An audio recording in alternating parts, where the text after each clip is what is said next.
When this guy transfers to a high school filled with the worst bastards in the city, he has a plan. And the moment the teacher introduces him, he looks at the entire class of tough guys and says he came here to destroy them all. Then he walks to the only free seat next to the biggest bully in the class and sits down. Park just sits there and ignores him while this guy talks some bullshit. Then the bully makes the worst mistake of his life and slaps our guy. Park instantly smashes his face with an elbow and sends him flying. Now all his classmates are shocked and scared, especially when Park tells everyone not to even try waking him up. No one dares to come close to him during the lesson, but then the leader of all these thugs gathers his whole army and announces that they're all going to beat Park up. And while Park is just sitting there waiting for the next lesson, suddenly everyone stands up and surrounds him. Not only that, but even more thugs with bats start filling the corridors, heading toward the same classroom. It seems like the entire school has gathered just to beat our guy. They're everywhere, and their only goal is to hunt down Park Hanjun. But as soon as they get close to the classroom, two beaten thugs come flying out of it. And when the approaching mob looks inside, they're shocked to see Park standing over a pile of beaten bastards, and he did it all in such a short time. Then Park steps out of the classroom, walking over the bodies, and tells everyone here that they should realize who the real prey is. They all rush to attack, convinced that their numbers are enough to kill him. But Park smashes them one after another so fast that no one can even get close to him. Looking at the bodies flying everywhere, they can't understand what kind of fucking monster he is. Then they decide the only way to win is to grab him all at once. They rush him from every side and completely pin Park down, grabbing his arms and legs. They start choking and beating him all at once. But Park knows exactly what to do. He stomps on one guy's foot and knees another right in the face. Then he sends the next guy flying with a Sparta punch. And only then does he completely smash the faces of the guys holding him from behind. Park moves so fast and precisely with his fists that, in no time, everyone who tried to grab him is beaten into complete mess. But he doesn't stop there. He keeps clearing the floor, moving like a complete monster until he wipes them all out. Park leaves the entire floor covered in bodies and just keeps moving forward. He's going to hunt every last one of them. So who really is he, and why does he hate those guys so much? Our protagonist's story begins in a classroom, where he sits silently, ignoring his classmates' meaningless chatter. Suddenly the door opens, and a guy with an arrogant smile enters the room. All of his friends greet him, and a female student asks about his sales. The arrogant guy thinks it should be obvious as he reveals his sales of 48 million won in just a month. Her jaw drops, and his friends hope he's ready to throw a party. The guy lets them know they're all going to Doom Perignon this time. His friends sound excited, but the guy becomes serious out of nowhere and approaches the protagonist. He slams Park's head on the table and believes he has made things clear. The guy continues slamming Park's head and reminds him to buy next time or else he's going to get it. Park takes everything silently and holds himself back. The ones watching advise the arrogant bully to stop, or else he might get punished for it. He reminds them the teachers are literal scums. All he needs to throw is a little bribe. He forgets about the consequences and keeps beating the crap out of our protagonist. Park gives him a cold look, but the guy doesn't take the hint and keeps provoking our boy. The bully knows he can't turn to the police either because he's completely broke. He continues to annoy the protagonist, whose face shows clear frustration. Park can never forget what happened 2 years ago. Apparently, a high school gang suddenly gained the whole nation's attention. It was known as Nexus.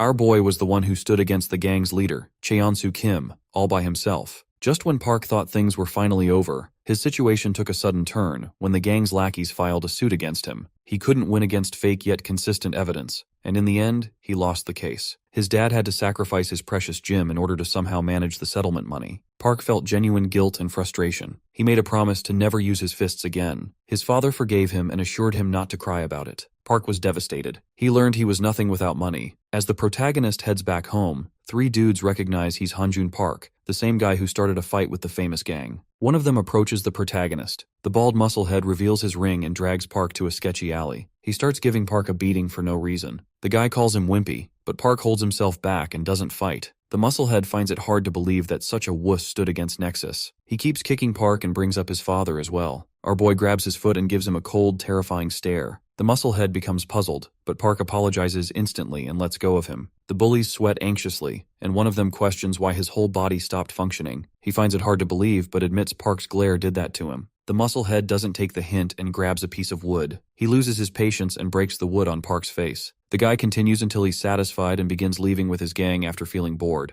A mysterious man appears and wonders what Park is trying to pull. The man questions if he's just scared to pay settlement. He believes Park doesn't need to hold himself back after such a beating. The mysterious man already knows Park is completely broke, so he opens his bag and throws out a huge stack of cash. He calls it enough to cover for a lawyer, but thinks it's more fun if the protagonist destroys the musclehead himself and pays for the settlement later. He questions if 3 minutes are enough to finish off the scumbags. Park hears him out and wonders who he is. The mysterious man reveals he just wishes to destroy Cheonsu Kim's life. He's willing to share more but orders Park to take care of the large audience first. The baldy notices stacks of money on the ground. He and his lackeys approach Park again. The musclehead begins blabbering again, but our boy beats the living soul out of him with just one blow. The lackeys are stunned as they see their leader in a pathetic state. With an evil look, Park tells the mysterious guy all he needs is 4 seconds. He approaches the lackeys and finally stops holding back. The bullies try defending themselves, but he instantly destroys them with a few blows. He finishes his revenge and believes they can finally talk. They sit somewhere else in a tall building. This rich dude is quite bewildered to see that Park does not recognize him at all. So, he pulls out his phone and reveals he is the famous Junu O, the youngest self-made tycoon in the country. The man begins bragging but apologizes and decides to control himself. He reveals what kind of life Cheonsu Kim has right now. He's a model student who's setting an example for his classmates, the price of the Korean gaming scene. Junu O calls it complete bullshit and feels frustrated. He reveals Cheonsu, with a crappy past, still controls the back alleys as a side gig, while his victim Park got owned and now lives a shitty life, like he's some beggar. Junu is confident he can do anything with money, but the reason he's holding back is because he wishes to destroy the scumbag's life in his own way, a crappy, low, and disgusting manner. He wants to push Cheonsu and his goons to complete rock bottom. From today, Junu is willing to take care of every expense the protagonist has, from hunting down the scumbag to pursuing an easier life. He's even ready to cover the gym business Park's father lost. Junu hopes our boy lends him his fists. That's his only wish. Park asks why he's after Cheonsu. Junu's expression changes instantly. He believes it's not necessary but assures Park he will slowly learn everything. The next day, Park walks towards his class confidently, as he knows there's no reason to worry about money anymore. He swings open the door and hears the Nexus small fry threatening everyone again. Mogul orders everyone to spend $300 on his new line again. Park and Junu have a common enemy. Junu has ordered Park to clean the Nexus small fries from his school first. Mogul decides to check the order history and reminds the students he won't go easy this time. His friends laugh and enjoy the moment while some students become terrified. Park approaches Mogul and wonders if money is everything in this world. He prepares his fists and admits everything people desire comes from money. With a single punch, Park destroys Mogul, shocking everyone in the class. He finally accepts the fact that money is status itself. Mogul remembers he feared nothing. He could beat anyone, but then he met the protagonist one day. When he witnessed Park throw hands, he realized he stood zero chance against such a powerful guy. It was as if Park was not human. He fought like a wild beast. But he got unlucky when he met Cheonsu. The gang leader destroyed Park with lawsuits, took everything away, and dropped him on his knees. That's when Mogul finally learned money is amazing. Money can solve anything. He began working on his online store and forced his classmates to buy his crap. As soon as he got rich, Park was nothing more than a tamed beast. Mogul finally reached the top of the food chain using his money. As he gets punched the crap out of him in the present time, Mogul wonders why he's getting destroyed now. The guy tries to defend himself, but Park gives him zero chances and continues wrecking his ass. Mogul finds it unbelievable. He feels humiliated as he notices the whole class watching his ass get beaten up. Park slams him on the door. Mogul gets up in frustration and tries to speak, but notices the terrifying look on Park's face. He realizes he's done for, so Mogul pathetically calls his friend for help. The fatty is too terrified of Park, so he decides to just completely ignore everything. Mogul begins feeling hopeless. He pulls out his phone for evidence and reminds Park he's completely broke, but our boy ignores his words and continues kicking his face. Mogul finally gets what he deserves as he starts feeling the extreme pain. The guy hopes he can survive after this. He somehow manages to open the door and tries running away to at least save his life. The guy calms himself down and tries thinking rationally. Park follows his pathetic ass with the intent to kill. Mogul believes he won't win against a gym rat. He remembers he has the perfect guy for this job. Mogul opens the gym's door and starts begging Seung to save his life. Park catches up, so Mogul pathetically hides behind the gym rat and orders him to somehow beat Park and stop him. The gym rat thinks about it and demands $2 million for the job. Mogul agrees to it, as he has nowhere else to run. Seung drops the weights and apologizes in advance since he needs money for college preparation. Park understands he's desperate, so he pulls out a stack of money from his jacket and advises the musclehead to avoid straining his body. He orders Seung to stay out of it, and the guy listens with no objection. Mogul screams in frustration, but Park grabs the scumbag and throws him out the window. Mogul falls in front of a teacher. The old guy questions what's happening. He notices it's Park's doing, so the teacher starts screaming at him. Once school is over, they both get called to his office. The teacher doesn't let this one slide. He reminds Park what happened 2 years ago, and makes it clear he won't stop his expulsion a second time. Mogul sits confidently as the teacher talks about Park's poor father. The protagonist loses his patience and hits Mogul with a soul-crushing punch. The teacher becomes frustrated and tries to stop Park, but he continues to beat the crap out of Mogul. The bully finally learns his lesson. A man enters the room and advises Park to stop now. The teacher questions who he is. The mysterious man introduces himself as Byung-gwon Kim, associate lawyer at KR. The teacher recognizes the guy but wonders why he's here. At Junu's building, Park questions how he pulled it off. He remembers the principal started licking his boots after finishing his conversation with the lawyer. The scumbag bully got expelled instantly as well. Junu calls it easy and believes the guy paid for his shitty behavior. Park is curious about the principal. Junu reveals taking care of him was child's play. The old man has been skulking around a lot lately, so Junu just used the evidence to shut him up for good. Junu shares he's still not done with the principal yet. He's just using the old man to send the bully to juvenile. Once that's over, he's planning on putting the principal behind bars as well. He's determined to not let anyone off the hook. He stops talking about himself and asks if Park is feeling a bit lighter. The protagonist is still not satisfied. Junu understands it's still too early to get a thanks from Park. He realizes he should be the one thanking Park. Junu shows his gratitude in advance. Mogul is unable to control his frustration anymore. He's determined to take his revenge on Park and end his life. The next day, he begins walking and reaches a sketchy destination. A man peeks out of the door and asks who it is. Mogul reveals he's here to check the progress. The guy calls his arrival perfect and lets him in, sharing that Jinsong is here. Mogul notices a few men beating the gym rat with bats. The leader allows him to come in. He's Jinsong Huang. The gym rat notices Mogul and finally understands he's behind all of this. They shut his mouth and continue beating him with bats. The leader orders his lackeys to take away the trashy gym rat as their client is here. Jinsong wonders why he came in person this time. Mogul reveals he has another request. Jinsong calls him adorable and gets fired up. Mogul shares he is willing to pay 10 million won for it. The yellow-haired lackey is surprised. He advises his leader to accept the request and asks Mogul to explain more. Jinsong smashes his lackey's head with a bat and orders him to keep his mouth shut. He believes Mogul is after a big fish this time. The scumbag shares he wants Hanjun Park dead. Jinsong gives him a cold stare and orders him to leave, as he is not dumb enough to stand someone like Park for 10 million. Mogul shares he's willing to pay 10 million up front, and once they finish the job, he will hand over another 10 million. Jinsong gets excited and accepts the deal. Juju enters a house surrounded by tall buildings and covered by police tape. He announces his arrival and apologizes for not visiting more often. He brings fried chicken with him and wonders why it's so small. Junu suddenly recalls his father's fried chicken. He starts craving it and remembers the last time he got to eat his dad's amazing fried chicken was 2 years ago. Junu's expression changes. He becomes enraged and remembers everything like it happened yesterday. He becomes silent for a few seconds but then decides to leave. He announces he won't be able to swing by any day soon because of his busy schedule, as he's finally getting near his goal. Junu leaves the house and sees his lawyer waiting for him. The guy shares Mogul is making a move again. He asks for instructions, but Junu reminds him he doesn't want to play a fair game anymore. The lawyer grins as he decides to follow his employer's orders. At night, Park's dad gets a call from the big gym. He accepts the offer and learns his salary is amazing too. He decides to go there tomorrow, and as the call gets cut, Park's dad screams in excitement and shares the good news. He wonders how they suddenly got lucky and believes they might even get rich soon. Park gets up for the gym. His father advises him to return on time as they're about to eat like kings for once. Park notices the genuine smile on his father's face. He feels happy about it, and as he leaves his house, he gets a call and learns Mogul is cooking something. Junu explains he hired some runaway students, but they won't be a big issue to deal with. Junu advises him to just give a call if he's in trouble, but the protagonist lets him know there's no need for that. Junu gets confused, so he clarifies that the wannabe gangsters are already here. Park questions who they are. He notices a van approaching him at full speed, ready to end his life. The protagonist instantly charges towards it and tries to somehow save himself. Park falls to the ground and gets a head injury. The thugs laugh at him as they all wonder if he's some sort of masochist. Jinsong is astonished. He calls it a smart thing to do as he notices the protagonist getting back up.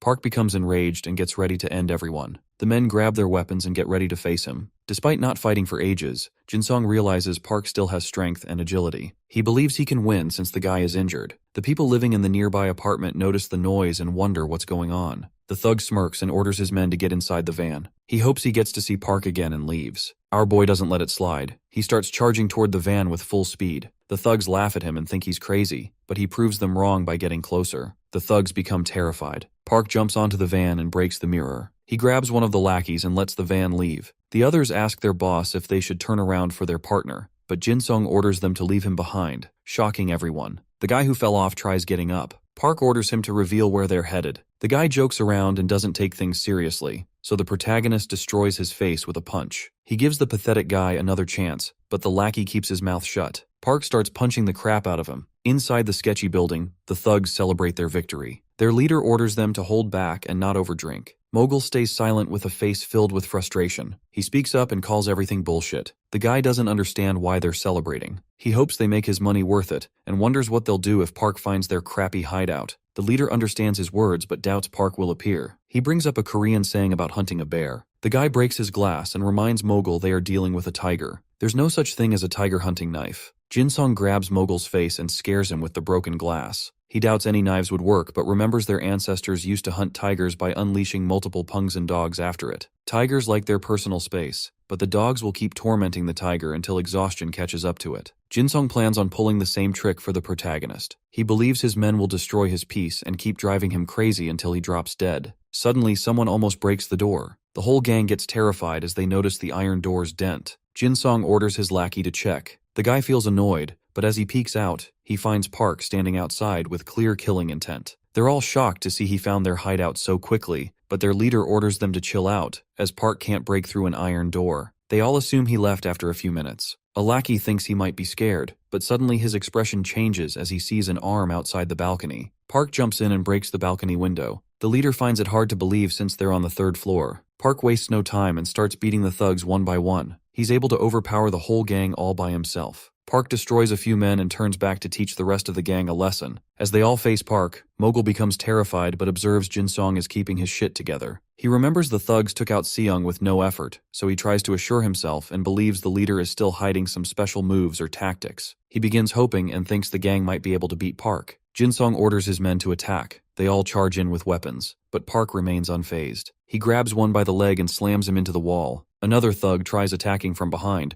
but Park beats the crap out of him and pins him down. The yellow-haired lackey breaks a bat on Park's head and thinks he did some damage, but Park quickly proves the guy wrong by throwing him out the 3rd floor's window. The pathetic weakling hits the ground. A biker girl comes out of nowhere and approaches the lackey. His consciousness starts to fade away, but the cute girl asks if Park is up there fighting. He happily tells her she is right and tries spouting more bullshit, so she just hits the guy with her helmet and leaves. The biker girl informs Junu about Park's situation. Junu sounds concerned, but the dumb girl ignores his words and starts blabbering about some cute purses she saw online. She demands money for any further information, which annoys Junu, but he sends the cash to satisfy her first. She gives him Park's location. Inside the apartment, Jinsung comes face to face with Park as he is the only one left. Mogul lies on the side with a pathetic beat-up face. The leader admits they couldn't do shit against Park. He assumes he got spared because Park needs something from him. The protagonist calls him wrong and tries choking him. He just wanted to save the worst one for last. Jinsung realizes he's done for. The guy uses his bat but gets slammed onto the ground. Park begins wrecking his face. As he's punching the leader, a boy with tears in his eyes stops Park. He begs and calls it unfair, saying he's already suffering enough and can't handle the expenses as an orphan. Park hears his complaints, but the orphan starts losing his mind as he questions what he did to deserve all of this. Junu finally appears and looks at the horrible mess Park made. The orphan questions who he is and starts trembling as he assumes Junu is the one who ordered Park to do all this.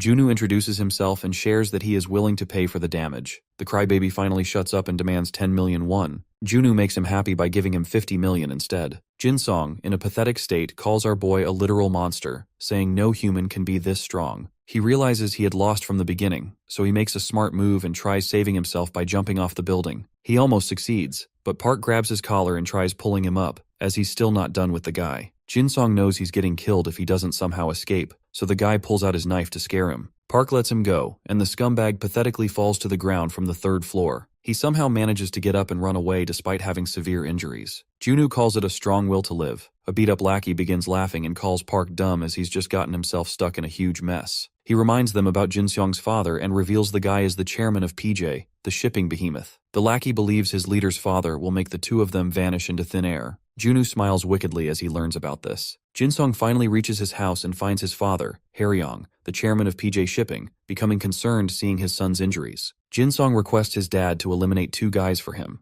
Haryong reminds him he can't turn back and asks why he's after them. Jinsung shares the story, but his father doesn't take him seriously. He advises his son to keep his chin up and always look the person in the eyes, otherwise they won't fulfill his requests. With a scary expression, Haryong orders him to beg like his life depends on it. Jinsung listens and determinedly says he wants to see the two of them drop dead. The father finally gets satisfied and calls his men, ordering them to prepare 2 barrels as he wants to hunt down some young daredevils. The gang reaches a construction site. Junu finds it pathetic and stupid to involve a guerrilla troop in a high school feud. Haryong calls the guy cocky and wonders why he wants to die so badly. Junu moves forward and reveals no one wants to die, so he came here with a plan. He asks Haryong to guess it. The guy becomes confused, but his jaw instantly drops as he recognizes Junu. He becomes terrified and suddenly receives a call. Haryong almost pisses his pants when he learns the shipping deal has been cancelled by the OJ affiliates on Junu's personal order. The young tycoon laughs menacingly as he realizes his plan worked. Haryong instantly drops to his knees and starts begging. His men don't understand anything, but he orders them to just shut up. Since he's finally behaving properly, Junu orders him to get rid of his apes first. The gang of men leaves without wasting a second. Haryong begins begging again, as the deal means everything to him. He doubts his company can last without their partnership with OJ. Junu doesn't mind fixing the mess, but he wants to avoid getting his company's personal image destroyed. He's not in the mood to partner up with a gang boss's father, as he wants to maintain a perfect image. Haryong promises he'll make sure his son never sets foot in Korea again. Jinsung tries to speak in between, but his father punches him in the face and begins beating the crap out of him. Junu laughs at the sight but orders the guy to stop, as it is enough. He believes sending the kid abroad sounds more like a treat, so he's not satisfied with it. He shares his own idea to discipline the scumbag. Haryong is willing to do anything for his company, so Junu tells him Jinsung's mess cost him 50 million today, which is a huge sum for some. He wants the kid to work it off, but Haryong doubts his son can pay up that much money. Junu smirks wickedly and recalls their family business is sea farming. Jinsung notices where he's getting at and finally realizes he's totally done for. The guy has no other choice, so he begins fishing on his dad's sea farming boat. Inside a huge building, Park sits with Junu and believes he's like a villain. Junu admits he's not playing fair, but advises the protagonist to just ignore the matters that can be solved with money. He doesn't want our boy to get injured for no reason. Park tries putting up a tough act, but the girl from yesterday appears and points out the bruises on his neck. Junu shares she's their new partner, who's willing to help bring down Nexus. She's a celebrity acting as an informant for them. The girl feels embarrassed hearing such a label. Her name is Seoyeon Choi, and she feels a bit shocked as she assumed Park looked like a trucker after hearing so much about him. She calls our boy a dapper, but Junu reminds her not to get so close. She gives him a middle finger and lets him know she'll take a trucker instead. Junu suddenly recalls her stupid behavior the last time they called. She ignores his words and orders him to talk about business. Junu feels a bit irritated but remains calm and reveals they're here to make new plans for the next move. She believes there's no need for a plan, as Park can just whoop everyone into shape with ease. He reminds her Nexus has grown so rapidly, and Park alone can't do shit against such a huge army. He decides to begin with their combat force. The guy throws a file on the table and reveals someone might join them soon. The protagonist recognizes the high school name Junu is talking about and assumes it is Donghyun Kim. Junu calls him correct and reminds him it's the same guy who stood against Nexus alongside Park. Park remembers something else. Junu already knows the guy injured his knee during the first fight, which ruined his whole life. Junu selfishly makes it clear that he still needs the guy. Park becomes silent, but Junu assures him to chill out as they're all professionals. He believes it's a good opportunity for Park to make up with his old friend and clean the Nexus-infested school as well. At Dongyeon High, the gang members hold a meeting, and one of them shares Mogul has been sent to juvenile. The bullying and forced purchases became the cause, so they can't expect any efforts from his side. The members laugh at the pathetic scumbag, but one of them believes they should teach the guy who did this to him a lesson at least, since Mogul was still their gang's member. The informant continues to share that the one who did all this was Hanjun Park. The high school's number one, Gyeongchol, is a bit shocked to learn this. They remember the protagonist promised to lay low. As they're discussing the matter, a student barges in and announces Hanjun Park has transferred to their school. The whole gang, including Gyeongchol, is surprised to learn this. Inside his new class, the protagonist introduces himself and reveals he's here to destroy everyone. The whole class stares at him. The teacher laughs it off and shows him where he can sit. Park walks towards his seat and sits down with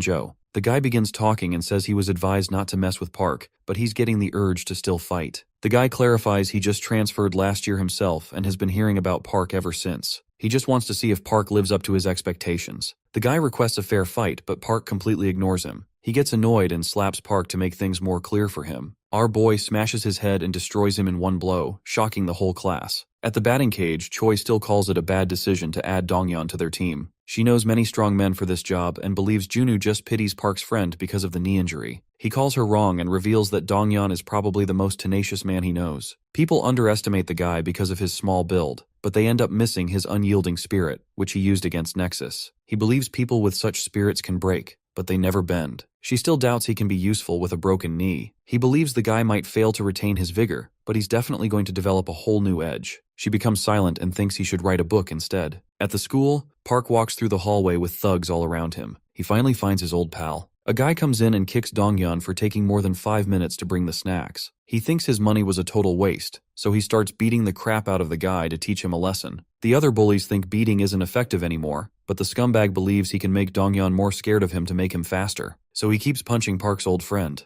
Park watches everything with a cold expression. Inside Junu's office, Choi finally agrees to add Donghyun to their team, but doubts Park is the type to make up with an old friend. She believes it would be much faster if they just used money for it, but Junu reveals he's someone who doesn't care about money. He reminds her that the guy fought against Nexus just because Hanjun did. That's the only reason. He finds it completely stupid, but from what he's learned so far, a friend's enemy is his enemy. Donghyun can't see a friend getting hit. That's his real nature. At the school, Donghyun finally catches a break and sits down to chill. Park approaches him and greets the guy. Donghyun already knows why Park transferred. He doubts it's possible since the gang has grown extremely powerful. They don't only have men but financial power as well, so it's already over. Park makes it clear that he's aiming to win this time. Donghyun calls it delusional, as his determination didn't stop him from ending up in such a pathetic state. Park gets silent but challenges him to just watch. The leader observes them from the school window and calls it wimpy, seeing the guy team up with Donghyun. He orders his men to get ready to take the protagonist down. At the hospital, the doctor is happy that Donghyun is going easy on himself, but he reminds the boy that he might lose his mobility forever if he keeps waiting. He advises him to see a surgeon, even if it's expensive. Donghyun becomes silent, and as he leaves, Kyungchul approaches him and questions what the doctor said. Donghyun doesn't understand why he's here. The guy shares he's just here to check on how the former number 1 is doing. He mentions he saw the secret meeting Donghyun had with Park, so he came to confirm if he had recovered. He's determined to destroy Park's friend again, but Donghyun reminds him there's no chance he can be beaten alone if he's recovered. Kyungchul gets irritated and kicks the guy. He smirks and reminds Donghyun that he's no longer a sidekick and won't tolerate anything funny. Kyungchul brings up what happened last time and calls loyalty bullshit, as it almost crippled Donghyun.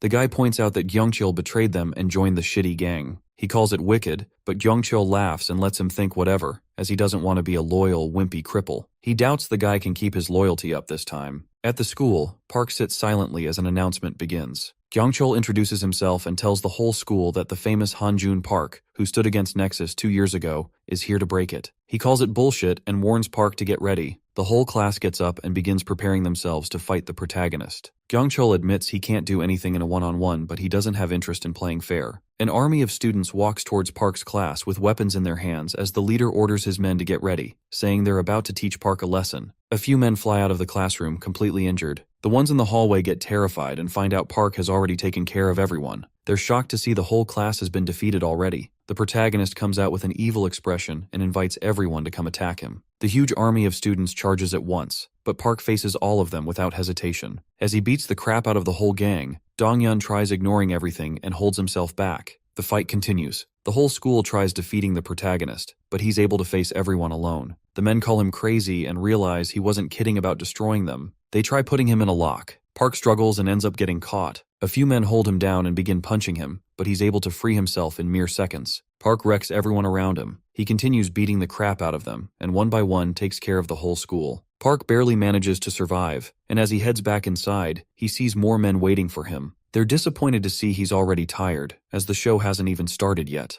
They all charge toward the exhausted tiger while Donghyun sits inside his classroom and tries to just ignore everything. He doubts Park can win, so his efforts will be completely useless. Choi appears and assumes Park is probably at his limits. She tries to shame Donghyun for ignoring his friend. The girl introduces herself as Park's co-worker. Donghyun feels ashamed but tells her he's too weak to fight. She smiles and shares she's already aware. She reveals the protagonist already had an idea that things would turn out this way. Even though he was told to just run away, he didn't. She tells Donghyun the reason he's still fighting is because Park wants to prove something to him. The guy suddenly remembers his friend's words and becomes silent. She assures him he's not going to regret anything, which makes Donghyun think about his decision again. Inside the hallway, Park finishes taking care of all the men. He's completely out of breath after facing such a huge army, but Kyungchul appears with more men. He praises Park for how strong he is, but doubts he can keep this up against the top 10 strongest students of the school. Kyungchul makes it clear for Park, but our boy remains determined and takes a fighting stance once again. The men charge at him to attack, but before their punch connects, Donghyun hits one with a wiper and hopes Park stops taking the spotlight every time. The thugs call him a sneaky rat, but Kyungchul orders them to calm down as they can just take both of them down together. They all attack Donghyun as well, but he easily takes down one of them. Another comes forward and grabs him, but despite the pain, he beats the guy up and continues to fight. Park keeps throwing punches as well, and together they become unstoppable. The men realize they're in real trouble and question why their targets are so strong. As they face everyone, the protagonist apologizes. Donghyun shares that he used to hate Park for whatever went down, but he admits he just needed to put the blame on someone. Park smiles as he hears this. The leader jumps in to ruin the moment, and as he tries attacking both of them, they dodge. Donghyun shares that he wishes to handle the guy himself. Park and his friend run towards a door. He calls them wimps and chases after them, but Park grabs him and throws him inside the room. Donghyun locks it from the inside so he can fight Gyeongchul with no interference. Gyeongchul finds it stupid. Donghyun admits it might seem like that for a friendless guy like him. The man becomes angry and charges forward to attack, but Donghyun hits him hard and pushes him back. Gyeongchul remains persistent and grabs Donghyun's legs. He picks the guy up and smashes him onto the glass door, breaking it. He succeeds in breaking Donghyun's weapon and believes he can't do anything without it. Donghyun removes his shirt and ties it onto his fist. Gyeongchul calls it funny, but as they both exchange blows, Donghyun uses the shirt to grab the thug by his face and pin him onto the ground. He starts smashing the guy's face, but Gyeongchul grabs his leg and drags him down as well. He's finally able to free himself. Gyeongchul makes it clear that he's not what he used to be as he squeezes Donghyun's injured leg.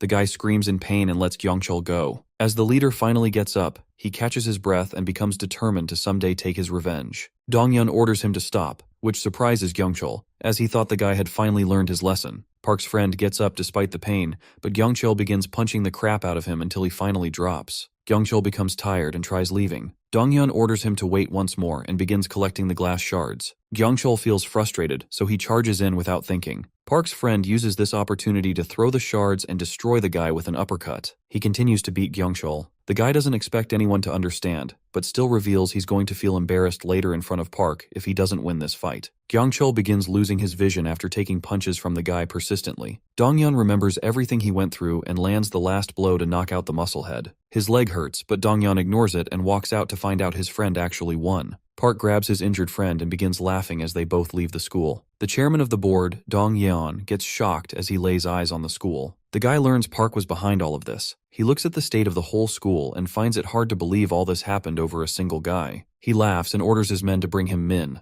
As he comes face to face with the guy, Min reveals they don't interfere in their students' problems, but don't mind handling the grown-up conversation themselves. Dong Yeon learns who's behind Park but still calls it unfair, as he lives in a law-governed country. He calls it unfair, but Min drops a few suitcases and believes the guy will feel satisfied. Dong Yeon smirks wickedly. He orders his men to check and makes it clear that nothing besides the yellow stacks can satisfy him now. The lackey opens it, and they all find a few textbooks inside. Dong wonders what he's looking at, so Min orders him to check the headlines. He finds information about his gang recruiting DY graduates, and the headline also has evidence of DY stealing subsidies, committing tax fraud, and much more. Min warns him to back off, otherwise he's ready to dig deeper. Dong becomes enraged and threatens the guy, reminding him of the situation he's in right now. He wonders why Min is still sitting unfazed. The Four Eyes tells him things won't stop with his death, and if KR and DY fight each other, he doubts Dong will win. Adding the death threat on top is enough reason to start a deathmatch. Dong holds himself back and orders his men to pull back their weapons. He goes straight to the point and asks what Min wants. The Four Eyes demands the whole school, which surprises Dong. At the hospital, Choi finds it hard to believe that the protagonist stood against the whole school and still came out unscathed. Park begins answering her, but the doctor appears and informs them he doesn't know how the guy has been holding up. However, he looks relieved as he informs them the surgery was a total success. The doctor is sure Donghyun will recover from this. Park begins smiling as she hears this news. Somewhere at a fancy restaurant, Junu sits patiently near a woman, thanking Cheonsu Kim for his precious time. She begins taking his interview. Junu reads the news about the school and begins smiling in satisfaction. He hears the woman leave after the interview is over. Cheonsu recognizes Junu and understands why his team schedule got cancelled. He believes Junu is the one behind the magazine interview. Cheonsu is surprised that an important guy like Junu is trying to find him. He feels good about it, but Junu smirks and orders him to cut the bullshit. He sits down and reminds Cheonsu about himself. The gang leader smiles and assures him he remembers everything, but things have changed. He praises the guy for reaching such heights and believes he is nothing more than a gamer. Cheonsu shows his admiration for the guy, but Junu sees through his bullshit and makes it clear he won't move on so easily. Junu smiles wickedly and reveals he destroyed Dongyeon High. Cheonsu remains calm and starts leaving as he has nothing more to say. He tries going for a handshake, but Junu ignores him and doesn't show any interest. Junu hopes he can keep up his crappy smile the next time they meet. Cheonsu gives him a smile again, but as he leaves the restaurant, his expression shows frustration. Junu feels a bit relieved. He was unsure if he still cared about the grudge and thought he might end up getting intimidated, but now he realizes he was stressing for nothing, as Cheonsu's face still makes him angry. Inside a car, Cheonsu's driver wonders if he's going to take any action. The guy calls the school fight an invitation, and reveals he's definitely going to fight back. Cheonsu believes this battle will be the biggest in Korean history. At a fancy building, Tae-soo Choi walks into a room full of men. He questions why he got called for an urgent meeting, despite the others sharing their frustration about it as well. Cheongyu thinks they shouldn't be so negative. As all the leaders gather for the urgent meeting, Tae-soo learns they will be talking about Hanjun Park. He thought the guy had been lying low after getting his life destroyed by the gang, and the others remember the same thing. Dongcheon wonders who he is, as he doesn't know what they're talking about. Mungil Lee laughs at his confusion but guesses it's normal for a crappy noob like him. The guy mocks Dongcheon but begins explaining that Park is a huge pain for the whole gang. He used to be the leader of a small district. Nexus had control over the whole surrounding area and a few provinces, but Park didn't let go of his district, which was humiliating for the gang. The bigger issue was that more and more people got inspired after learning about Park, so Nexus had to deal with more enemies. The gang poured everything into destroying whoever stood in their way, but it didn't go perfectly, which is the reason they're gathered here. He shares that the unpredictable happened. They fought against Park with all their forces but still lost every battle. Soon, Nexus came to the point of breaking up because of a single guy. Dongcheon finds it hard to believe.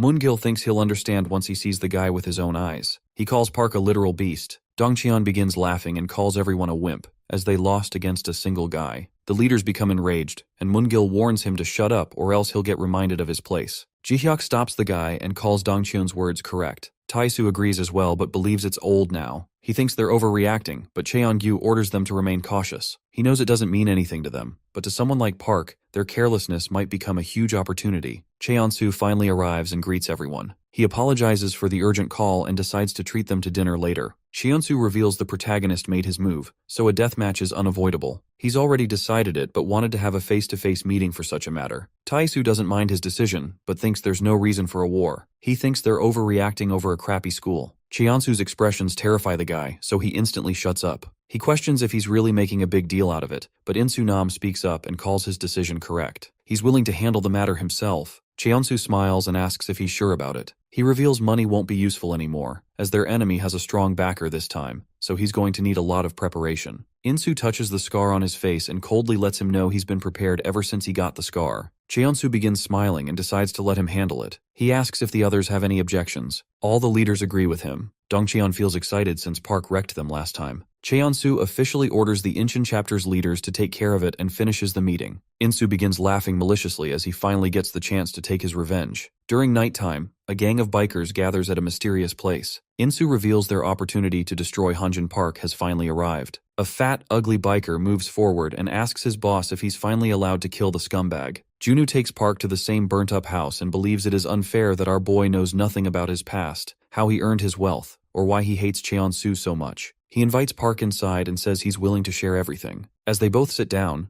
Junu reveals that the money he has actually belongs to the owner of this house. He explains what happened 2 years ago and starts by mentioning his childhood friend named Hyok, who was extremely close with Junu, a friend who he could call his family. As they both sat together at his friend's house, the guy showed Junu that he had come up with a stock trading AI, a software that could analyze important information and generate a recovery plan as well. Junu learned it could predict the market just by studying the outcome. He was interested in Hyok's idea, but then Park lost to Nexus, which changed everything. The gang began controlling his district, and Cheonsu's goons started bullying Junu. But he's the type to not bend easily against petty scumbags, so he fought back with everything he had. Hyok was the same way, so they both faced the gang despite being horrible at fighting. Junu believed the gang might let them off the hook after getting tired, but he was completely wrong, as the gang burned down his friend's house for revenge. He confronted the goons about it, but they called his friend unlucky and silenced him forever through straight-up violence. He became helpless, and the fire inside him slowly began to fade away. He didn't see any hope in life and decided to just kill himself. He thought about wiping his existence from the world, so he started with his friend's laptop. He decided to just liquidate the account, but his expression instantly changed as he laid eyes on the account's progress. He couldn't believe it at first, but the money didn't spark anything as he didn't care anymore. He wished his friend could witness the fruits of his own invention. Junu felt extreme anger, but it gave him a reason to not end his life. It's his friend's money, so he wants to spend it destroying Cheonsu and his gang. Park wonders why he's sharing so much. and Junu becomes straightforward and reveals it's just to gaslight the protagonist so he never gives up on chasing Nexus. Later that night, Junu calls Choi and tells her he shared his crappy story with Park. She finds it funny and wonders if he's trying to make a friend. Junu feels embarrassed and orders her to shut up. Choi becomes serious and reminds him that the Inshin chapter scumbags are coming after him this time. She hopes he remains cautious since his enemies are literal muscleheads who don't use their brains. Junu calls her correct as he realizes his car is surrounded. He knows it's them since no one with a brain would pull such crap in the middle of the road. The bikers throw buckets of paint to stop the car from escaping. The driver becomes frustrated, so he instructs Junu to hold tight as he tries to somehow escape. Choi hears the commotion and questions what's happening. Junu passes out as he hits his head because of the ambush. Insu gets a call from Choi and assumes she's his girlfriend, so he orders her to inform Park that he's waiting patiently at the JQ distribution center with a cocky attitude. She tries to warn him, but the crappy guy ends the call, and she feels frustrated after being ridiculed. Elsewhere, Park walks back home and recalls his conversation with Junu. He calls it exaggerated, as he was never planning on giving up. Choi appears on her bike and asks him to quickly hop on. She fills him in about the situation. Junu finally wakes up at the distribution center and notices he's surrounded by Incheon goons. The fat gorilla, who's the number 2 of Incheon, notices Junu woke up. He thinks about knocking Junu out again, but Insu stops him, as they're just holding the guy as bait for Park. Junu recognizes who they are and starts laughing out loud. He calls them stupid for just straight up kidnapping the chairman of a leading company without hesitation. He praises their crappy plan and feels like hiring them for it, but Junu advises Insu to have some self-awareness. He reminds the scumbag that they're the weakest goons and clearly remembers Insu pathetically kneeling down and groveling in front of Park for mercy just 2 years ago. Junu doubts they can hold their ground against Park. The gorilla lackey becomes angry, but Insu stops him and moves forward to handle it himself. Insu believes Junu knows a little about his chapter but guesses he doesn't know only one wimp knelt down, not the entire chapter. Junu smiles and asks him to go easy on his brother, since he knelt down to save Insu's pathetic ass. The gorilla goon becomes angry and warns him to shut his crap, but Junu keeps speaking with a cocky attitude. He loses his patience and tries punching Junu, but a lackey enters and informs Insu that Park is approaching. Insu smirks maliciously and orders Banjung to save his anger for the real threat. Junu praises Park for his timing. Banjung smacks Junu into a wall and begins walking toward the entrance in rage. Junu learns the loser has no patience. Insu doesn't give a crap about Park and remains confident, since the old leader knelt, not him. He challenges Junu to just watch, as the gang is nothing like before. Choi and Park get chased by a bunch of bikers. She tries to throw them off but gets frustrated as they keep chasing. Park informs her they stop chasing. The girl becomes confused, but Park orders her to look forward. Choi quickly stops her bike as they both find Banjung and his goons blocking the way. The gorilla comes face to face with the protagonist but holds himself back and orders them to follow him. He wants to kill the guy instantly, but his gang has some rules. Park follows the gorilla and begins heading toward the distribution center. Choi wonders why Banjung looks so big. She starts teasing the guy, but he completely ignores her. She keeps mocking him for his huge size, so he finally loses his patience and orders her to shut up. She finds it hard to control her curiosity and hopes he can answer a question of hers. She reminds him about his wimpy leader who groveled and promised he wouldn't fight again. She cheekily asks why they're still trying to hunt Park. The guy loses his control and tries to attack her, but Park comes forward and calls the girl right. Banjung stops holding back and decides to ignore the orders. He moves forward to whoop Park's ass, but the protagonist stands unfazed. Banjung was an ultra-strapping baby who became huge after hitting puberty. People call him the man-wrecker, but for the first time in his life he takes flight as the protagonist throws him away with a single kick. The fatty hits the ground headfirst, and his goons get surprised, getting their guards up.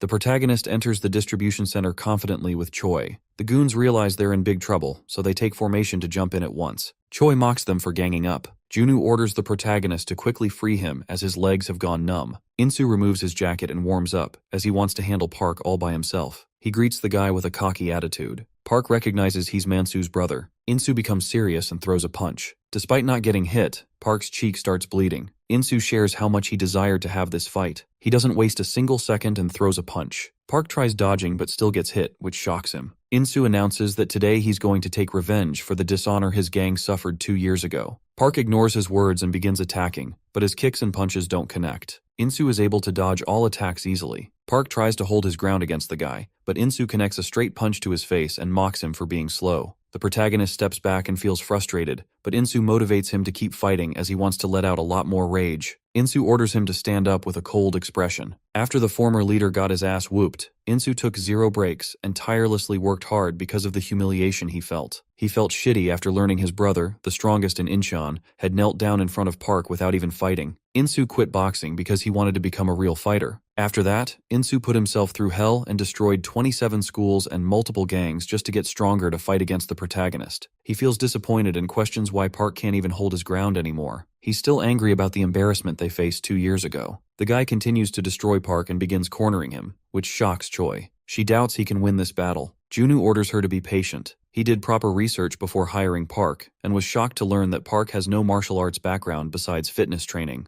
The protagonist faced Nexus with brute strength and adaptability. Junu believes Park will win once he sees through Insu's style, but the real issue is that Insu already knows this. As the guy continues to destroy Park, Junu knows a bare-knuckle punch can inflict crazy damage. A real boxer can even tear apart human skin with it. Junu predicts Insu is planning on taking advantage of his strength to slowly destroy Park and finish him at the end with a critical hit. The protagonist gathers his strength and tries attacking, but Insu shuts him down and orders him to fight back like a real man. Insu attacks, but Park finally dodges it and grabs his legs. Insu calls him stupid for acting delusional. Park tries throwing his body weight onto Insu so he falls back, but the guy sees through it and smiles, as he isn't a normal boxer. He hits Park with his knee and lets everyone know he is a street fighter. He grabs Park and throws him toward a few boxes. The goons become excited as they think it's their victory, but Insu gets up and takes his stance. He calls what he did round 1 and doubts Park will go down so easily. He's confident the damage he did will make it hard for Park to see and balance himself. Insu calls it his victory and moves forward for a critical blow, but Park dodges it, putting a smile on Junu's face. He finally adapts and hits Insu with a powerful punch. Insu finds it hard to believe Park was able to see through him. He tries fighting back, but Park destroys his face with another punch and continues to wreck the guy. Junu is aware of Insu's scary speed, but he calls Park a literal beast and doubts anyone can overpower him in a fight with just speed. Choi still doesn't understand why Park kept eating punches with no effort to dodge. Junu explains that Park was trying to read his opponent with his body. The protagonist was able to learn everything about Insu's fighting style. Insu barely dodges Park's kick and becomes frustrated as Park can see through every move he pulls. Insu gets his face wrecked by Park, wondering why he trained tirelessly just to be read by Park like an open book. He realizes the protagonist is a real genius. He still doesn't give up and dodges Park's attack to move forward and crush him for good. Insu keeps throwing fast punches to deal more damage. He begins moving faster and challenges Park to keep up with him. Junu begins smiling and calls it a checkmate as he sees Park wrecking Insu. The protagonist calls him slow and destroys him with an uppercut. The villain suddenly remembers his brother wanted to protect the people he loved, even if he had to throw his pride away for it. He believed the most miserable man would be the one who failed at protecting his loved ones. Park keeps whooping Insu, but he doesn't back down and suddenly remembers his brother groveled in front of Park. He called it bullshit and mocked his gutless brother for kneeling down. Insu moved forward to protect Inchan's name all by himself but got wrecked. In the present, Insu keeps standing determinedly. His men become concerned, and one of them asks why Banjung isn't doing anything. Insu starts losing his consciousness. He finally understands why his brother knelt down. The guy accepts that no man can fight against a beast like Park. He feels terrified and wishes he could run away but knows he has the responsibility of his whole gang on his shoulders. Banjung and the other goons charge towards Park to kill him. The gorilla orders everyone to destroy Park and assures he's willing to take responsibility, but Insu screams at them to stop. He falls down to his knees and announces that Park has won. Insu felt humiliated when the guy he used to call his boss fell down on his knees and groveled, but now he finally understands how heavy it was for his brother to kneel down with no one taking his side. He learns the one weighing his brother down was not Park, but his own men. Banjung becomes frustrated and orders his leader to get up. They all shame him for kneeling down and order the poor guy to stand back up, but Insu accepts defeat. Junu moves forward and asks the goons to use their stupid brains. He tells them Insu is doing this to protect their sorry asses. He wonders if they're low enough to call it a victory if they gang up on Park. He calls them a bunch of fools and lets them know real men succeed when they're able to protect what they love. The goons feel ashamed of themselves. Junu asks Insu to look up. He spits on his fist and hits Insu for kidnapping him. Junu feels good and thinks he deserves gratitude for not sending them straight to jail. He calls it even and brings up the debt their gang has to pay Nexus. He knows the goons also need to pay the huge sum their old leader took from the shitty gang for the sake of his goons' families. Junu shocks them by saying he paid everything off. They don't understand what he means. As he leaves the place, Insu asks why he's showing such kindness. Junu shares a selfish reason but reminds them it's not for free. He asks them to check their phones for a message and shares he paid for their whole tuition, so he hopes they study as hard as they can and someday work like hell to pay him back. He's aware they've been trying to pay off the debt using the money they earned doing honest jobs. Junu knows they've been doing everything in their power. He reveals the only reason he's doing this is because of the grit Insu has despite all the hardships. Choi mocks him for being so nice. He gets embarrassed and orders her to shut up. Insu bows down and shows his gratitude. He promises he's definitely going to pay every penny back someday. Junu orders him to keep his crap shut and begins leaving. Insu apologizes to his men and turns back to bow down as he ruined their honor again. He determinedly announces such humiliation won't happen again, and from this day forward, they have nothing to do with Nexus. He asks if they're willing to side with him for a better future. The gang yells out they will. The next day, Junu praises his team as they were able to deal with Incheon. Park wonders what's wrong with Choi. She receives 40,000 from Junu and begins laughing as she feels amazing. The girl hopes he keeps getting kidnapped every day. Junu feels insulted, but she apologizes and shares she can't contain her happiness anymore. Choi notices the protagonist has huge shoulders. She believes he will look amazing in a better outfit and asks if he's free this weekend. With a cheeky smile, Choi requests Park to go out shopping with her. At the mall, Choi starts laughing as she forces the protagonist to wear a stupid outfit. Seeing his angry expressions, she decides to have him try something else. Choi forces him to dress as a beat-up rock star. She takes a picture but notices his terrifying expressions and backs down. Junu advises her to get her act together. Choi decides to stop goofing around, so she asks the protagonist to wear something casual. He comes out after changing and looks amazing. Choi starts blushing but hides it and starts picking something else. A few men notice Choi and remember she's the insta-babe they've seen before. The blondie decides to approach, and his friends think he doesn't have a chance, but the guy points out she's hanging around such goons, so she probably has low standards. He wants to give her a taste of a real man. The guy calls influencers overrated fantasy toys. His friend starts glazing over him, so the guy confidently approaches Choi and tries to hit on her. He invites her on a date, but she questions who he even is. The stupid blondie doesn't take the hint, so he tries to convince Choi and puts his hand on her shoulder. Choi loses her patience, slaps him, and orders him to stay back. She lets him know she already heard his chatter earlier. She humiliates the guy in public, but he doesn't take the rejection well and tries punching her to teach Choi a lesson.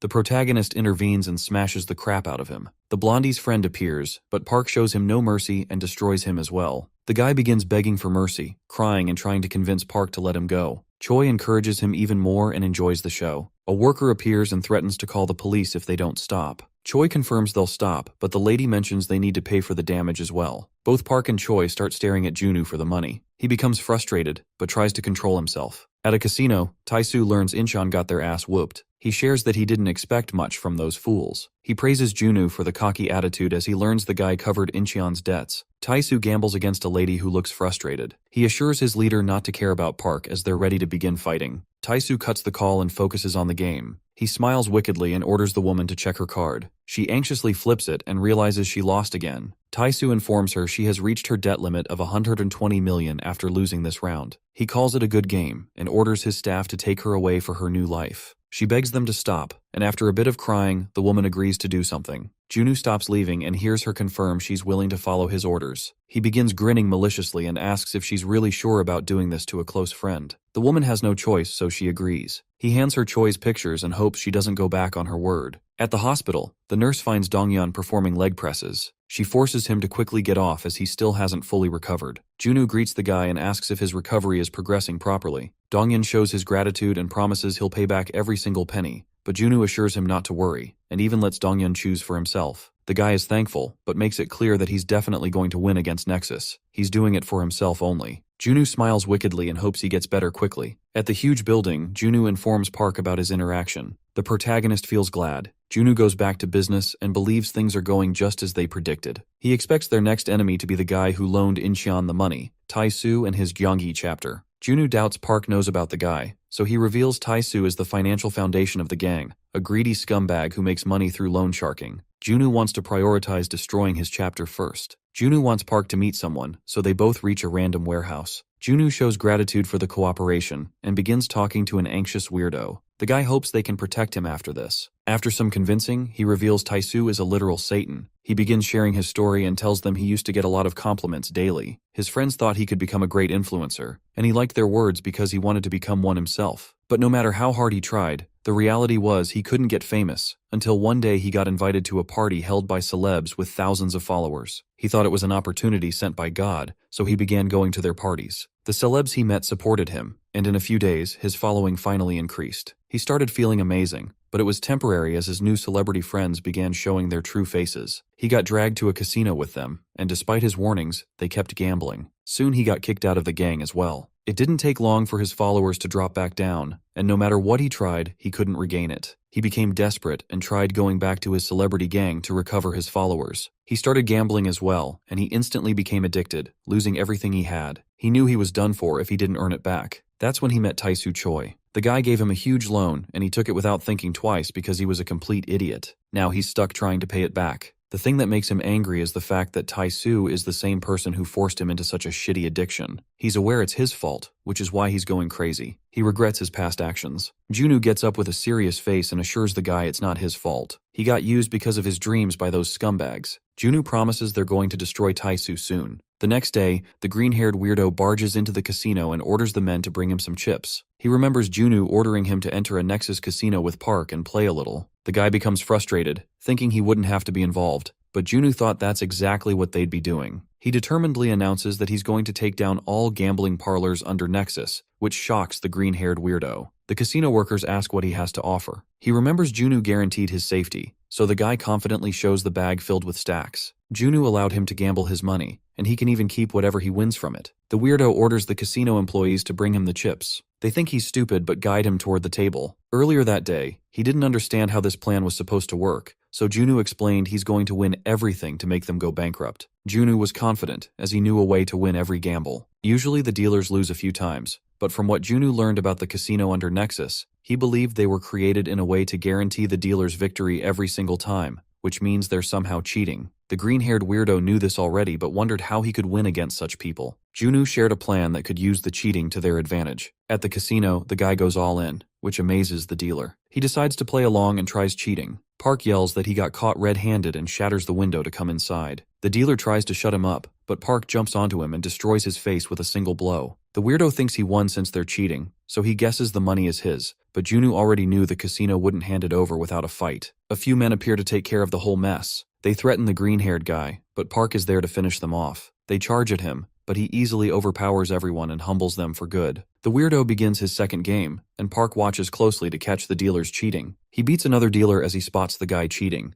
Junu thinks they're using violence this time, but believes it's not unfair since he's not trying to scam anyone. At the headquarters of Taesu's chapter, a man fills him in on everything, which frustrates the guy. He admits Junu is playing an impressive game while sitting in front of Choi. She's disappointed in her friend, even though the other girl tries apologizing. Taesu says sorry for his rudeness as well and hopes she hears him out, as he has an opportunity that might be beneficial. Choi becomes curious, so the guy continues speaking and requests information about Junu's plans. He assures her he's willing to pay 3 times what Junu is giving her. The girl agrees instantly and seals the deal, which shocks the guy. She sends him the account number, but the guy remains cautious and lets her know if she lies, he's not going to show any kind of mercy. She laughs it off and calls herself a horrible liar. Choi receives the payment, so she begins explaining what they're hiding. Choi starts a countdown, confusing Taesu. She announces the plan to destroy his headquarters has begun, shocking him again. The door breaks open and Park walks in like a beast. The green-haired weirdo follows him inside for his sweet revenge. The men rush towards Park to beat him up,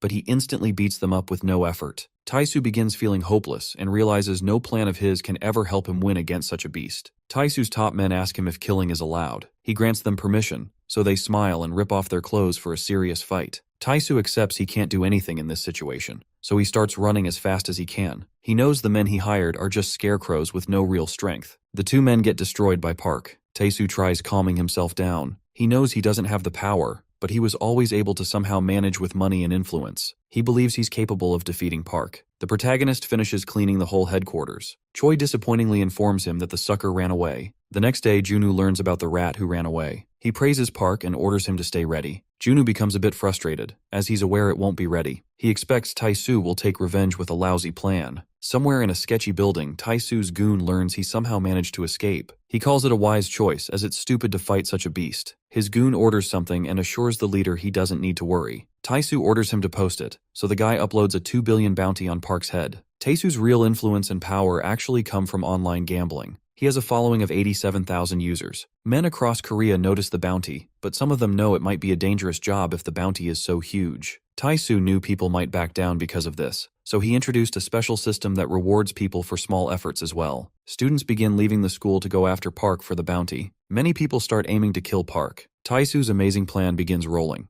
As Park walks home, a girl calls him but apologizes while making an excuse. Park doesn't think about it, but the cheeky girl pulls out a knife and tries attacking from behind. Park is easily able to see through her. He observes she's not a part of Nexus. The girl gets surprised and mentions money. Another one attacks him with a bat, but Park easily stops the guy and smashes his head with the bat. He orders the girl to spit out everything, so she gets terrified and reveals an event is happening on the site she uses. Park learns Tae-soo Choi is behind this. He becomes enraged but notices more ordinary people coming his way. Tae-soo's minion starts getting reports. He learns the people are doing their best. At first, the guy was hesitant about Tae-soo's incentive system, but now he admits it's working perfectly. Tae-soo knows he might go broke because of his system, but he's already expecting a favorable outcome. He reveals he chose the gambling market because it destroys greedy men. If a rich guy was offered the same money, he would look down on Tae-soo, but losers who got their lives wrecked because of gambling won't hesitate at all. Such people are willing to lose their sanity for money. Park pushes back the wave of bounty hunters. He notices a kid and steps back to dodge. A car barges into the street and gets stuck, but the killers find a way to attack. Park deals with them and gets a call from Junu, who makes sure Park is okay. He learned about it, so he's sending men for Park, but our stubborn protagonist declines his offer and orders him to just somehow reveal Tae-soo's location. He can handle the rest. Junu thinks he's careless, so the guy orders his security team to enter. Park deals with his killers one by one. A guy tries killing him for his daughter's hospital bills, but Park smashes his head without hesitation and jumps up to grab something he can hang to. He quickly makes a run for it and leaves, despite getting jumped by everyone. The protagonist saves himself by entering a random store, but he gets shocked to see a huge army of men waiting inside. He realizes they lured him in, which means they're from Nexus. Park feels glad he doesn't have to hold back anymore. Park begins beating all of them. No matter how many charge forward, the protagonist remains unstoppable. He destroys a guy, shocking the other goons. Park keeps his guard up and receives a call from Junu, who reveals the scumbag's location. He decides to clean the place quickly so he can chase Tae-soo, but the men around him become terrified and back down. Tae-soo watches everything through a camera. He begins smiling as he assumes he has cornered Park, since our boy only wiped out a fraction of his goons. Another gang shows up to face Park. Tae-soo's lackey suggests they should deal with Junu as well while they're at it. Tae-soo praises his evil mind and promotes him instantly. The goon tries hacking Junu's camera as well, but as soon as he takes action, Junu starts appearing on all his screens. Tae-soo assumes this is part of his goon's plan, but the pathetic scumbag lets him know they're totally cooked. Tae-soo becomes confused, so Junu clarifies it was a trap. He laughs menacingly, which makes the leader terrified. His goon tries his best, but the broadcast doesn't turn off since Junu and his men already hacked into his crappy security. Junu calls their plan a complete failure and shares that he's just teaching them a lesson. The guy changes the bounty on Park and turns Tae-soo into a target. The guy becomes terrified, but Junu doesn't hold back and asks him to have fun with an evil smile. Nexus goons get the notification. They realize they've lost, so the whole gang quickly retreats. Tae-soo becomes hopeless, and as he suddenly hears a knock on the door, he orders his crappy lackey to take the money out of his safe, as they're both about to go underground for a while. The men begin chasing Tae-soo, but he keeps a cool head and tries prioritizing his own life over money. He's confident a new gambling website won't be hard to make, so he can maintain his wealth later if he lives. Suddenly, Tae-soo sees his goon getting completely wrecked. He falls onto Tae-soo and stops him. The leader becomes terrified as he notices Park has caught up.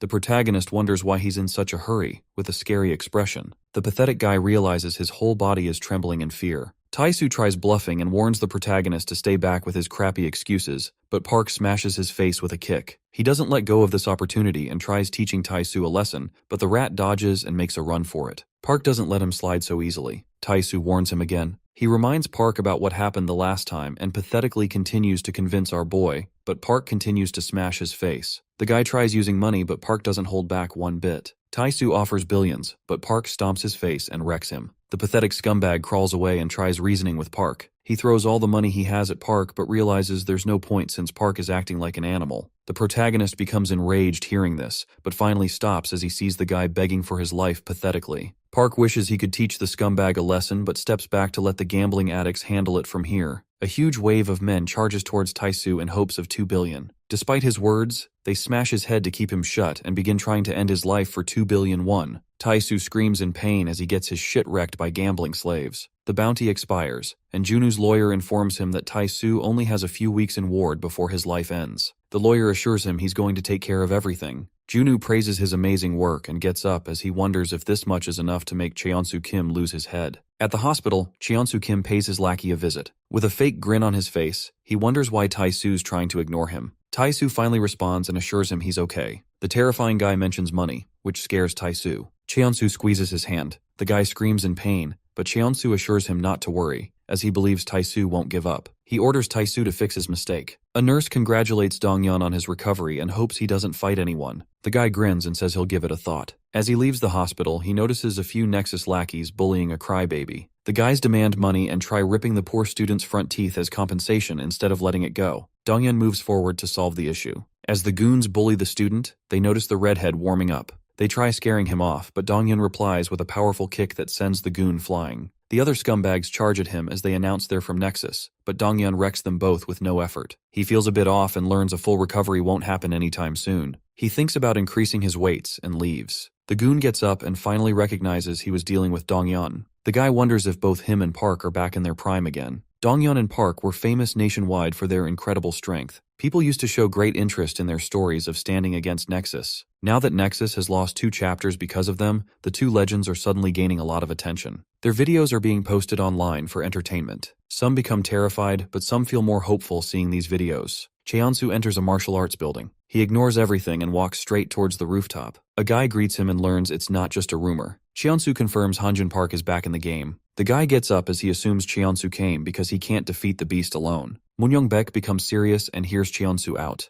The Nexus leader reveals he needs someone equally strong to deal with Park. Moon-young reminds him about the last time. Cheon-soo confirms he remembers it. 2 years ago, Moon-young got used by the guy like a joke, and now he has the confidence to come back crawling with his crappy request. Cheon-soo makes a crappy excuse and assures the guy he's going to be rewarded. Cheon-soo offers him whatever he wishes for. Moon-young flexes his bicep as he hears this, but the guy suddenly becomes serious and asks if Cheon-soo is willing to sacrifice his throne for it. They both go silent for a second. Cheon-soo asks if Moon-young can handle Nexus with a terrifying expression. The musclehead realizes his leader still has the scary aura despite all that gaming crap. He takes back his words, knowing it's not a request but an order, so he assures Cheon-soo he'll quickly take action. Moon-young is confident he can finish Park like last time, so he lets Cheon-soo know he expects a satisfying reward for it. Later that night, Moon-young recalls the interaction and believes Cheon-soo doesn't trust him one bit. The guy predicts his captain is planning on destroying both of them at once. Moon-young's goon finds it hard to make a decision as he starts getting a bad feeling. Moon-young wonders what he's up to and orders his man to kill the pathetic guy if he's not revealing anything. But his left-hand man, Ju-young, gets a bad feeling about it. He hates the victim's face and has learned everything he needed, but still feels weird. Moon-young orders him to finish the job and hears his right-hand man, Jong-young Lee, dying to know how the interaction went earlier. He assumes Cheon-soo is after Park, so the guy asks if he should let their boys know. Moon-young suddenly smiles, seeing his man's confidence. He realizes he was chickening out for no reason, and since he's finally getting a chance to reunite with his old homies, the guy becomes confident, but he's aware Park won't drop dead easily. Moon-young kills the victim, giving his men a good show. He announces he's coming after Cheon-soo once he's done dealing with Park. At Junu's office, Choi films herself while congratulating Dong-yeon on his recovery.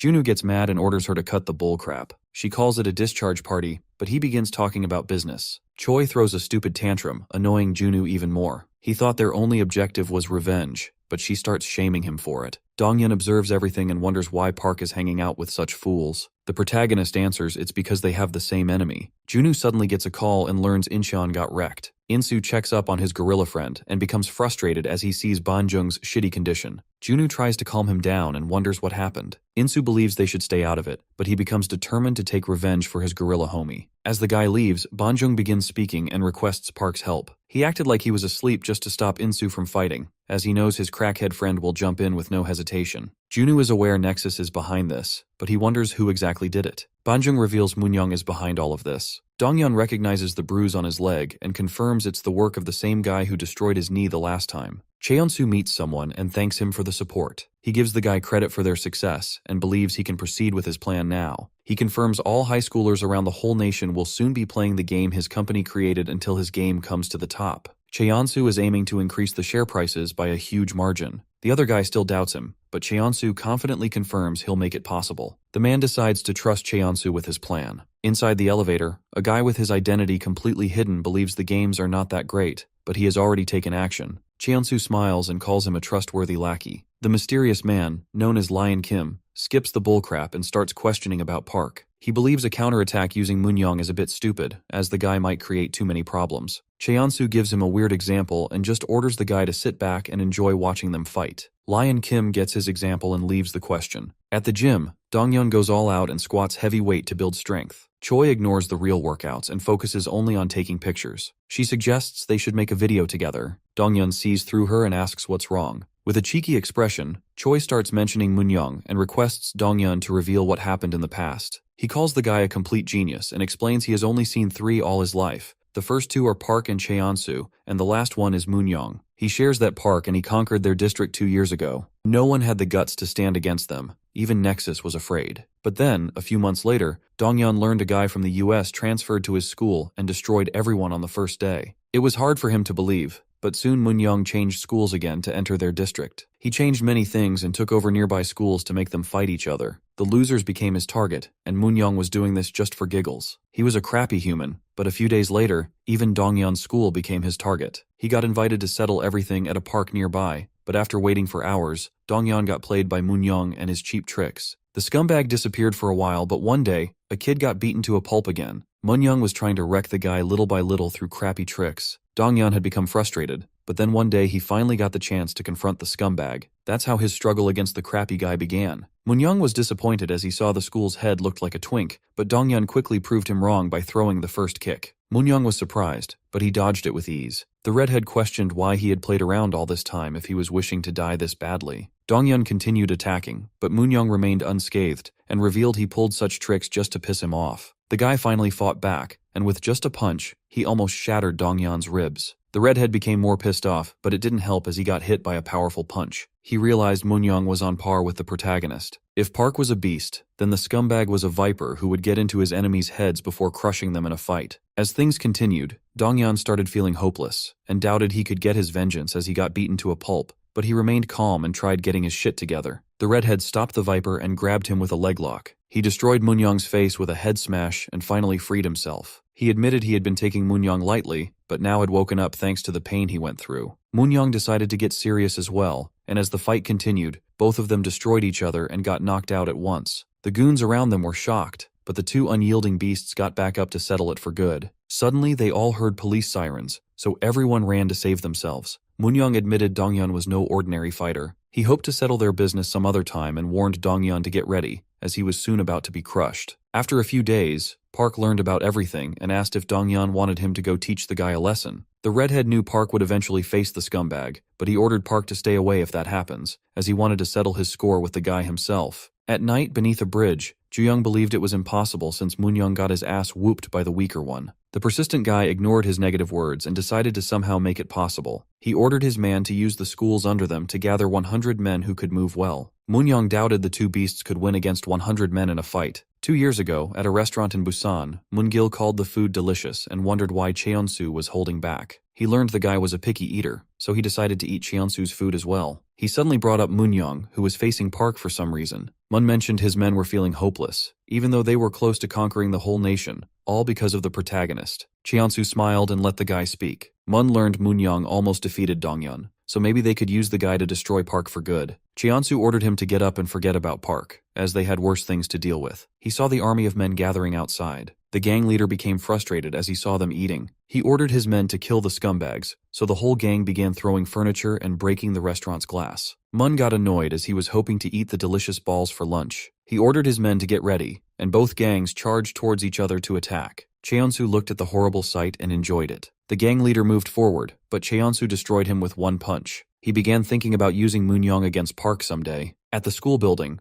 Moonyoung gathered 100 men and announced his objective. The men became terrified as they all knew how tough Park was. Moonyoung took their attention and explained their goal was to hunt down Park. He saw their terrified expressions and felt pissed off, realizing they were all literal wimps. He believed they were tired of suppressing themselves. The guy tried motivating them and helped them understand that Park and Donghyun were still just humans, no matter how strong they looked. He questioned if they doubted that 100 men were weaker than Park with him on their side. He convinced them to hunt down Park and assured them they could do whatever after that. Moonyoung continued and announced the self-proclaimed shitty gang who was terrified of Park. After defeating the beast, he aimed to crush Nexus and rise to the top. Moonyoung invited everyone to support him so that one day, they could all stand on top. The men got fired up, so they all became determined to crush Park for good. Suddenly, the protagonist himself smashed the door open, and with a terrifying expression, he made it clear that 100 won't be enough to take him down. Park got ready to destroy everyone and confidently walked towards the stage to confront their crappy leader. Moon-young was happy he decided to appear, so the protagonist ordered him to move forward as he wanted to teach the guy a lesson. Moon-young smirked maliciously while his men threw glass shards all over Park's body. He began bleeding, but Moon-young didn't give him a second to process what was happening and threw a punch. Park blocked it but got his arm wrecked as the cheeky scumbag used splinters while attacking. Moon-young called it just the beginning as he ordered his army to finish Park. The protagonist stood his ground against the men, but suddenly realized everyone had been sprayed with splinters, which meant Moon-young was using them to destroy Park's arms and exhaust him. He took care of multiple men but got hit by a bat from behind. Park sent the guy flying and tore apart his shirt to use it for his arms. The evil leader ordered his army to move forward and attack, and as the beast faced everyone alone, the fight lasted for a couple of hours. Despite the shitty circumstances, Park became the legend and wrecked Moon-young and his men all by himself. The evil scumbag couldn't believe he was getting destroyed, even though he never let anyone win against him, no matter how strong they were. He had even taken down the national #1, but now he was getting his ass whooped by Park. He couldn't understand how someone could hold this much strength. The protagonist finished Moon-young for good and ordered him to never hold his head high. He humbled the guy and made it clear to never forget this day, or else he'd get crushed again. Moon-young became frustrated and screamed in pain. The next night, Moon-young couldn't understand what went wrong. It was hard for him to believe a single guy took down 100 men and wrecked his shit. Moon-young finally accepted that he might never get anywhere close to the protagonist. Ju-young appeared and questioned why he had such a miserable expression. He reminded his leader that he was the legendary Moon-young and believed he would come out victorious someday, no matter the cost. Moon-young finally got up and apologized for acting like a wimp and letting his emotions get in the way. After this incident, Moon-young and his goons disappeared,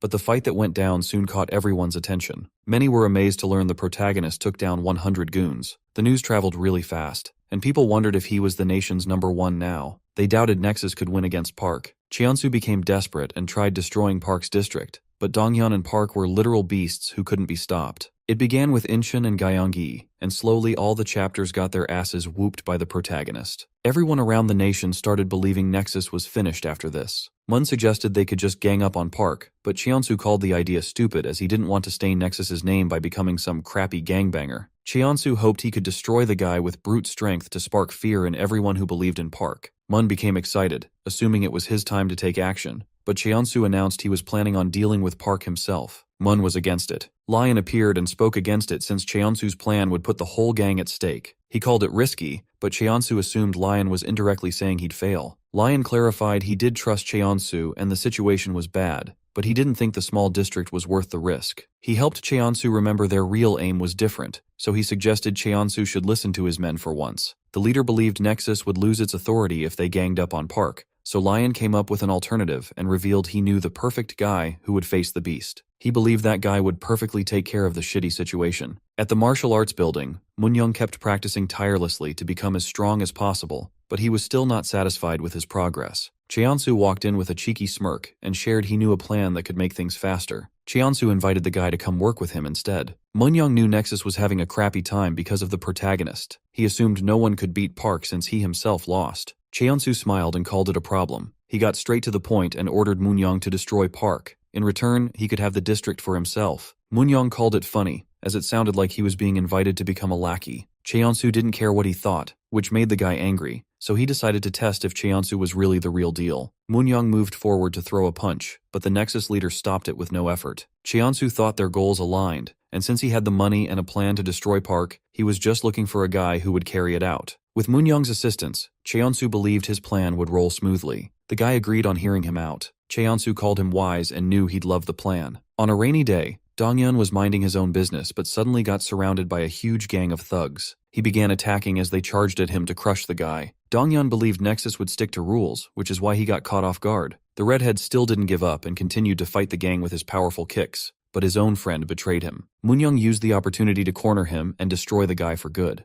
Donghyun realized he was in a horrible situation with no hope of winning. As Park saw the text, he became frustrated and quickly reached Moon-young's location. That's how his downfall started. Park saw injured Donghyun tied up. This was going to be their last battle from 2 years ago. With a terrifying expression, Park reminded Moon-young about last time, but the persistent scumbag made it clear that he wouldn't stop looking forward unless Park pulled out his eyeballs. Moon-young used a metal rod and instead of hitting Park, struck Donghyun's knee, wrecking his life. The protagonist felt so much rage that he rushed towards Moon-young to stop him for good, but the villain's goons used chains to stop him from moving forward. They all began pulling the chains to somehow bring Park down, while Moon-young's right-hand man started hitting our boy with a metal rod. Park gripped the metal chains and used his brute strength to pull them. He sent the men flying, but Moon-young maliciously laughed and advised him to say his last words. The men somehow managed to hook the chains to immobilize Park completely. Moon-young frustratingly called people like Park annoying, those who acted like heroes and made a big deal out of rules and friendships. The evil scumbag believed winning mattered most, so he smashed Dongyon's leg to relieve his frustration and challenged our boy to save his precious friend.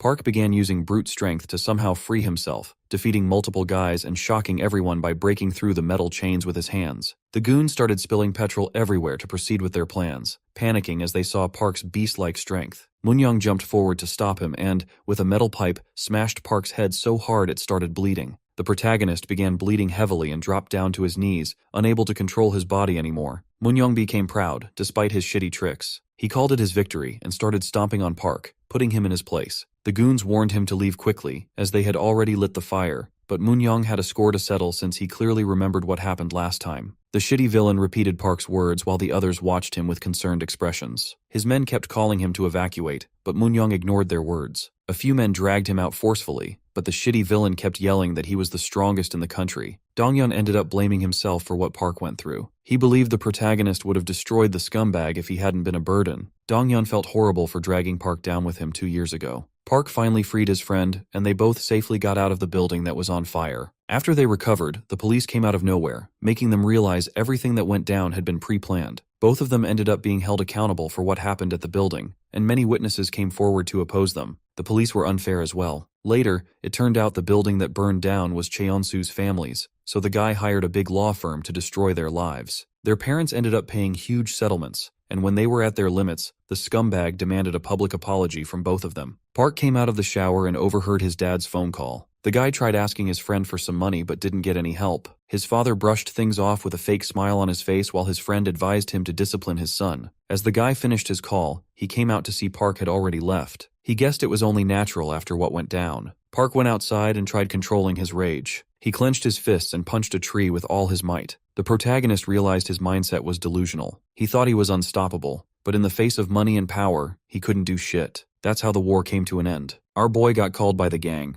Cheonsu confronted him and kept beating Park to a pulp, but he didn't fight back. He learned fists alone weren't enough to win all wars. The protagonist had to get down on his knees in front of Cheonsu. The shitty leader mocked his cheap tricks and helped Park understand how the real world works. He warned the protagonist to never fight again and to keep his head down, acting like he never existed. Cheonsu called this a punishment for whatever Park had done. Park had no choice but to go along with his shitty plans. Cheonsu ordered his men to beat Park up to test if he had really learned the lesson to never fight back. Dongyun finally finished the story and confirmed he had told everything he knew. Choi felt sad for him and explained that this was the reason he tried backing off. He had complete faith in Park, but still believed he might become a burden again. Choi patted his head and tried comforting him, saying she didn't think he was a burden at all and that this time they had her and Junu on their side. The girl shared she'd been through quite a hard time as well. Dongyun felt motivated and became determined to reach a different conclusion this time. At Junu's office, the guy recalled what had happened so far. He knew Taisu was just a cash cow, while Inshin's men were Nexus slaves. He was aware none of their opponents so far were Nexus's actual combat force.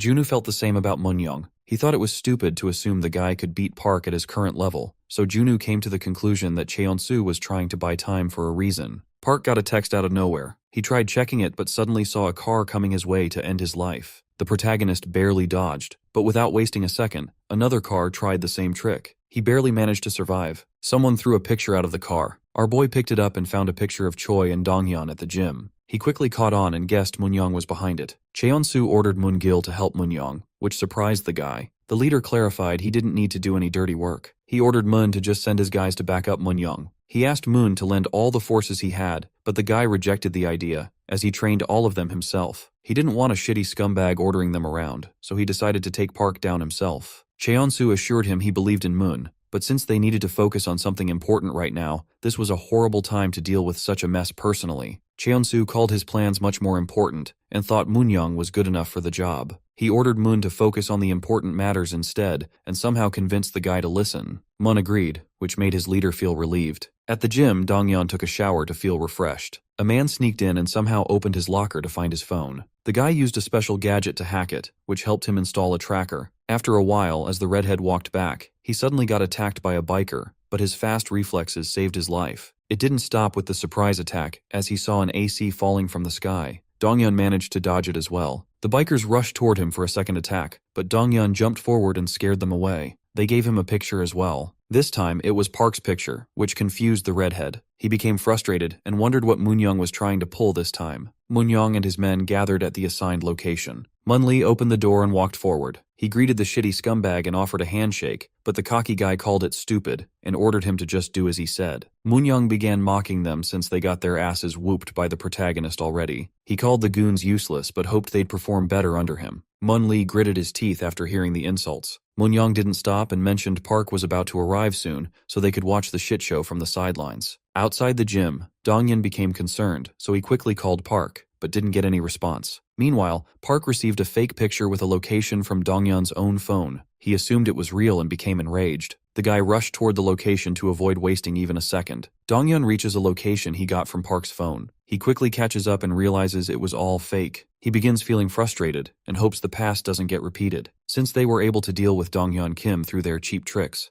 Moonyoung feels relieved. With a cocky attitude, he believes there's no need for any backup for a guy like Park. Mun-Lee calls the guy shameless, and the goons point toward the front gate. The shitty scumbag suddenly begins smiling. He feels great seeing Park again, so he invites the guy to come up and get himself destroyed again. Moonyoung mentions the redhead to anger Park even further. The protagonist sees a huge army of men in his way. One of the guys steps forward for a one-on-one fight as he looks up to Park, but the protagonist ignores his words and wrecks him instantly. Without wasting a second, Park charges toward the army and makes his way through them by destroying the guys with his brute strength. He runs toward the school building in a hurry to save his friend. Moonyoung becomes excited to see Park is still insanely strong. He calls Mun-Lee's army horrible, as they couldn't even lay a hand on Park. Mun reveals their new recruits. He just wants them to face a beast like Park, as it is an amazing experience. Mun-Lee assures him not to worry, as shit's about to get serious. Park rushes inside and finds two men waiting for him. They call him an arrogant guy for assuming he can go through them easily. Park warns them to step back as he rushes forward to attack, but the guy easily dodges his attack and grabs Park's arm. He slams the protagonist down and advises him not to throw such shitty punches against the elite force of Nexus. Park hits the wall but tries getting up to face the men.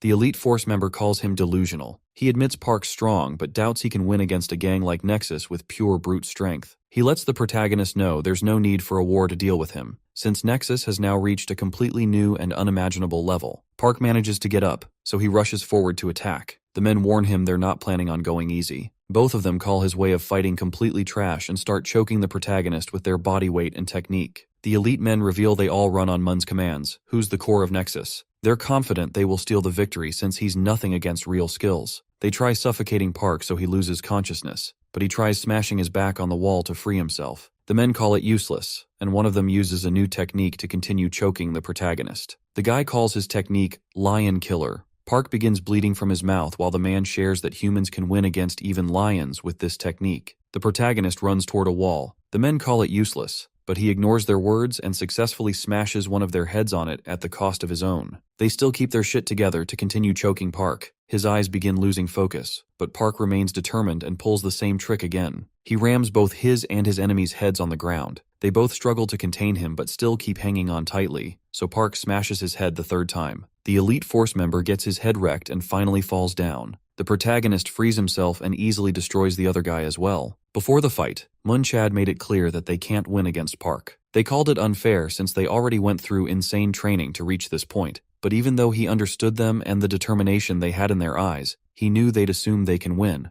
But soon, they're going to learn their lesson. The elite force members finally learn Park is a literal beast. They thought it was unfair for Mun to be sending them in since he didn't even trust them, but the guy called it necessary and admitted no one on their side could ever win against Park. It doesn't make them weak. It means Park is just a different kind of human. He believes in his men and wants them to use their strength to slow him down. Mun ordered them to only exhaust Park as much as they can, and once he's on edge, the protagonist will have to face the fastest boxer they have on their side. A new elite combatant greets Park, who's trying to catch his breath after the previous fight. Choi picks Donghyun up on her bike but disappointingly shares it's still going to take them an hour despite the top speed. She also mentions some guys and suddenly stops somewhere. Donghyun recognizes the Incheon men. Insu speaks up and assures them he has already taken care of the hackers. The guy orders everyone to begin moving. Choi grins, and the whole gang starts rushing toward Park's location. At the school, Park begins his fight with the fastest guy, but not a single punch connects. The guy predicts all his moves with no effort. A few minutes before the fight, Moon advised his fastest man to face Park once he's exhausted, and believes he needs to hurry up to save his friend. Mun predicted Park's going to rush, which will be easy to read. The combatant was ordered to keep fooling Park while maintaining his distance to buy as much time as he can. The guy thought it was stupid, but Mun convinced him not to pull anything stupid since they're facing Park. Even if victory looks certain, Moon told him to still hold back. The guy becomes impatient and hits Park with a jab. He knows the protagonist simply cannot read it. Most martial artists use their whole body in advance to attack, but he's different. He throws the attacks first, while his body simply follows his actions. With his technique, Park can never predict a punch is coming his way. The guy lands another crazy punch, pushing Park back. He decides to finish the protagonist but suddenly remembers Mun's orders, so he steps back and grits his teeth while wondering what's so crazy about a guy like Park. He doesn't understand the hype and kicks Park in the stomach. The protagonist feels exhausted but continues to attack. No matter what he throws, the combatant dodges it and calls Park nothing more than an animal with no brain. He becomes cocky and assumes he can win, but the guy suddenly hits the wall. He remains calm but admits it's a clever move to push him back like this. Park attacks, but he dodges and smirks as he reveals he doesn't even need space to throw a crazy punch. The guy attempts a 1-inch punch while challenging Park to survive. The protagonist eats the strong punch and gets thrown back, but he gets back up and pounces at the guy to finish him. The combatant guesses he doesn't have any brain cells, so he hits Park with the same punch. The guy laughs and wonders if Park never learned about such a famous punch. He asks how shitty Park feels, but the protagonist remains calm and charges at him again. The man becomes frustrated, seeing his attacks didn't slow Park at all. He challenges Park to deal with another move and begins throwing multiple punches at once. He keeps on hitting, but suddenly Park grabs his arm and orders him to stop his bullshit. With rage in his eyes, the protagonist begins wrecking the guy. Mun gets informed that the second floor is already down. He was expecting much more, so he assumes the combatant probably forgot his orders and made a stupid move. He decides to forget about it and still believes his man must have dealt some damage at least. Mun has already set the stage on the next floors, so Park has to fight once more despite being injured. Mun is confident Park will start cracking after this. The informant comes up in a hurry and shares that the third floor is already down, which shocks the leader. He wonders if his floor 2's combatant failed this miserably. The guy predicts that since 2 floors have gone down already, a domino effect has begun. The 4th floor gets wrecked as well, which makes Moonyoung laugh. He feels good for some reason, and with an evil face, he reveals it's because he's getting to see Moon acting like a wuss. The guy becomes angry and orders the shitty scumbag to take things seriously since Park's going to reach the rooftop in a bit. The cocky guy doesn't listen and advises Moon to think before saying a word. He orders the guy to just sit back with his goons and enjoy him ending Park's shitty life. The informant shares that Park is almost here. On the 4th floor, the protagonist gets attacked by a goon with a knife, but he easily takes care of the guy. Another one charges at him with a weapon, but the beast breaks his arm without showing any mercy and destroys him. He finally reaches the rooftop where Moonyoung and his goons stand waiting for him. The protagonist gets to the point and asks about his friend with a terrifying expression, but Moonyoung maliciously laughs and reveals the picture was totally fake, so he just walked right into a death trap. A net gets thrown towards Park. He's able to see it coming, but it's too late for him to dodge. The protagonist gets stuck while the goons move forward to beat him to a pulp. He grits his teeth and screams in anger. Moonyoung suddenly hears bike noises. He becomes shocked and terrified as he sees a huge biker gang coming towards the school with Donghyun. The redhead asks Choi to drop him, so she smiles and helps him make an insane landing. As he begins beating men to a pulp, the Incheon men join him. Insu orders Donghyun to go forward and save his friend, while assuring they'll take care of the men down here. The redhead thanks them and begins running. Moonyoung gets extremely frustrated and calls the redhead a sneaky rat. Insu uses his bike to push the army back so the redhead can easily rush toward his homie. The goons call him a traitor, but the bikers ignore their words and continue to fight. Moonyoung's right-hand man joins the army and starts beating multiple men, but Donghyun kicks him in the face, destroying his cocky behavior. While Insu is busy ordering his men, someone tries kicking him, but he barely manages to block it in time. Mun-Lee greets him with an arrogant attitude, but suddenly gets attacked by Donghyun. The guy orders the redhead to focus on saving his friend instead, as they have no reason to fight each other. He reveals he's just interested in teaching Insu a lesson. Insu gets ready to throw hands and assures Donghyun to keep moving as he can take care of everything himself. The redhead leaves for Park. Mun feels relieved as he finally gets the chance to take his anger out on Insu. The scar-faced guy goes along with it and gets ready to throw some punches. They both begin fighting. Meanwhile, on the rooftop, Moonyoung frustratingly looks down on them, but then suddenly calms down as he's confident the plan will still roll perfectly. He orders his goons to finish Park, so they start hitting him with wooden bats. Park almost destroys the net while eating so much damage. Moonyoung calls his goons crappy and moves forward to attack the protagonist with a bat. Park finally frees himself, but the shitty guy thinks it's too late. He swings his bat with everything he has, but Park manages to hit him as well. The goons grab onto him and try pinning him down while Moonyoung loses his patience and pulls out a screwdriver from his pocket, ready to end Park's life. Moonyoung rushes forward to gauge out our boy's eyes for looking down on him, but Donghyun finally arrives and stops him with a kick in the face. He's a bit disappointed Park's having a hard time with such crappy goons. The protagonist smiles and shares he did his best to save some for the redhead. They both team up and wreck the army of goons with no effort. The tides finally turn in their favor. Moonyoung loses his mind and begins gritting his teeth in frustration. He becomes determined to take his revenge, so the guy starts tying a rope around his wrist. He pounces at Donghyun and drags him down with himself, jumping off the rooftop. He throws the guy down and grabs his rope, but the redhead manages to grip his foot tightly. The crazy guy begins acting like an animal and hits Donghyun's head, trying to free his grip. He calls it punishment, and warns the redhead to never look up again,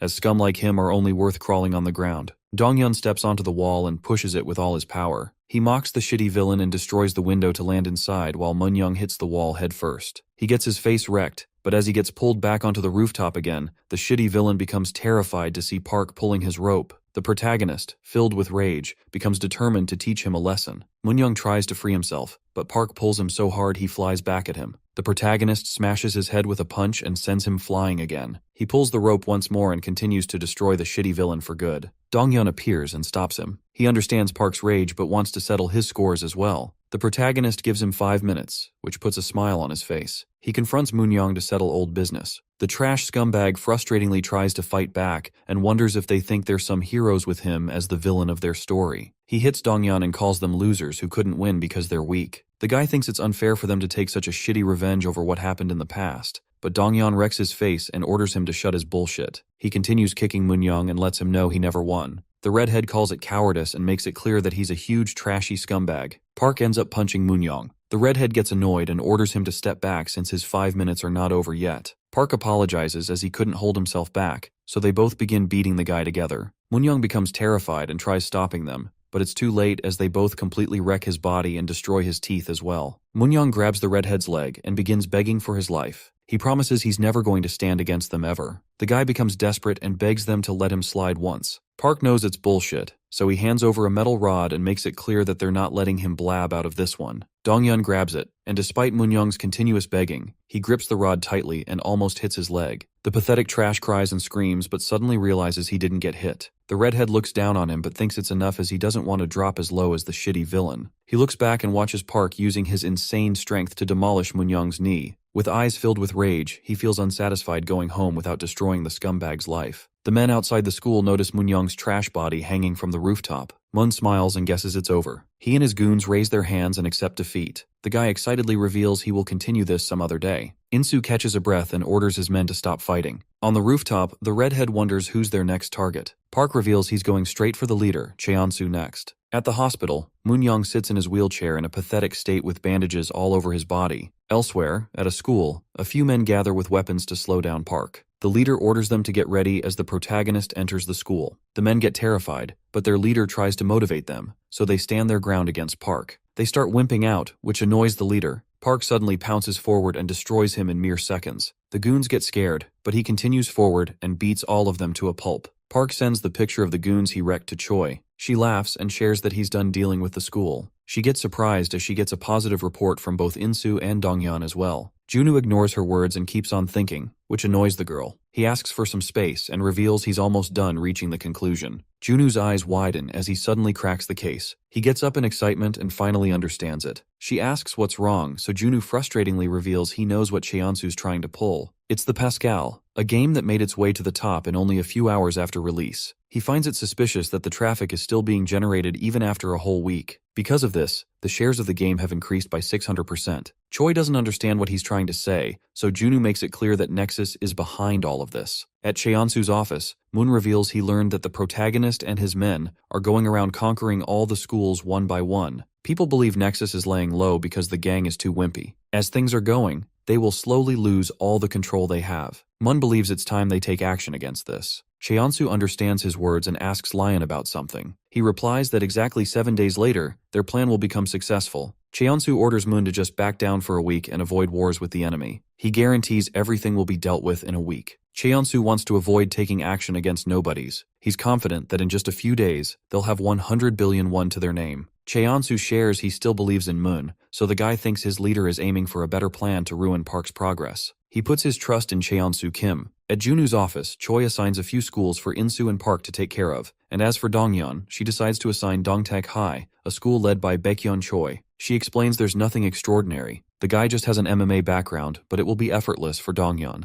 She finishes things for today and wishes them good afternoon with a smile. As they all leave the place, Dongyeon catches on and notices Choi's unusual behavior. When she's about to leave on her motorbike, the guy stops her and asks if she's sure about what she said since the guy she mentioned is from her own school. She's surprised he has a working brain. The girl hands him the helmet and invites him to ride with her unless he has other plans. They both reach a new place, so she begins her story and mentions someone who was a part of Nexus. Choi brought up her past as well. She learned her father was trash who ran away with a woman he was cheating on their mother with. Choi's mom ended up working day and night to support the whole family. Things kept getting worse, so Choi began despising her life. She wished she'd stop skipping school so much, but the woman was totally powerless. Her brother felt concerned about everything as well. Choi began hanging around with people who had similar shitty lives. She felt a sense of belonging and finally found people she could call her friends. She kept engaging in weird activities but trusted them to always have her back in it. Choi ended up getting taken by the police one day, so her teacher came to pick her up. She advised him not to waste his breath as she was dropping out soon. The man didn't care about her business, but he found it weird as she had insanely good grades for someone who didn't want to continue studying. He advised her to study even harder, but she called it pure luck and tried brushing it off. The teacher didn't agree and reminded her that most kids can never score 80% from pure luck. He gave her all the books she threw out earlier, but made it clear he didn't care about it. He allowed her to do whatever since it was her own life,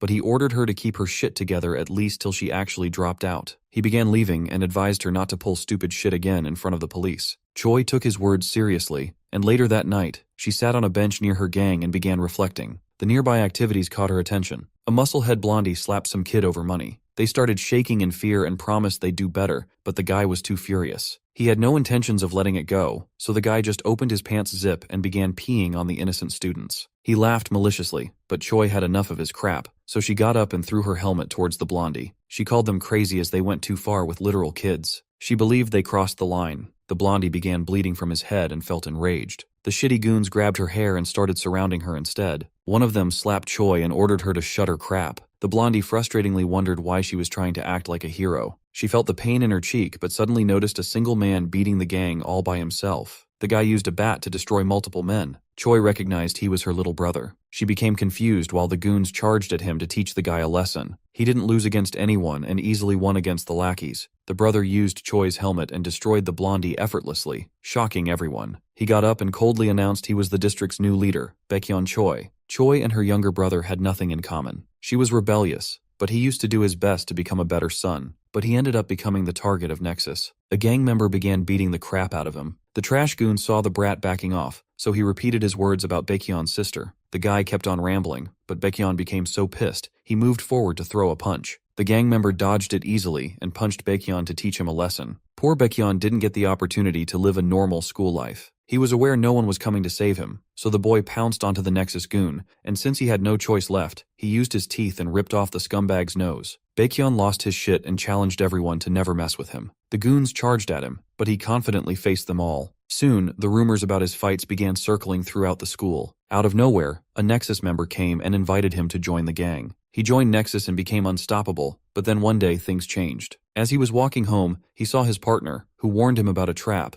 but the guy stood confidently despite seeing multiple men charging at him. He wrecked one and made it clear that he was never going to run away. The fight continued for hours, and he finally fell down against the shitty goons. They stomped his face, but the guy couldn't move anymore. He became frustrated as he realized he was finished, but then Cheonsu came and saved his ass. The leader called Baekhyun amazing for holding out despite such horrible odds. He smiled and ordered Baekhyun to drop the formalities. He felt inspired. The goons got terrified seeing Cheonsu, but they decided to take him down as well. All his life, Baekhyun despised seeing people's backs. His sister and parents were all shitty people. Everyone he had in life was a cowardice rat. But everything changed for him when he saw Cheonsu in front of him. Everyone charged at once, but Cheonsu beat them all effortlessly. Baekhyun's eyes began burning with determination again. He decided to follow Cheonsu for his life purpose. Choi confronted him about his decision later, but he didn't care about her words at all. He revealed Cheonsu himself chose him, and he was only here to fulfill Cheonsu's orders. He made it clear to never get in Cheonsu's way, and announced he'd kill the person with his own hands if it came to that. At the pool club, Baekhyun addressed the issue of a huge number of dumb brats who didn't know they were supposed to fear Nexus. He believed it was because of zero support from the teacher's side. The guy called them wimps for not cooperating and wondered why they acted so carelessly. He decided to end their nonsense and ordered them to cooperate with whatever plans he would suggest. The teacher spoke up and made it clear that the teachers didn't care about his shitty orders.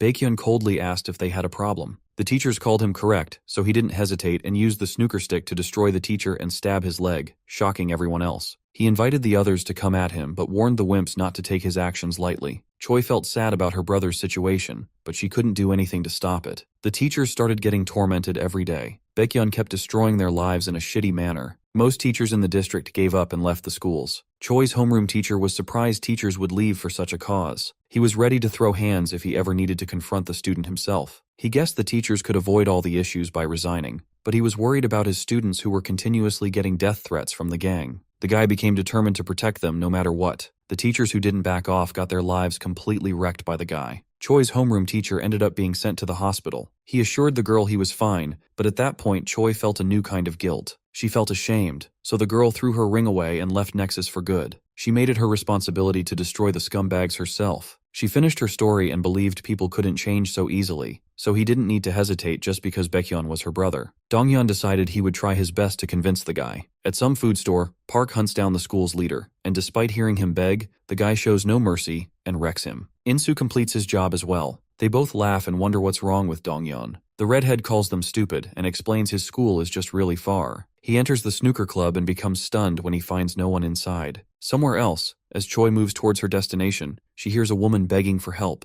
Choi stops and asks what's wrong, but the woman fools her and reveals her true colors. Choi feels confused but catches on quickly as she finds herself surrounded by men. The goons order her not to fight back, but Choi hits one with her helmet and pushes him back. The woman tries something but Choi smacks her as well. She suddenly gets hit by a bat and loses consciousness. The men inform their boss that she has been captured. Choi gets locked up. She keeps knocking on the door while frustratingly yelling at her brother to let her out. Baekhyun finally appears and learns she has been yelling for hours now. He kicks the door and orders her to keep her mouth shut for at least 5 days so he doesn't need to kill anyone. He makes it clear that if she continues this, he's going to assume she's getting in Cheonsu's way and wreck her life. She begins smiling and lays down to take it easy, just like he said. She repeats his warning and laughs. At Cheonsu's building, Moon fills him in on the situation. He knows Park and his gang are obsessed with loyalty, so they won't do anything stupid that puts Choi's life in danger. Cheonsu grins and hopes they can keep this up. He reveals the plan has almost reached completion. At Junu's office, the guy decides to be careful since their enemies have Choi as a hostage, but he disappointingly shares that if they don't take action, Cheonsu will become a multi-millionaire even Junu can't defeat. He admits it's risky, but orders them to keep destroying the gang little by little. Insu asks a question. He understands Nexus can be defeated, but that still won't stop the leader from reaching his goals, since the stocks have already crossed all expectations. Insu believes they've already lost. Junu laughs as he understands his words but explains they're ignoring something important. Junu is determined to win at all costs, even if he has to use shitty methods. He assures them not to worry and reveals they still have a plan that will change the tides. Junu calls Insu correct and reveals Nexus has increased the game's shares to 8 times their original price, but the stocks haven't been sold yet. He believes it's because their plan still needs more time to be successful. With an evil expression, Junu predicts Cheonsu's real plan to sell the stocks on short. The whole explanation goes over Park's head, so Junu clarifies that Cheonsu borrowed the shares first and is now planning on liquidating them completely. Whenever he needs to return everything, the guy is aiming to just buy the necessary number of shares and return them to the owner. Junu continues his explanation and predicts the leader is going to push the price to completely crash. Since the redemption date is close, Junu explains the leader will use his influence to destroy the share prices, but that's where Park and Insu are going to jump in and stop everything. Donghyun feels concerned about Choi, but Junu assures him they're going to get her back. He reveals he tracked her hours ago so she can be saved anytime. Donghyun gets angry and questions why he kept such a thing hidden for so long. Seeing his passion, Junu guesses the redhead might be in love, which embarrasses the guy. Donghyun tries making an excuse and begins leaving to save Choi first. Junu orders the others to get on their feet as well, but they both remain confused. Insu forgets about the fancy talk and helps Park understand they just need to wreck some more goons. Junu laughs wickedly and orders them to deal with the goons while he takes care of the mess with money. Park and Donghyun reach the location and break open the door. They see an army of goons hiding inside. The men are surprised they got tracked, but they all rush forward to defeat the beast and his friend. Park decides to take care of the goons and orders his homie to move forward and protect Choi. The redhead rushes towards the helpless girl. A goon informs Baekhyun they're being attacked by the protagonist. Choi calls her brother stupid and reveals she had a tracker on her all this time. She lets him know he's about to get a beating. Baekhyun opens the door, and with a cold expression, he calls her the one who screwed up. Donghyun and Park finally reach the floor, but they both end up stopping as they see the scumbag taking his own sister hostage. Baekhyun warns them and orders them to just leave, which frustrates the redhead. He glares at the guy. Baekhyun suddenly gets his ass slammed on the floor by his sister. She reminds him she isn't as weak as she looks. Donghyun takes the opportunity and moves forward. He throws a crazy punch, sending the guy backward. Baekhyun starts feeling shitty. He admits he made a mistake underestimating his sister, but since he doesn't want anyone to wreck Cheonsu's plans, he becomes determined to destroy the guys. Baekhyun throws a window toward the redhead. The guy mocks him for his cheap tricks, but Baekhyun grabs his face and corrects him, saying it's called strength. He almost wrecks Donghyun's face, but his punch gets dodged. The guy keeps throwing attacks continuously, but the redhead sees through everything and remains unscathed. He throws a kick and wonders who labeled this crap strength. Donghyun guesses it was their shitty leader. He tries explaining the guy is only using Baekhyun for himself, but Choi's brother keeps on glazing him and punches the wall in anger. Donghyun decides to teach him a lesson, so he hits the guy with a kick and throws him backward. The redhead calls him the biggest glazer. He knows Baekhyun has gone through tough times, but this is probably not what he wants to be. He reveals the harsh truth. Cheonsu probably doesn't give a crap about Baekhyun. He was only sent here to buy time. Donghyun tries to wake him up and questions why he's such a simp for Cheonsu. Baekhyun still doesn't understand, and in a desperate attempt to win, he charges forward. But the redhead destroys him instantly. He doesn't know what Baekhyun saw in his life but believes he's on the wrong path. This is hard for the guy to believe, as he had no other choice than to be a strong beast for survival. His leader helped him find a proper path. Baekhyun already knew he was doing terrible things, but that didn't matter, because he had already decided to walk behind Cheonsu. Even if it's depressing or hard, he was happy to walk the road for someone who came into his crappy life and became the hope he always needed. Baekhyun stops them and starts screaming in rage. Choi grits her teeth, seeing his desperation. As her brother charges forward to attack, Donghyun wrecks him and hopes he stops, as it is getting depressing. Baekhyun clings onto him to keep on standing, but the redhead knocks him out. He still grabs Donghyun's leg with whatever power he has left and tries stopping them, but the guy gets stomped in the face. Choi's head starts going through all the memories. Her brother gets up even after so much beating. Donghyun feels a bit annoyed, but Choi stops him and steps forward herself. She slaps her brother, and with tears in her eyes, orders him to wake up. Choi reminds her that Nexus destroyed her friend's knee. Park's life got ruined through insane lawsuits, and Junu lost his precious friend and family. She helps him understand her shitty gang will someday betray him and destroy his life as well. She apologizes for what happened and begs him to change. Donghyun supports the girl and believes he should try harder to fix his own life. The redhead moves his hand forward and tells Baekhyun he can still change and start from zero. The desperate guy holds Donghyun's hand but suddenly pulls him in and attacks. He begins acting like a total animal and lets them know he's never betraying his leader. Baekhyun jumps through the window and escapes. Choi feels frustrated, but Donghyun assures her the punch didn't even connect. He's honestly more worried about her brother because once Cheonsu loses his shit, Baekhyun's whole life will shatter again. At Cheonsu's building, the leader observes his men selling short and learns their progress today is at 20%. Lion is amazed by how fast it's dropping. He feels bad for the people losing their money, but Cheonsu doesn't care one bit. He praises everyone and stops for today. But as he's about to leave, a trader begins screaming as he sees a 6% gain. They begin losing money, which shocks the leader. His men believe someone is manipulating the market from the outside. Somewhere else, Junu sees through their whole scheme and easily sets the tide in his favor. With an evil expression, he reveals Cheonsu is dead if the price begins flying. Cheonsu's men begin panicking, seeing the price soaring high. They hope it maintains a downward trend, but they finally lose their shit as the price crosses 18% and the trade closes. Lion's face becomes colorless. He starts getting calls while the traders find it hard to imagine someone could manipulate the price like this. They can't believe it's possible, but Junu smiles at his place and somehow makes things possible. Cheonsu's anger becomes visible. He finally loses his patience and suddenly sees Baekhyun trying to enter. The guy calls Cheonsu and requests more backup while promising he will take care of it. He feels glad his leader is listening, but Cheonsu kicks him in the stomach and turns the guy into his punching bag. He sends Baekhyun flying and calls him worthless since he didn't fight till death to buy them the time they needed. Cheonsu orders Mun to listen and admits there's no other way for him to win besides getting his own hands dirty. He tells the guy to gather all the chapter leaders. Mun becomes excited as he understands what's going on. Cheonsu calls him correct and gets ready to deal with the protagonist himself. The next day, Cheonsu's trader is shocked as he sees the news about Pascal's partnership with Junu's corporation. The trend keeps rising, and everything goes according to Junu's plan. Cheonsu finds it hard to stop laughing and wonders what his enemy will do after this if they even have any cards left to play. Outside a school building, Cheonsu greets his army, the elite force of Nexus.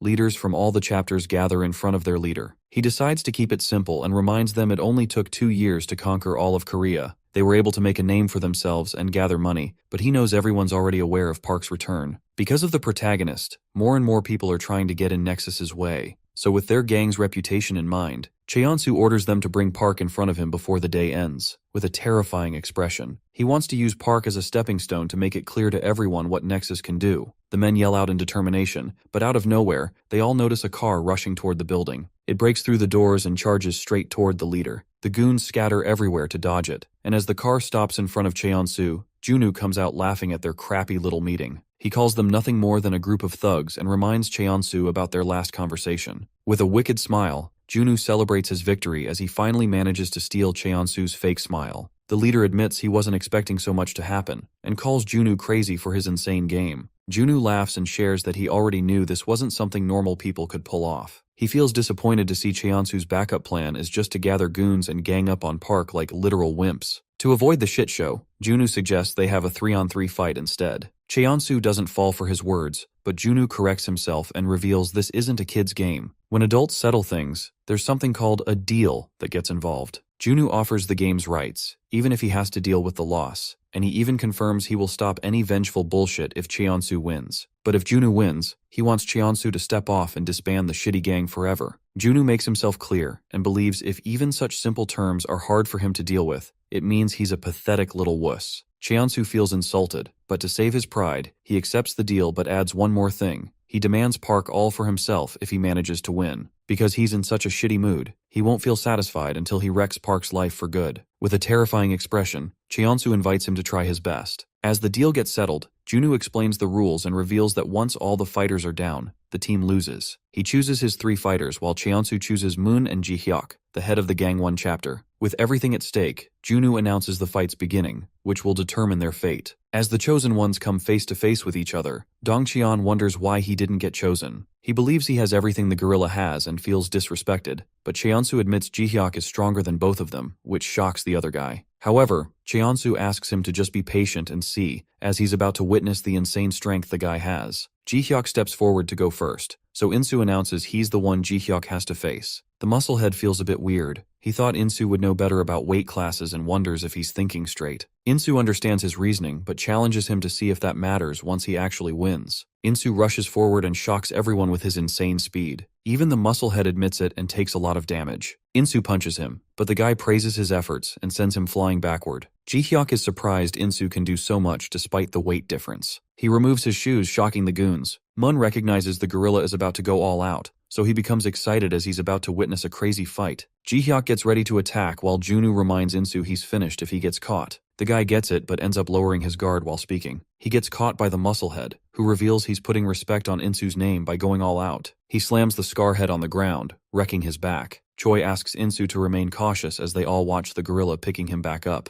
He slams Insu back on the ground twice. Before the fight, Junu told Insu his chances of winning were extremely low. He explained Ji-hyuk was a literal fighting animal, and rumors even say he ripped apart a huge tree with sheer strength, both in mass and talent. Junu called him better than Insu, so the guy wondered if he should just drain him out. Insu frustratingly got up and made it clear that he would do his absolute best, even if winning was impossible. Junu wondered why Insu got so riled up, as he was expecting the guy to steal the victory since he's paying a shitload of money. Junu advised him not to feel hopeless and, with an evil look, believed there's definitely a way for a man to destroy even a fighter bull. In the present, Insu kicks the guy's stomach and frees himself, frustrating the goons. They get angry but notice Insu's barely hanging in there. The guy feels alive and realizes this is the reason Junu called it almost impossible. He admits if he gets caught in the same attack again, he's going to drop dead without a doubt. The musclehead rushes forward to finish the game, but Junu smirks and believes it's time Insu humbles the bull. The guy uses his hand to block Jihyok's face. The musclehead thinks he's getting his sight blocked, but Insu pushes him aside effortlessly, using a technique called Toromachi. Insu sees him charging again and admits he will need to play a lot more tricks to win. He decides to connect his punches and attacks the musclehead while maintaining a distance. Jihyok easily blocks them and reminds Insu his punches are completely useless, but suddenly the guy switches to infighting and destroys Jihyok's jaw. The gorilla recovers instantly and charges at him once again, but despite Moon's warnings, he doesn't change his path and gets his face destroyed by Insu's crazy punch. Despite such a heavy blow, the gorilla remains standing. He gets confused by Insu's crappy tricks, but as they both charge at each other, Insu orders him to keep his mouth shut and dodges the hands coming his way. He almost connects a punch, but this time Jihyok sees through the old trick. Insu still remains 2 steps ahead and hits him hard on the face again. The goons start feeling anxious, but Moon advises them to chill out as it is impossible for Insu to attain victory with such weak punches. He believes time is still in favor of Jihyok, so even if Insu continues dealing more damage, he needs a real critical blow to actually end the match. Insu gets pushed backward as he receives a heavy punch. Moon's guts tell him something's off. He suddenly notices Junu smiling and yells out to warn his man to stop, but it's too late for Jihyok as he gets his nose smashed by Insu's knee attack. Junu begins grinning as things go the way he predicted. Jihyok admits his mistake and finally understands Insu's plan. Mun becomes concerned but notices the musclehead has grabbed Insu's knee. Jihyok is amazed by the move but reminds Insu he's no ordinary man. Insu doesn't understand what went wrong. He struggles to free himself and gets slammed once more. His homies become concerned, but Dongyan believes he's still okay. Jihyok shows no mercy and keeps on demolishing the guy, but suddenly Insu throws dirt to throw him off and finally frees himself. The goons wonder how he's still standing. One of them feels weird and points out Insu has completely lost focus, but he's still standing.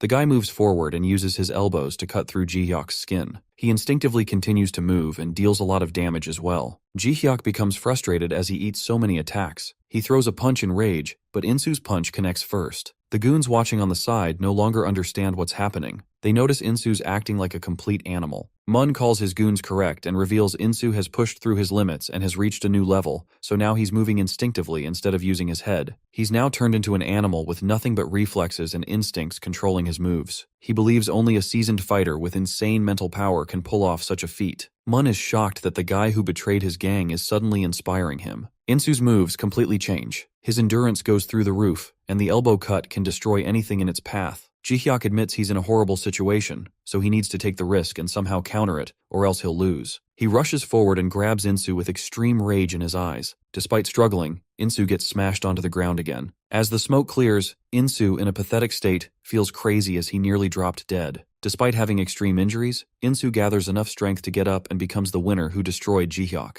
The crowd gets silent, but then Mun Lee decides to step in. The goons smirk and believe a founding member like Moon can never be defeated. Insu takes a fighting stance, but Moon punches the guy and sends him flying backward so he can finally rest. Park observes the punch and recalls the special combatant pulling the same move against him. Mun invites Dongyan to come face him, as there is no need to keep 2 redheads around. He bets the winner can keep his hair. Dongyan confirms this again and reminds the guy it'll be hard to grow back such long hair. Mun knows already, but he's confident he's going to win, so he rushes forward and starts the fight. The goons scream in excitement seeing them go. They both dodge each other's attacks. Mun is able to land a blow, which sends the guy flying backward. Dongyan gets shocked as he recognizes it's Chinese martial arts. Mun lands multiple blows, which makes it obvious he has the upper hand. Choi calls it unfair to use such fancy moves in a street fight, but Junu explains even though some Chinese martial arts are not usable in real combat, there are still exceptions. It's hard for Choi to believe Mun has mastered something like that, but Junu thinks this much is to be expected since he's the heir of a famous martial arts family that became corrupted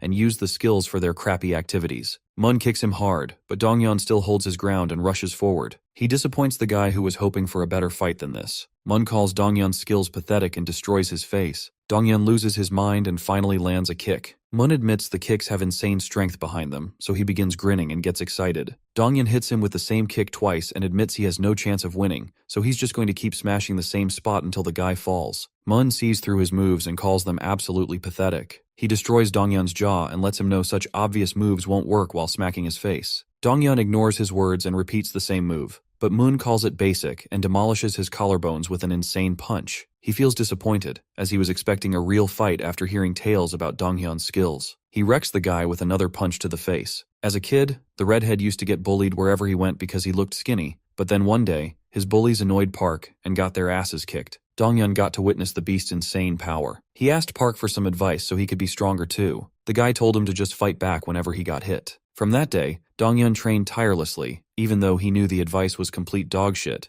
but that made him learn he could be better as well. He soon came to learn and accept that he had zero talent for fighting, and his skinny build was another disadvantage he couldn't change. In simple words, he could never reach Park's level. He knows some call him tenacious, but he doesn't find it pleasing, and it was never his intention to be tenacious. It's just he had nothing else going for him. Donghyun gets back up and tries whatever he can, even though he knows he's not a genius. He feels determined to keep fighting back against shitheads like Moon. He kicks the guy and remains tenacious until it turns into a talent of his. He finally wakes up and announces it's his turn to beat Moon's ass. Moon falls to his knees as his bone cracks from the kick. He finally understands why the guy kept hitting the same basic move over and over again. Moon tries, but he's unable to move his legs. Donghyun shows no mercy and begins smashing his head. He keeps punching the guy and challenges him to repeat his insults again. Donghyun mocks his cocky behavior from earlier, which frustrates Moon, but Donghyun doesn't let him go. He smashes the guy's face with his knee, shocking the watchers. Moon keeps blocking the punches and finally gets an opportunity to attack. He pushes Donghyun backwards and gets tired of his bland moves. He calls Donghyun a pathetic trash with no talent. It's hard for him to accept that he could ever be defeated by someone like Donghyun, but the redhead shuts his mouth as he throws another attack. Moon pushes him back, but the guy rushes forward to attack again. They both keep exchanging insane blows, making the watchers anxious. Donghyun keeps hitting the same spot and cracks Moon's arm as well. The guy gets completely wrecked by Donghyun. He still doesn't believe he's about to lose against a talentless trash. Moon's prestigious family survived for decades thanks to the techniques passed down through generations. As he was chosen to be the next ruler, he determinedly trained his whole life, but he quickly realized he had nothing special going for him. Moon was also talentless and had nothing to match the family's standards. He became the cause of shame and humiliation for his family, but he remained determined and pushed himself through rigorous training that no normal person would even consider. After working so hard, he thought he could finally lead the family, but one day he learned that working hard was nothing but the bare minimum. His father brought in some kid to replace him as the leader. He was in disbelief, but his father helped him understand that they needed talent to keep the family alive, which he didn't have. The father blamed everything on Moon's past life and ordered him to just piss off while the boy could take over his position. Moon became frustrated and stood against the decision. He worked too hard to change. He begged for another chance, so his father challenged him to defeat the kid if he wanted to keep his precious position and honor. Moon agreed to it, as things were unfair for him. But when he faced the kid, he finally learned that a talentless guy like him was useless. He just couldn't believe it, but he had no other choice but to leave. With the fire of revenge burning in his eyes, Moon became determined to prove that talent could be defeated with nothing but pure hard work. He wanted to prove this to everyone. That's when Moon met Cheonsu, where he faced the second unconquerable obstacle. He challenged the guy to a fight after feeling pissed off. Cheonsu effortlessly wrecked him. He tried to stand his ground against the guy but learned that Cheonsu was another crazy genius. He wondered if this was a sign for him to accept defeat. The guy became frustrated, and in a desperate attempt to win, he rushed towards Cheonsu and tried throwing a kick, but got his ass handed to him by the genius. Cheonsu's face got scratched, which was something rare for him. He praised Moon for his effort. This riled up the guy even more, so he got back on his feet and rushed forward again. He stopped his punch midway after hearing Cheonsu calling him strong. Cheonsu hoped they could be friends and offered a handshake. For the first time ever, Moon heard someone calling his pathetic ass strong. That's how he began working under Cheonsu, and with time and continuous effort, he became even stronger and reached the position he's in right now. Moon thinks the stakes are too high for him to back down now. He keeps exchanging blows with the redhead. As they fight each other, the watchers get concerned, as they believe both guys will come out injured, no matter who steals the win.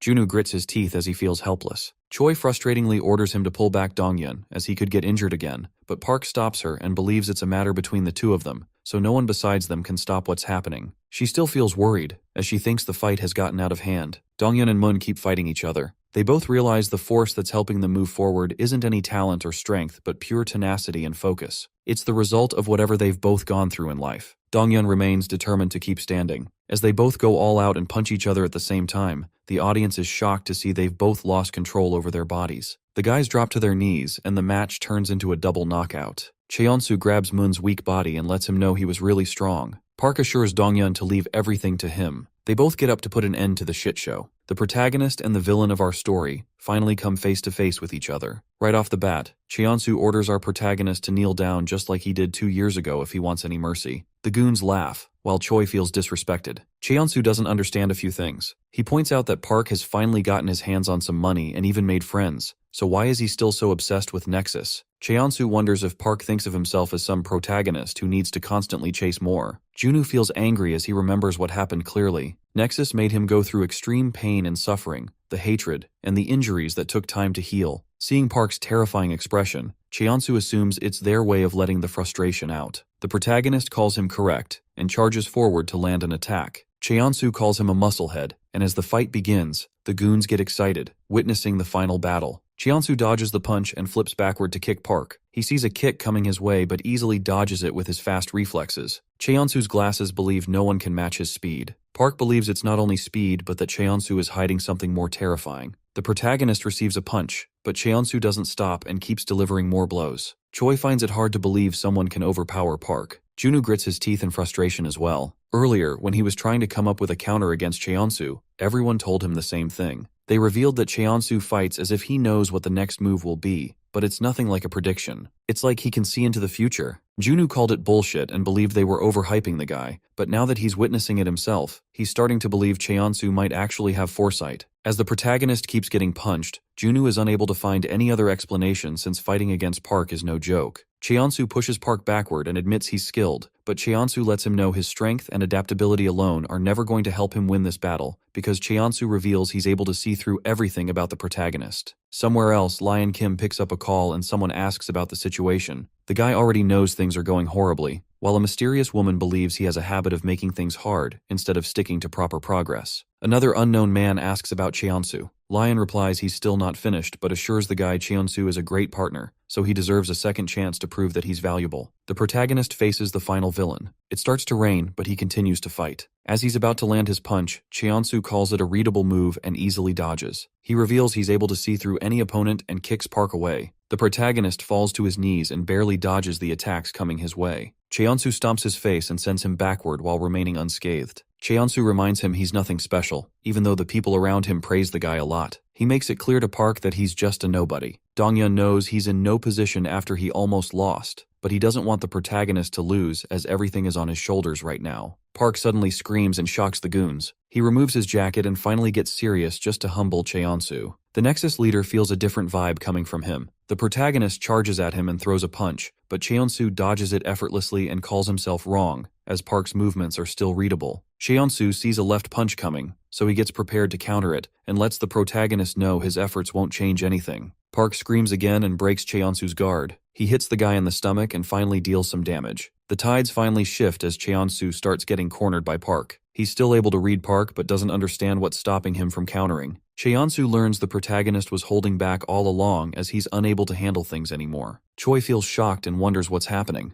Junu explains Park was just holding back so his opponent doesn't die, but it feels like he has stopped caring about it anymore. The protagonist's father was a gym owner. He used to get requests from trainers to enroll his son, but he always rejected them. One day, a guy asked what the reason was behind stopping Park from training. His father lived his whole life doing martial arts and would get stuck in weird situations quite often that would push him to fight someone. Sometimes, he would lose his patience and start seeing hundreds of possibilities to destroy his opponent and wreck their lives. But that's the reason he decided never to have his son train anything, because the father knew Park was a special kid born with insane strength. Even a small mistake would send him straight to a lifetime in jail. Choi is shocked to learn Park was hiding this much power, but she doesn't understand how he managed to reach this level without real training. Junu smiles and explains that despite not going through any real training, Park has gotten stronger through real combat. He's a literal beast with insane adaptability. As the protagonist faces Cheonsu, he hits the guy with his knee and wrecks his face. Cheonsu is sent backward, and as he notices his head spilling blood, his eyes widen in excitement. With a cold expression, the protagonist challenges him to read his moves now. Not just in games, even in real life, Cheonsu was easily able to dominate anyone in a fight because he could just easily read his opponent's moves. Everyone began following Cheonsu, so he rolled with it since it was a satisfying feeling. Despite being such a genius, even he couldn't outsmart money and power. He knew the harsh reality but didn't feel any hatred toward people with real power. He just felt extreme jealousy and wanted to someday achieve what they had. One day, he found the perfect opportunity and created his gang to climb his way up the ranks. He didn't feel any guilt or regrets as he thought the world was already full of people chasing the power he envied. Whatever he had to do, his goal was to just attain money and become even stronger than the people he was jealous of. He worked tirelessly, and little by little, he was finally getting closer to his goal. But now, all of a sudden, he's seeing Park's punch coming at him. The guy doesn't understand why he feels so excited about a crappy fight. Cheonsu feels alive for the first time. Junu notices his laughter and becomes confused. For the first time in his life, Cheonsu wants to demolish someone without caring about money or power. He maliciously laughs, and despite his plans getting destroyed, he feels good for some reason. Cheonsu doesn't understand this new feeling. His goons notice his behavior has changed as well. Their leader charges forward himself this time and attacks Park with a kick. His followers feel relieved to see he's actually making the first moves now. Cheonsu begins seeing things more clearly. He's even able to find the protagonist's weak spots. Cheonsu hits Park hard and continues throwing more attacks. His goons start believing they're about to actually win, but Moon orders them to be patient. Someone like Cheonsu going all out means Park holds the strength to push him so hard. Moon thinks they're both evenly matched, and even a small mistake will turn the fight upside down. Cheonsu keeps exchanging blows with the protagonist. The fight grows more and more intense, and as he gets hit in the face, Cheonsu admits Park is a beast, even though he's readable. He begins feeling an insane thrill and feels alive, which gives him a solid reason to go all out against Park. Cheonsu and Park throw punches at each other and try their absolute best to come out victorious. It becomes an insane battle of brutes determined to win. They both hit each other in the face but remain standing and continue their battle. Out of nowhere, someone orders them to stop.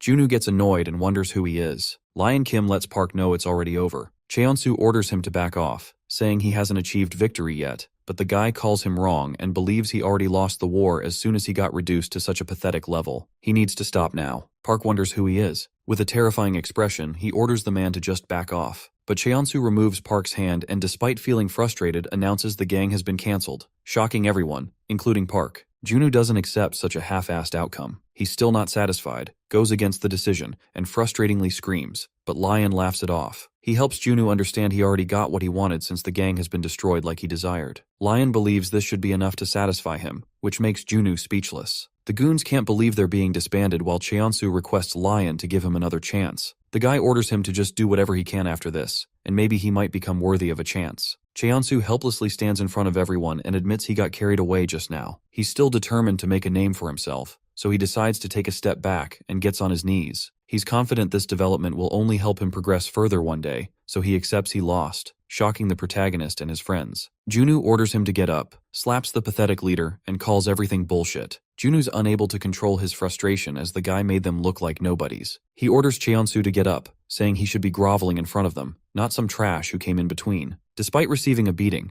Cheonsu doesn't get up, making the others feel even worse. Just like that, as if they became fools because of their rage, Nexus and the pathetic leader disappeared completely, but they were all aware the war wasn't over yet. All the efforts, the Pascal scheme, and Lion's intervention meant Nexus was just a toy of some bigger power. Junu has no proof of their identities, but believes they haven't achieved victory yet. The war has just started. Junu assures them he will soon find the ones behind the scenes. But after all of this, they had no other choice but to go back to their old school lives. The peaceful days made it look like the battle they had never actually happened. Soon a whole month passed by. One day, at the convenience store, a little girl asks the worker if he's going to propose finally. He asks her to mind her own business. Out of nowhere, Choi enters the store, so the little girl wishes him the best and disappears. The awkward guy sees Choi and starts making weird faces. He tries to control himself, but his heart begins beating harder. The guy calms himself down as he has been preparing for this moment for a long time now. He sees her coming every day, so the stupid lover assumes she's trying to make a move. He scans her things and decides to make his move as well. He gathers courage and lets her take a gimbap with her food for free. Choi wonders what's wrong with him. The guy regrets how he phrased things despite practicing so hard. Choi thanks him with a beautiful smile, which blows away all of his worries. He realizes this is love but ends up getting the wrong idea. Choi feels confused, and all of a sudden, Incheon appears on their bikes. The gorilla enters the store and reminds Choi they don't have time for stupid activities. She calls him crazy and becomes annoyed, questioning how they found her location.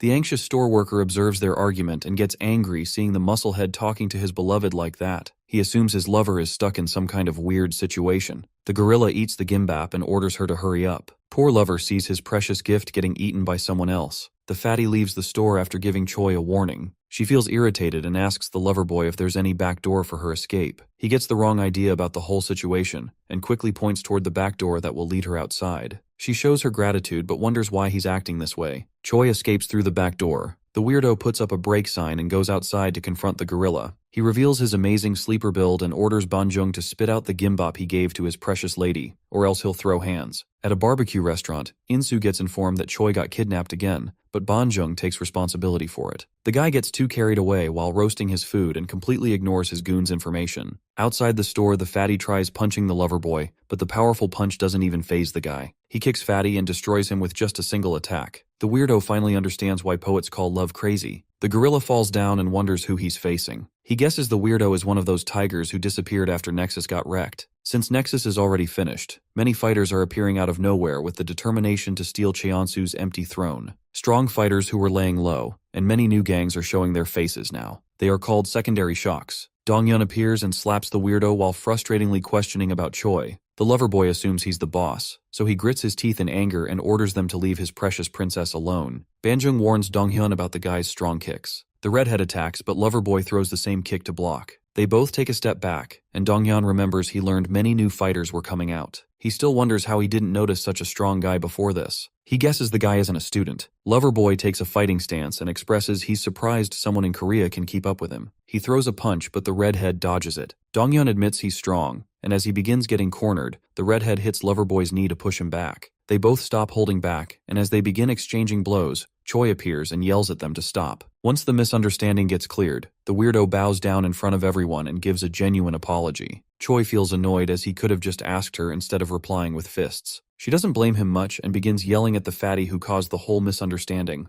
Banjung tries acting innocent, but she blames it all on his scary face and believes anyone would get the wrong idea. The weirdo keeps apologizing, and as they all leave, he begins crying his heart out as he's not sure when he'll meet his precious princess again. The guy admits he loves everything about her. The next day, Junu enters Park's class and, with a wicked smile, he shares he has finally located the real villains behind the curtain, so Park has a lot of work to do. The protagonist gets up with a serious expression and wonders who they are. At Junu's building, as the whole gang finally gets together, he shares that he has finally identified the people backing up Nexus. He believes they're behind all the crimes Nexus has committed so far. Park learns Cheonsu was nothing more than a pawn, so he decides to defeat the leaders first since he wants to teach Cheonsu a lesson. Junu understands him but reveals they can't win without money, and the ones behind Cheonsu are the fourth-generation heirs of the Seongsan group. This shocks the gang. He reveals Lion is the second eldest son, and behind him is the eldest, Dongho Lee. Choi recognizes the name and remembers they're so rich they can most probably buy the whole planet in a few years. She doesn't understand what they aim to get from a shitty gang like Nexus.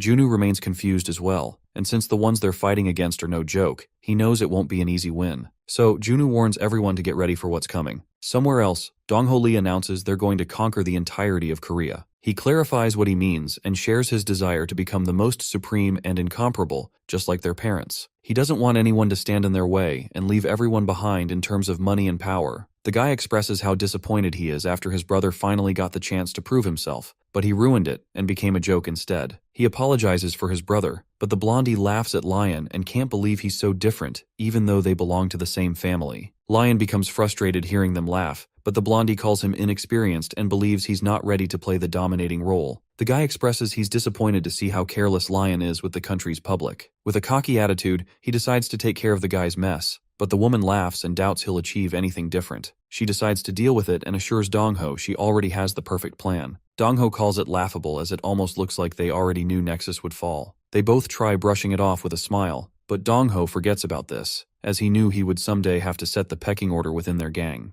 The blondie wonders if he's trying to have a four-sided battle. Dongho calls him correct, and announces that whoever wins gets to lead the generation in terms of both money and power. The blondie feels amazed to see his confidence, while the woman calls it a good opportunity, so Dongho announces the beginning of their game. At the detention center, Gyubin Yang finally gets permission to leave. The other prisoners are shocked to learn this. They begin chattering about how unfair things are. A prisoner grabs Gyubin's attention to say his goodbyes, while another one mocks the guy and believes he'll be back in a few days. Gyubin's eyes burn with rage. He grabs the prisoner and lets him know he doesn't care if the guy rots in here forever. He's never coming back because he has power backing him up. He slams the prisoner on the metal wires and destroys his face with no effort. The others gaze at his strength and hope they get to see him outside someday. Gyubin finally leaves the crappy prison and smells the air of freedom. A mysterious woman with tattoos all over her body orders him to hurry up as his employer is waiting. The blonde woman, Seong Ah-lim, greets him with a cute smile. He hops inside her car and learns she wants him to form a gang in Nexus's place. He doesn't understand why she wants him to defeat Park first,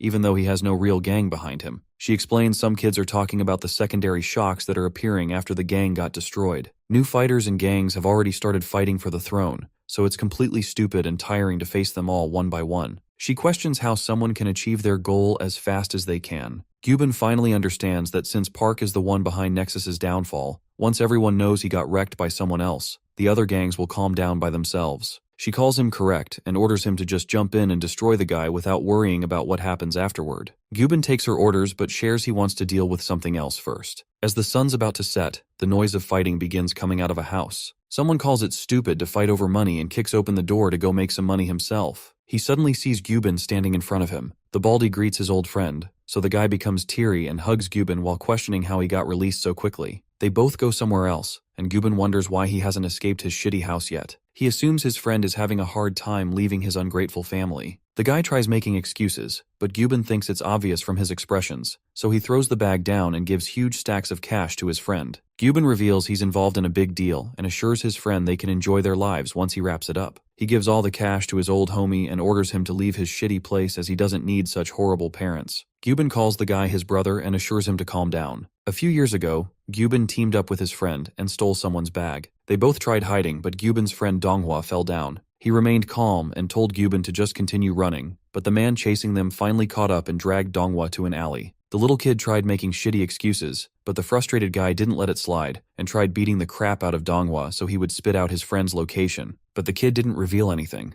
Gyubin kept watching helplessly as he couldn't do anything about it. The next day, Baldy cried and blamed everything on him. He became determined to protect his brother no matter what. Donghua assured him it wasn't his fault alone, as they both knew this could have happened, but he agreed that they were both brothers from that day on. That's how the two kids became family. At Junu's office, the guy explains there might be more enemies besides Dong-ho Lee. He calls them literal rats since they keep multiplying. Junu wonders why Park looks so down. The protagonist mentions his fight against Cheonsu last month and asks Junu if he believes Park would have won. Junu is certain Park would have won the fight like he always does, but the protagonist says it was the first fight that made him doubt his victory. The protagonist doesn't believe it will go in his favor again if Cheonsu comes back stronger. Junu's surprised Park's confidence dropped so hard, but he calls the guy right and believes they should do their best to stay prepared, so they'll need new plans that will make their victory absolute. Somewhere else, Cheonsu meets up with Lion and asks for an honest answer. If the fight kept on going, he asks Lion if he would have stolen the victory or not. Lion doesn't give a proper answer, as he's not experienced in gang fights, but he makes things clear that the next time Cheonsu needs to win no matter what.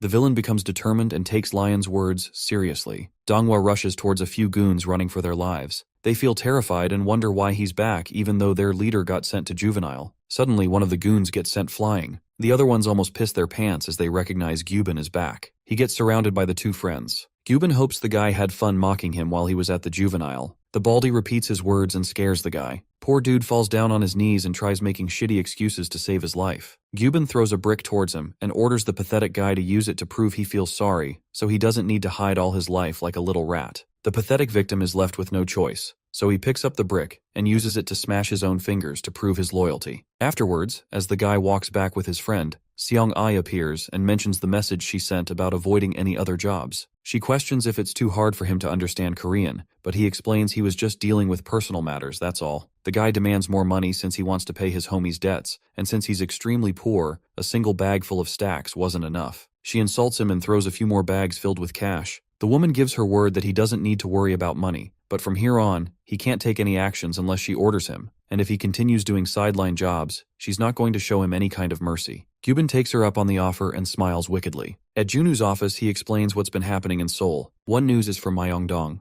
The area is usually very noisy and crowded, but these days there are no activities happening. He talks about Gangseo District next, and reveals the schools that were attacking each other have suddenly joined forces. They're now known as the League. Junu wonders why the public is having such different reactions seeing two unbeatable beasts arriving out of nowhere. Choi checks the reports and notices the same lover boy she met a few days ago is behind it. She takes charge of Gangseo district as she is sure she has met the guy before. At the convenience store, the weirdo still continues to regret what happened that day. Ever since he fought with Donghyun, his princess stopped visiting the store for ramyun. He accepts a guy like him might not keep her happy, but he still finds it hard to give up on her. The guy suddenly hears someone entering the store. His expression changes instantly as he sees his princess approaching him. She calls him Jonghyun Cheon, a 19-year-old who came back to Korea after Nexus was finished, and within days, he destroyed the schools nearby. With a serious expression, she questions if she got something wrong. Jonghyun swears he didn't do anything. He explains he got dragged into weird situations and feels horrible hearing his precious girl accusing him so casually. Choi gets confused, and as she tries to talk, someone throws a huge air cooler inside. The leader of Gangseo League pulls up outside to take revenge for the men Jonghyun beat up. He orders the weirdo to come out. Choi almost gets hit, but her lover boy saves her, and feels disappointed he couldn't show Choi his real side. But he gets ready to deal with the men all by himself, so he lets Choi pick her ramyun and enjoy. She becomes worried and offers help,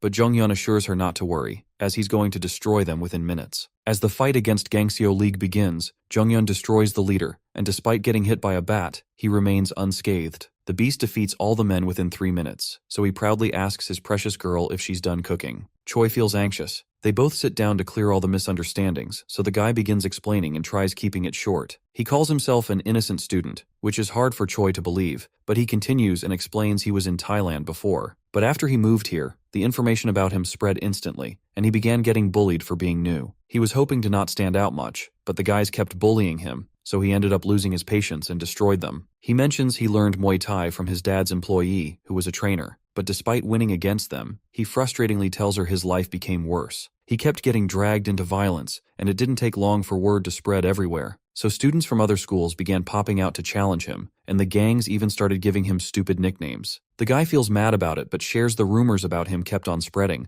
so now students from other towns are ganging up on him too. He calls Gangseo one of them. Choi listens to everything but calls it bullshit. He tries to convince his princess that he's innocent but gets cut off by men suddenly bowing down in front of him. Jonghyun gets annoyed and calls the men weirdos, as they were trying to kill him just a second ago. Gangseo's men speak up and share they just wish to follow someone who's strong, so they all want him to be their captain. The lover boy wonders how they can call someone sir while they look 49 themselves. The man tells him age doesn't matter. They all wish to follow him because he's stronger, so they request him to become the leader. Jonghyun gets mad at them for pushing such weird expectations every second, but this makes Choi laugh out loud. She calls him a weirdo, but assures him she believes in what he said earlier. Since he's not some thug on the streets but knows how to move, Choi smiles and asks him to join her team. She hands over her phone and mentions her boss is a literal cash cow. Jonghyun takes the wrong idea, so he gets on his knees and shows his gratitude while politely taking her phone. The guy promises he's going to do his best just for her. Gangseo's men get confused at first, but they all get on their knees in front of Choi to follow their boss. Choi accidentally becomes the lady boss of their league. Outside the gym, a kid thanks Park's father for the training. He promises to do his best, and as he leaves in a taxi, Park's father gets a bit surprised as he notices his son standing behind him. He realizes there's something wrong with Park. The protagonist requests his father to help him get stronger. The guy becomes serious but knows this day was inevitable. Outside his school, the redhead contemplates his previous battles. Despite giving his all, the best he could manage was just a draw. Even against Jonghyun, he doubts he would have won the fight. He feels extremely frustrated and blames himself, but Choi surprises him from behind and, with a cheeky smile, tells him to calm down. Jonghyun greets him as well. Donghyun gets shocked as he recognizes the guy, but Choi quickly fills him in on the situation and laughs as she tells him the weirdo is under her now. Jonghyun calls her correct and promises he's ready to do anything for his precious princess. Donghyun calls him mentally unstable, but Choi thinks that makes him better for the job.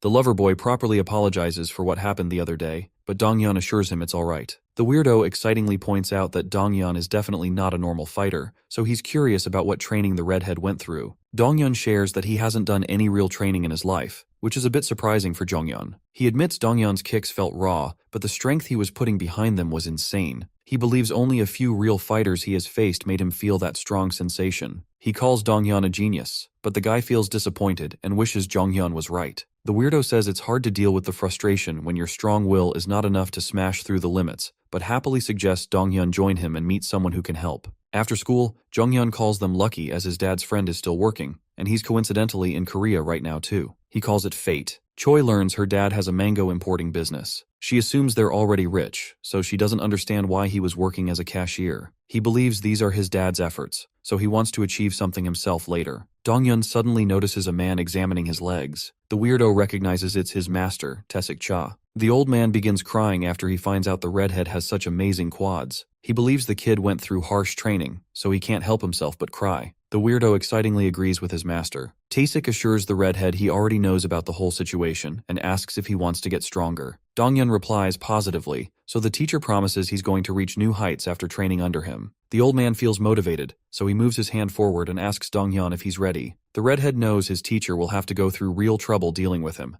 but if he doesn't mind the burden, Dongyun bows his head and requests the old man's guidance and training. Taesik smiles and calls it perfect. At Park's father's gym, the protagonist continues training tirelessly and destroys another punching bag. His dad reminds him that he's really powerful even right now, so he wants to confirm if Park is sure about training. The protagonist tells his father it's really important, so the dad decides to roll with it since he trusts his son. But before they start, he asks Park to promise two things. Under normal circumstances, even if he feels enraged, his father wants him to avoid fighting if his opponent has no spirit to continue. Otherwise, he's not a real fighter. His dad explains the second thing. Martial arts is just a collection of techniques that help someone maximize their power so they can win efficiently. When these techniques are properly analyzed, some moves seem to be more useful, so they become classics and are added to martial arts. So, being a martial arts student means Park is going to gain all the experience and wisdom of the human race, and he needs to use it logically. That's what it means to be an honorable fighter. His father hits the punching bag and with a serious face, asks his friend to promise he'll follow these rules. The protagonist gives him his word. Inside a mysterious dark building, Gyubin checks the reports and guesses it's in his destiny to cross paths with Insu Nam once again. The next day, Gyubin meets up with Seong A and shares he's thinking about starting with Insu. She calls the guy dumb and reminds him she wanted him to defeat the protagonist first, but he thinks they're going to defeat Insu either way, so it doesn't matter who he starts with. He also mentions he needs to settle a few personal scores as well. The woman decides to let him do whatever, and thinks this can be a test to see if he's capable of defeating Park. He calls Insu just a warm-up, but thanks the woman for her permission. He decides to pay her favor with a quick victory. After a few hours, Gyubin informs his goons they'll start by destroying Incheon first. The goons are shocked they're getting paid so much just for some weaklings. A man hears everything, so he quickly disappears and informs Geo Park that his competitor's men are about to chase down Incheon first. He's surprised but admits Seong Ah is good at taking the first step. He orders his man to keep him updated and reveals the news to his goons. He orders them to crash in right now if they care about the medal. All three of Geo's goons are professional athletes. Incheon's men suddenly get stopped. The goons ask who's there, and one of them gets shocked as he notices Gyubin and his lackeys. The baldy feels glad to see his old pals, but without wasting a second, he throws them off their bikes and destroys them instantly. He orders his men to charge in, so they all wage war against Incheon and use weapons to defeat the gang. Banjung fights a few men while asking about Insu. He orders Incheon's men to call the leader ASAP.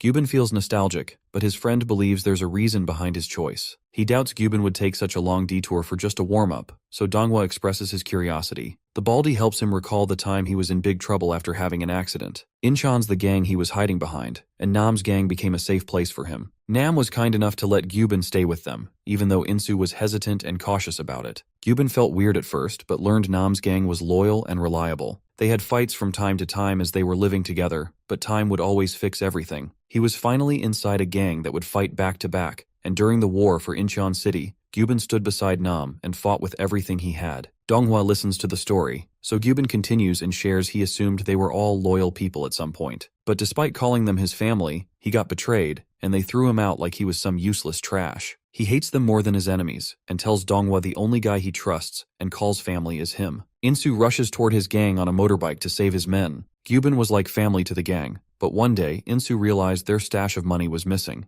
Another gang member couldn't believe it, but Insu confirmed it was gone. The other guy mentioned that only Gyubin was present the previous day, so their attention turned to the baldy, who became anxious. Insu asked if he saw someone grab the money since they'd been saving it for a while to change their house in the future. Gyubin got angry, feeling like he was being blamed for it, but Insu assured him that's not what he meant. A gang member came forward and blamed it all on the baldy. He told everyone he saw the guy going through their stuff yesterday. Gyubin grabbed him, and with rage in his eyes, he told the guy to cut the bullshit because he would never fall so low, even for a street goon. But the man kept blaming him and even called the baldy a snake. He made it clear to Gyubin that he was no family, just a street thug to them. The baldy lost his patience and wrecked the guy with his punch. He challenged the crappy scumbag to repeat his words and kept beating him to a pulp. Gyubin lost control and smashed a table onto him without hesitation. The others tried stopping him, but he kept pushing forward to let out his anger. Suddenly Nam entered the house and saw his goon in a pathetic state. He learned what happened, But despite Gyubin's excuses, Nam slapped the guy. Gyubin tried his best to convince him,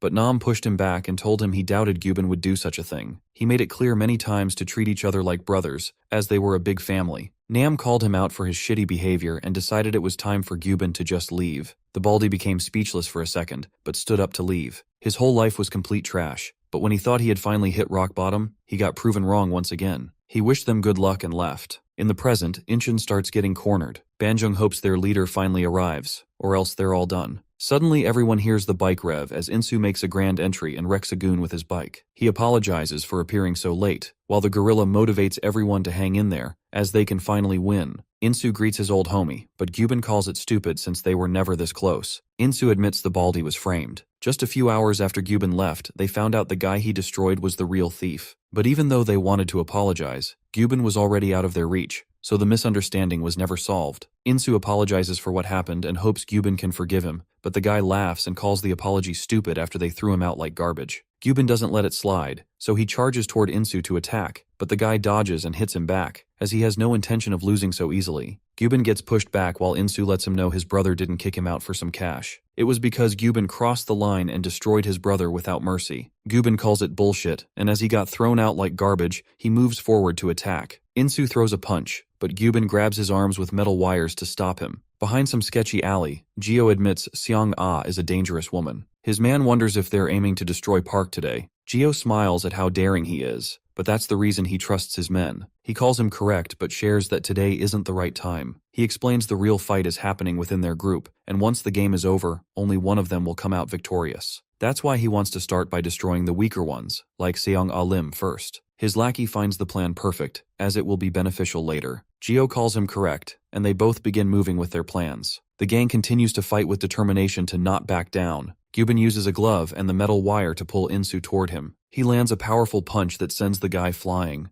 Insu tries to attack as well, but the wire ends up ruining his movements, so he's unable to land any punches. The metal wire cuts deep into his skin whenever he tries to move. He gets completely wrapped in it, but Insu decides to sacrifice getting wounded and pulls Gyubin in himself. The baldy manages to dodge, smiles wickedly, and lets Insu know such crappy moves won't work against him. He reveals he grabbed the lefty because it's obvious he can't do much with his right hand. Gyubin uses this opportunity and lands the critical hit, but Insu realizes his opponent is just throwing random attacks since he's tied up. Insu uses this to pull Gyubin toward him again, as he wants to turn the tide for good. He uses all his strength to attack, but the baldy slides down and pulls him so hard that the guy screams in pain. Gyubin recalls hearing them boast about friendship and standing up for each other. He doubts Insu can do all that when he can't even protect himself. Baldy frustratingly insults the guy and reminds him not to spit out bullshit he doesn't even mean. He continues wrecking the guy and lets out all the anger he had for so many years. Baldy always used to hate the word family, because to him, family were just people who would make his life worse just for looking them in the eyes. People who betrayed him, and people who would celebrate if he ever died. He would always see happy families on TV, but that made him feel shittier about his situation. Incheon wasn't anything different either, pitying him for his situation, acting like they actually cared. He used to hate them for their crap, but the worst thing was, Nam began giving him this false hope that was terrifying to him. He ended up getting used to it, but in the end, he got wrecked again, and whatever he was expecting actually happened. Gyubin's eyes were burning with revenge. He wanted to destroy Incheon, and whatever happened was enough to crush the little bit of hope he had left. Gyubin confronted his father afterward and tried to kill the shitty guy. In the present, Insu destroys his eyes with a headbutt. He apologizes again but lets Gyubin know he has crossed the boundaries and tried hurting Insu's family. For that, he's not going to back down. Insu wrecks the guy with a powerful punch. Gyubin goes flying away after such a hit. He realizes he played right into Insu's hands and ended up getting closer. He admits he's going to lose if this keeps going, so the baldy tries maintaining his distance again, but Insu doesn't let him go so easily. He grabs the guy and hits him with an elbow attack, completely destroying his head. Insu continues to hit him, but Gyubin finally frees himself and gets back his distance. Insu pulls him back once more and lands another crazy punch. Gyubin wonders if the guy trained while he was gone, as he doesn't understand how Insu's gotten so much stronger. As he's getting his ass whooped, the baldy tries remaining calm. He pulls himself back together and puts everything on the line since he never wants to lose against someone who betrayed him. Gyubin tries pinning Insu down. He grabs the guy and jumps off the edge so they both die. Insu manages to grab an edge. He keeps holding onto the metal wire so his old homie doesn't die. Gyubin frustratingly orders him to just let go, but Insu tells him to shut up as he's about to drop dead if he ends up falling down. Gyubin ignores his words as he doesn't mind dying, then getting saved by him, but Insu yells at him to cut his bullshit, which makes the guy go silent. Insu knows he's angry, but he orders the guy to just chill out for a second, or else he won't get the opportunity to continue his stupid fights if he ends up dead. Gyubin still talks back but instantly stops as he notices blood dripping down. Insu tries his best but the string breaks apart, so the guy drops into the sea. Gyubin feels satisfied with his life and guesses this type of death was just inevitable. As the guy slowly sinks in, Insu jumps in without hesitation, surprising the selfish scumbag. They both finally make it out to the shore alive. Insu feels glad his old homie is alive, but out of nowhere, Gyubin gets stunned as he sees his friend knocking Insu out with a bat. Donghua praises him for the efforts but reveals he already knew the Baldy would chicken out. Geo and his men appear as well. Gyubin realizes his friend betrayed him. The guy calls Baldy an unreliable wimp. He guesses Gyubin wasn't so useless in the end, so he thanks Baldy for giving him such an opportunity. Gyubin screams in frustration as it is hard to believe his own brother would betray him. He tries assuming the guy is doing this against his will, but his trash friend calls him stupid and makes it clear that he just wants money. Gyubin questions his situation at first, but begins laughing and calls Donghua out for his greedy behavior. The rat becomes silent hearing his words, but he loses control and wrecks his friend's face with the bat. The Baldy loses consciousness and falls down. Donghua calls him a wuss and believes he got what he deserved for keeping his hope about family alive. The next day, the secretary runs towards Seong-a's room and informs her they played right into Gio's hands. The boss already knows all of it. She admits she made a mistake since this much was expected from her competitor. She feels a bit frustrated but then points toward her fish tank and tells her secretary she never feeds any of them, but they still haven't starved to death. She reveals that despite having the same breed, they're not friends, but only victims and predators. She calls humans similar and believes they're playing the same game. At night, Gio celebrates the victory with some fancy dinner at a bar. He orders his men to stop hesitating, but Donghua reminds him they still need to deal with the protagonist and gather a whole gang for whatever he's aiming to do. Gio gets a bit surprised as he wasn't expecting his goon to be so passionate about their goal. He smiles and explains they really do need to deal with Park as fast as possible, but there's no way to defeat the monster without dealing with Junu O first. Donghua feels confused, so the guy helps him understand. The protagonist gets to do whatever he wants without getting in trouble for it, because whenever he's done with his business, a lawyer comes in and cleans all the mess because of Junu's backing. So without his backing, Park will be nothing more than a wounded lion in the wild. Donghua guesses Junu isn't someone to joke about. The guy calls him correct but guarantees he'll take care of Junu himself. Gio admits Junu joined in with such aggressiveness, and it didn't take time for him to become a huge pain, but he doubts a wobbling baby can escape his traps. He's confident that once he starts going all out, Junu's career will end. Somewhere else, Junu reaches a building in a hurry and gets informed all the distributors are canceling the deals for some reason, which means their company's value won't hold up for much longer. Junu questions the reasoning behind this, but the informant shares he's still unsure as the distributors are just throwing shitty excuses. He guesses someone's pulling the strings to take revenge against Junu. The guy anxiously shares they need to pay 50 billion won tomorrow. He asks for a decision as they don't have any time to spare. Junu realizes they're starting with him first. He orders his men to check if banks can assist with the payment, but his secretary disappointingly informs that's not possible either,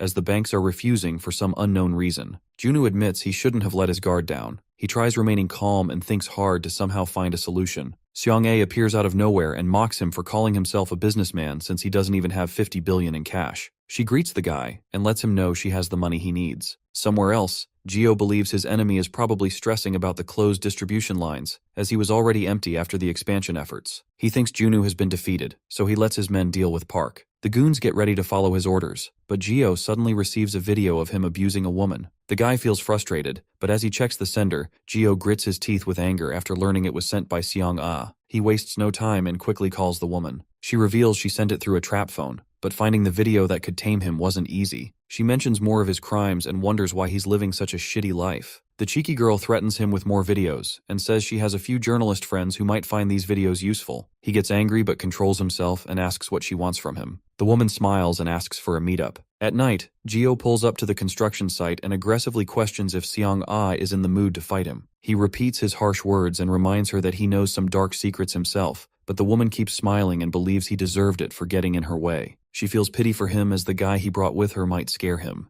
Junu comes out of the dark with an evil expression. Shio wonders why he's here. The guy assumes they're trying to flex their friendship, but Junu assures him that's not the case. He reveals Gio got called so he could propose an idea. Junu believes they're on the same boat, so they should chill out, as they both know someone might get away while they're busy fighting each other. Gio understands he's talking about Dongho Lee, so he lets Junu talk. The guy suggests they should just be straightforward so no one needs to deal with any humiliation. Junu thinks an all-out war with fists and only fists is a great idea, but the loser has to admit defeat and leave the game. Gio sees through his cheap tricks and questions if Junu holds no confidence in anything besides violence, but the guy calls him wrong and confidently lets him know he's sure about power, money, or whatever else. Junu mocks the guy and uses his words to make him angrier. Gio ends up going along with it out of rage, so Junu announces they'll fight in 3 days and lets the guy bring whoever he wants. Gio grits his teeth, but Junu takes his anger and frustration as a yes and smiles wickedly. At his office, Seong-ae wonders if he's confident about his victory, as the guy he's about to face is trying to build an army of his own. She reminds him he's going to lose whatever he has if he ends up failing. He knows it already, and believes the guy will just try achieving victory using his powerful goons, but he's confident the numbers are useless unless they can all fight on the same level as Cheonsu against a monster like the protagonist. Choi appears in a rush and informs Junu she can't get in touch with Park. Junu gets shocked but remembers Park shared his desire to get stronger a few days ago. He decides to go look for the guy personally and believes they can locate Park, as he has 3 days to prepare. Choi anxiously questions what he plans to do if Park remains out of reach. Junu calls it a stupid question, as he has already decided to fight. Donghyun feels hesitant about it, as he doesn't want them to win,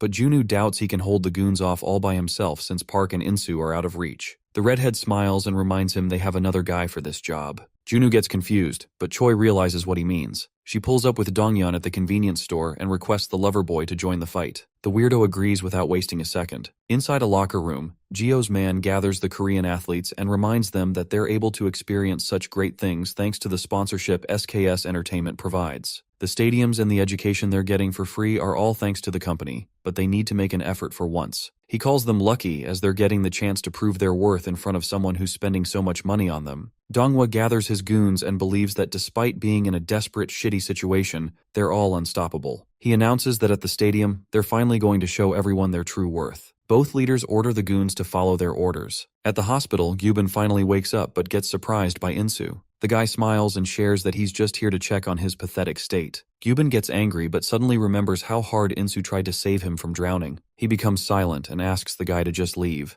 Insu confirms he's about to but suddenly stops and invites the baldy for a beer later. He shares that the gang is doing better than before. The goons are working hard learning trades and completing their part-time jobs. Insu mentions they even have a house bigger than the one he saw before, and there's an empty room left as well. Insu invites him for the beer again and hopes he actually pulls up. Gyubin still calls his act bullshit. Junu tries his best to locate Park. He reaches a jungle after learning Park was seen around the jungle at the top of the mountain. The guy barely makes it to the top. He hopes the protagonist has a good excuse ready for what he's putting the guy through. Junu walks forward and hears someone training. He finally finds Park and calls the guy, but our boy keeps on punching the bricks he has gathered. Junu finally catches a breath and reminds Park he has responsibilities to deal with. The protagonist completely ignores his words and uses all his might to throw a crazy punch. His brute strength destroys the bricks into pieces. Junu's left speechless, seeing his beast-like power. Park finally finishes his training. At the stadium, Seong-ae begins doubting Park's going to appear, but Choi informs him Junu was able to locate the guy, so there's a chance he'll make it in time before the shit show ends. The stadium lights suddenly turn on. Choi anxiously smiles as she lays eyes on Gio's huge army of gorillas. Gio confirms he brought the goons he needs, so he wonders why Park's still missing. He feels disappointed to learn he went through so much hassle just to face an apathetic gang. Jonghyun anxiously points out the number of men is a bit more than what he expected, but the redhead orders him to not be so wimpy. Loverboy understands his words but believes the men they're about to face are very dangerous, judging by the looks in their eyes, especially Donghwa and the guy in the tracksuit.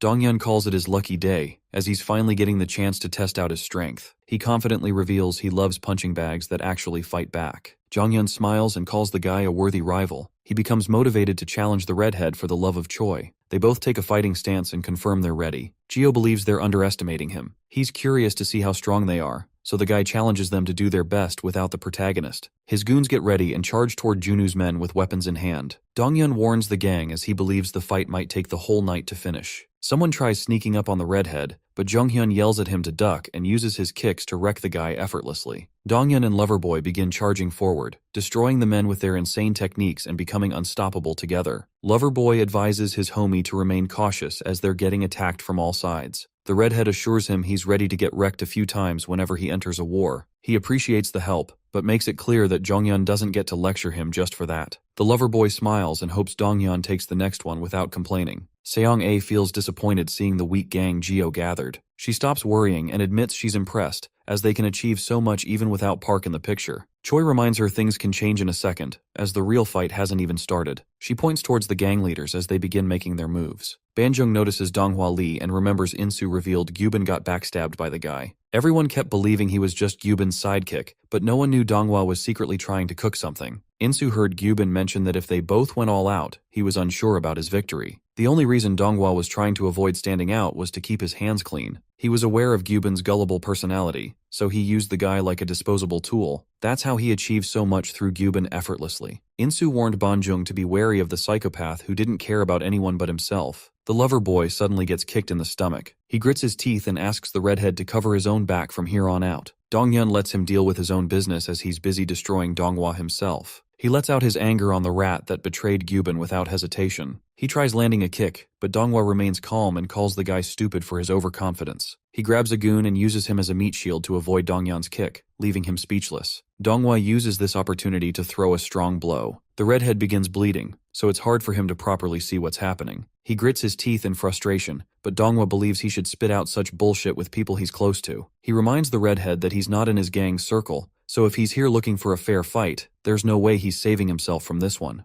A few goons grab Donghyun from behind while Donghwa rushes forward to end his life. He destroys the redhead with a heavy blow, while the athlete and his goons confidently believe the fight is already finished since Donghyun is out of the game. He doubts anyone can take the redhead's place. The other athlete laughs and feels disappointed, as they couldn't even get a chance for some warm-up. Jonghyun and the redhead fight with whatever they have to hold off the goons, and suddenly, the doors open, catching everyone's attention. The protagonist finally enters the stadium, ready to destroy them all. His fear alone stops the lowly goons from taking a step forward. They think it's like they're facing a wild tiger. Donghwa yells at them to stop staring and destroy him, so the men scream and gather all their courage to rush towards Park. A few days ago, Park's father gathered the bricks and explained that Park's punches were like a hammer, and he had been putting strength into them using his body movement and dense muscles so far. But the dad told him he wouldn't be able to win with just those against a worthy opponent. He gave Park an example and then asked how he would go about breaking the wall. The father answered his own question by focusing all his strength on a small point before punching the wall. His punch broke through the wall's back as his strength got carried towards the core with that technique. The father believed he would become unstoppable with this. The protagonist understood everything his dad explained. Back to the present, Park uses the technique he learned to effortlessly destroy multiple goons at once. The athlete calls back all the goons and hits Park with a kick. He doubts the lackeys are even worth a warm-up for the protagonist. Park blocks his kick, but as he tries to attack, the gorilla athlete jumps in and tries pinning him down. The javelin expert jumps in and sends Park flying, but our boy lands on his feet safely and admits the blows are heavy. The athlete calls whatever he's heard about Park complete bullshit. He admits the protagonist may have the upper hand against weak goons, but in front of real athletes who train their bodies for literally everything,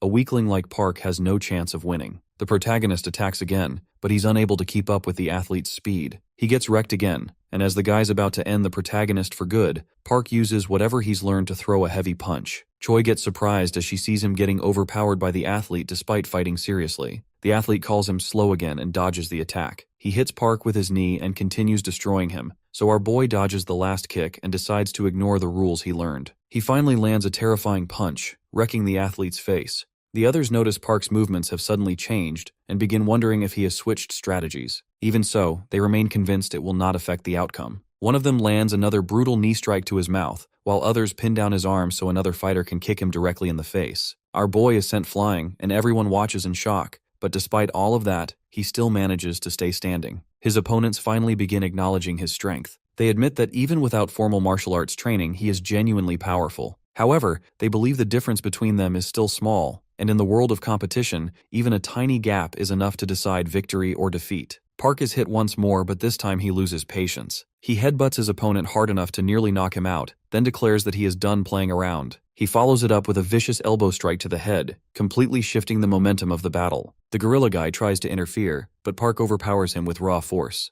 The man is visibly shocked that he is losing in a direct strength contest. After taking another punch to the face, he is left reeling and nearly collapses, realizing that one more hit might completely finish him. At that moment, Jiwoo suddenly shouts in frustration. He angrily questions how professional athletes are struggling against someone with no formal fighting skills. He warns them that if they lose, they can forget about any future support or sponsorship from him. This raises the stakes even higher. The athlete cannot help but wonder how the MC can possibly be this strong. No matter how much training he has done in his life, he feels like he still cannot reach Park's level. He is forced to admit that Park is truly powerful. The three fighters then attack together. One of them gets a bad feeling right before things go wrong, but before he can react, our boy lands a crushing punch directly to his mouth. As this fighter starts fading out of consciousness, he remembers his own past. He was once considered one of Korea's greatest hopes in the 100-meter sprint, but because sprinting is not a popular sport, he never received proper support no matter how hard he trained. His future in athletics always felt uncertain. Sponsorship would have changed everything for him and his teammates, giving them a real chance to prove themselves. That is why they ended up working for Jiwoo, who rewarded their dirty work generously with wealth and luxury, including black cards and financial backing. So at first, he actually convinced himself that what he was doing felt kinda humiliating. But whatever, it was still worth it for the dream. But fast forward, and his teammates are already down on the ground, completely wrecked. That's when it finally hits him. His failure had nothing to do with his situation or the lack of support he always blamed. Turns out, those were just excuses he used to hide from his own limits. The truth slaps him hard, and then he finally blacks out. Even after collapsing, dude doesn't get a second of peace before catching another hit. Weirdly enough, now that he's hit absolute rock bottom, he feels this strange sense of relief, though he also feels kinda dumb for thinking that way. Out of nowhere, the blonde guy storms in, pissed off, and kicks him for going down so easy. He starts yelling about how much money got thrown into this just to end like this, and demands that he get up and keep fighting. But instead of taking any more of that nonsense, our boy suddenly kicks Jiwoo, catching him totally off guard. Everyone's stunned, the athlete just as confused, realizing the beating finally stopped. Meanwhile, the white-haired girl watches from the stands and starts cracking up as the blonde guy ends up flat on the ground. The protagonist grabs him by the hair and makes it crystal clear that nowhere did anyone ever agree that he himself couldn't get hit. Before the guy can even process that, he gets punched in the mouth again. Meanwhile, the bigger fight is still going down. Kim's beat up bad, but the other guy ain't doing much better. Donghwa realizes they're screwed. One fighter is wrecking whatever's left of his allies, another's already down, and even taking out the redhead wouldn't change anything anymore. Seeing no better move, he finally drops to his knees and taps out. However, Dongyun just stares down at him and kicks him in the mouth. Even after Donghwa surrenders, the punishment keeps coming. The redhead straight up calls him pathetic and worthless. Back with Jiwoo, things get even worse. Punch after punch lands as he gets thrown around like a rag doll. Everyone else can only watch in disbelief as Park keeps hammering him with the same intensity he showed in the fight. The guy desperately brings up their earlier bet, insisting Park can't hit him since it was supposedly part of the deal. The protagonist coldly points out that he's heard about the bet, but he never actually agreed to any of it. Now genuinely scared, the blonde guy starts begging him to stop. For a sec, the protagonist hesitates, remembering his dad's words. His old man once told him that a strong person should never keep beating someone who's not willing to fight back, because restraint is also part of real strength. Too bad for Jiwoo, he immediately blows his chance at mercy by threatening Park again. He warns that if he takes one more step, he'll use all his crazy connections to completely ruin his life. Hearing this, our boy gives him a chilling grin, deciding that since Jiwoo's clearly still down to fight, the lesson ain't over. He punches him so hard the guy goes flying. The blonde guy scrambles up fast, jumps over a wall, and bolts while still yelling threats. He insists Park should just wait and see how he'll destroy his future. But before he gets far, the protagonist suddenly appears right behind him and silently dares him to try. Another nasty punch sends him flying again, turning the whole scene into something almost terrifying to watch. Our boy calmly walks toward him, but before he can keep going, a baseball whizzes past his head at nearly 300 kilometers an hour. Jiwoo grabbed a pitching machine and starts firing balls at insane speed. Even with all that, Park dodges every single shot like it's nothing. The blonde guy watches in total disbelief. Our boy responds by bouncing off the wall and slamming him headfirst into the machine. Now that the adrenaline's wearing off, Jiwoo finally feels every single injury at once. Pain floods his whole body, and for the first time, real fear kicks in. All he can think about is surviving. Terrified, he starts apologizing like crazy. Park shoves his hand into the guy's mouth and asks one last time if he still wants to fight. The guy immediately folds and swears he's done. Even after hearing that, Park still drags him up by the hair. And outside the arena, the defeated fighters slowly start getting back on their feet. Then Junwoo shows up right as the Jiwoo's getting helplessly lifted into the air. And just like that, his side secures the win. The story then cuts somewhere else. Lee Dong-ho appears, calmly takes off his glasses, and reveals that everything's going exactly according to plan. Elsewhere, Ryan walks over to Cheon-soo and tells him that the time has come. Then it shifts again to Lee talking with Ryan. He says he never expected much from the others anyway. Even if they're half-brothers, they're still brothers. and there's no way they could succeed where Ryan himself failed. He trashes the others for trying to solve everything with money. The white-haired girl only leans on her cash, while Jiwoo stupidly buys athletes who have nothing to do with real fighting. In Lee's eyes, they're clearly not thinking straight. He explains that real power comes from confidence built up over time, and when you mix that confidence with fear, psychological dominance just follows naturally. At the end of the day, that's what really decides who wins. The scene closes by showing his whole army, as he confidently says that in the end, they'll be the ones who actually fight. He's convinced that after destroying Nexus in such a big way, Ryan's probably out of fresh ideas. The dark-haired guy just stares back at him in silence, making it clear the real fight is still ahead. Lee kicks off his operation, and all the soldiers immediately get on board with his orders. Real quick, it becomes obvious these guys are not your average fighters. Meanwhile, back at Junwoo's place, Choi complains why Seonga is there. Hearing this, the white-haired girl calls her vulgar, since she has been fighting with her ever since she arrived. Choi instantly gets offended, but Junwoo steps in before things get messy. He tells everyone to chill because she's on their side now. Not only has she already helped them out,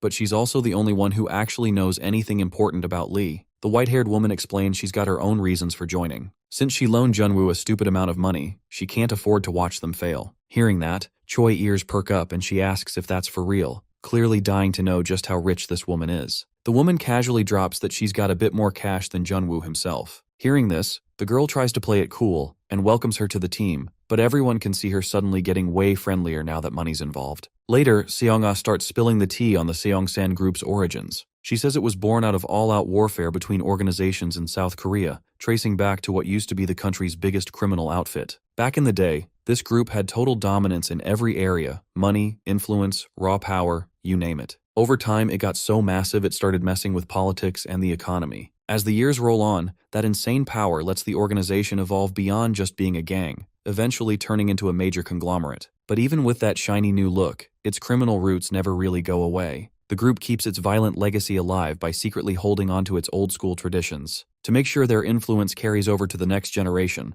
they start training elite gangsters. These guys are carefully prepped to pass down their methods and eventually back up the future boss. The next heir is supposed to inherit not just the organization, but all the authority that comes with it. When someone asks if these people are legit elite gangsters, Seonga confirms they absolutely are. She explains the organization is always keeping an eye on talented young people. Once someone gets picked, they go through brutal, super disciplined training until they're basically turned into human weapons. Junwoo finds this weird and asks if the organization already has people training to become elite gangsters, then why was Nexus even created in the first place? She says this is directly tied to Ryan, who's second in line to inherit the organization. Nexus was basically his chance to prove himself. It was his shot at building his own rep and showing what he could do. Junwoo quickly puts two and two together and figures Lee must not have been happy with Nexus at all. He realizes Ryan probably meant to use Nexus as proof of his strength, to show the organization he was worthy of inheriting everything once the project was done. The white-haired girl is amused that Junwoo's finally starting to think like a strategist. At that point, Park asks if she's saying these elite gangsters are even stronger than Cheonsu. He immediately gets annoyed and insists that Cheonsu isn't just some ordinary dude, he's the toughest opponent he has ever faced. We then go back to a flashback where we see a kid beating up a bunch of other guys. A man in suit gives him a pat on the shoulder and tells him that he is accepted in their organization. Hearing this, the kid thinks that it doesn't matter where they came from or who they used to be.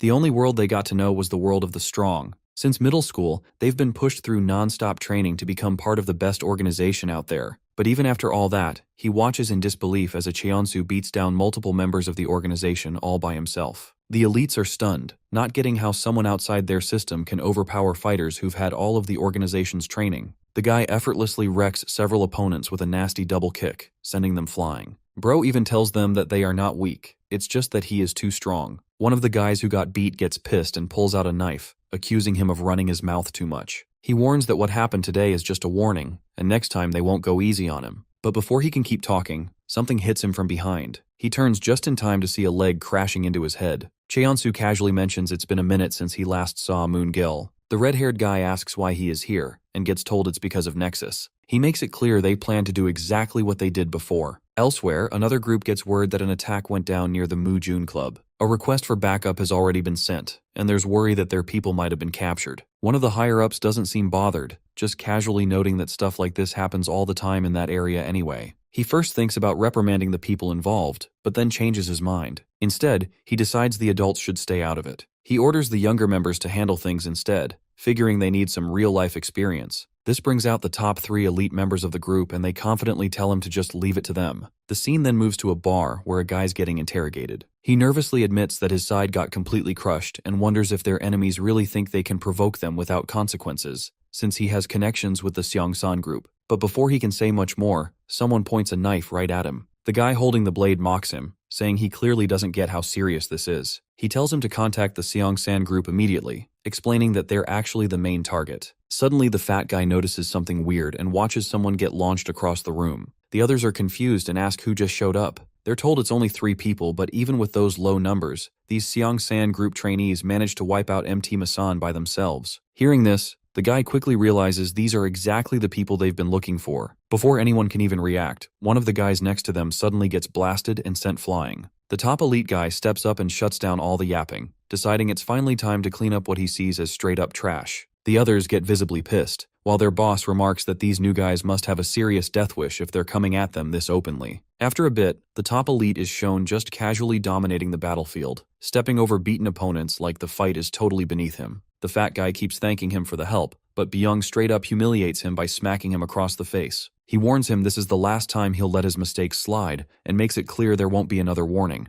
Later, as they're leaving in the rain, he is about to light a cigarette when a car suddenly rolls up. A man gets out and hands him a phone saying he got a call from the young master. When the guy picks up, he gets scolded by Lee for sending a bunch of kids since they all got beat up by Cheonsu. The guy gets mad and tells him to show up right now. The scene then shifts to Lee's house where he asks Byung for an explanation. The guy admits that he thought his men would be facing Park, but he also didn't expect them to lose to Cheonsu. Hearing this, Lee coldly reminds him that even if Ryan is his younger brother and kinda useless in some ways, he's still a tiger's cub. He points out that he has never seen Cheonsu lose before, and warns Byung not to rush into some revenge mission. Instead, he tells him to take his time and actually study his opponents first. To really drive the point home, Lee suddenly grabs a golf club and whacks him in the head. But even with that hit, the guy stays completely still, no reaction at all. His boss asks if he gets it, and the guy obediently says yeah. Meanwhile, under a bridge, Moon meets up with Cheonsu. After hearing his plan, he bursts out laughing, thinking it's ridiculous. He can't believe he thinks anyone would agree to start a new Nexus after everything that's happened.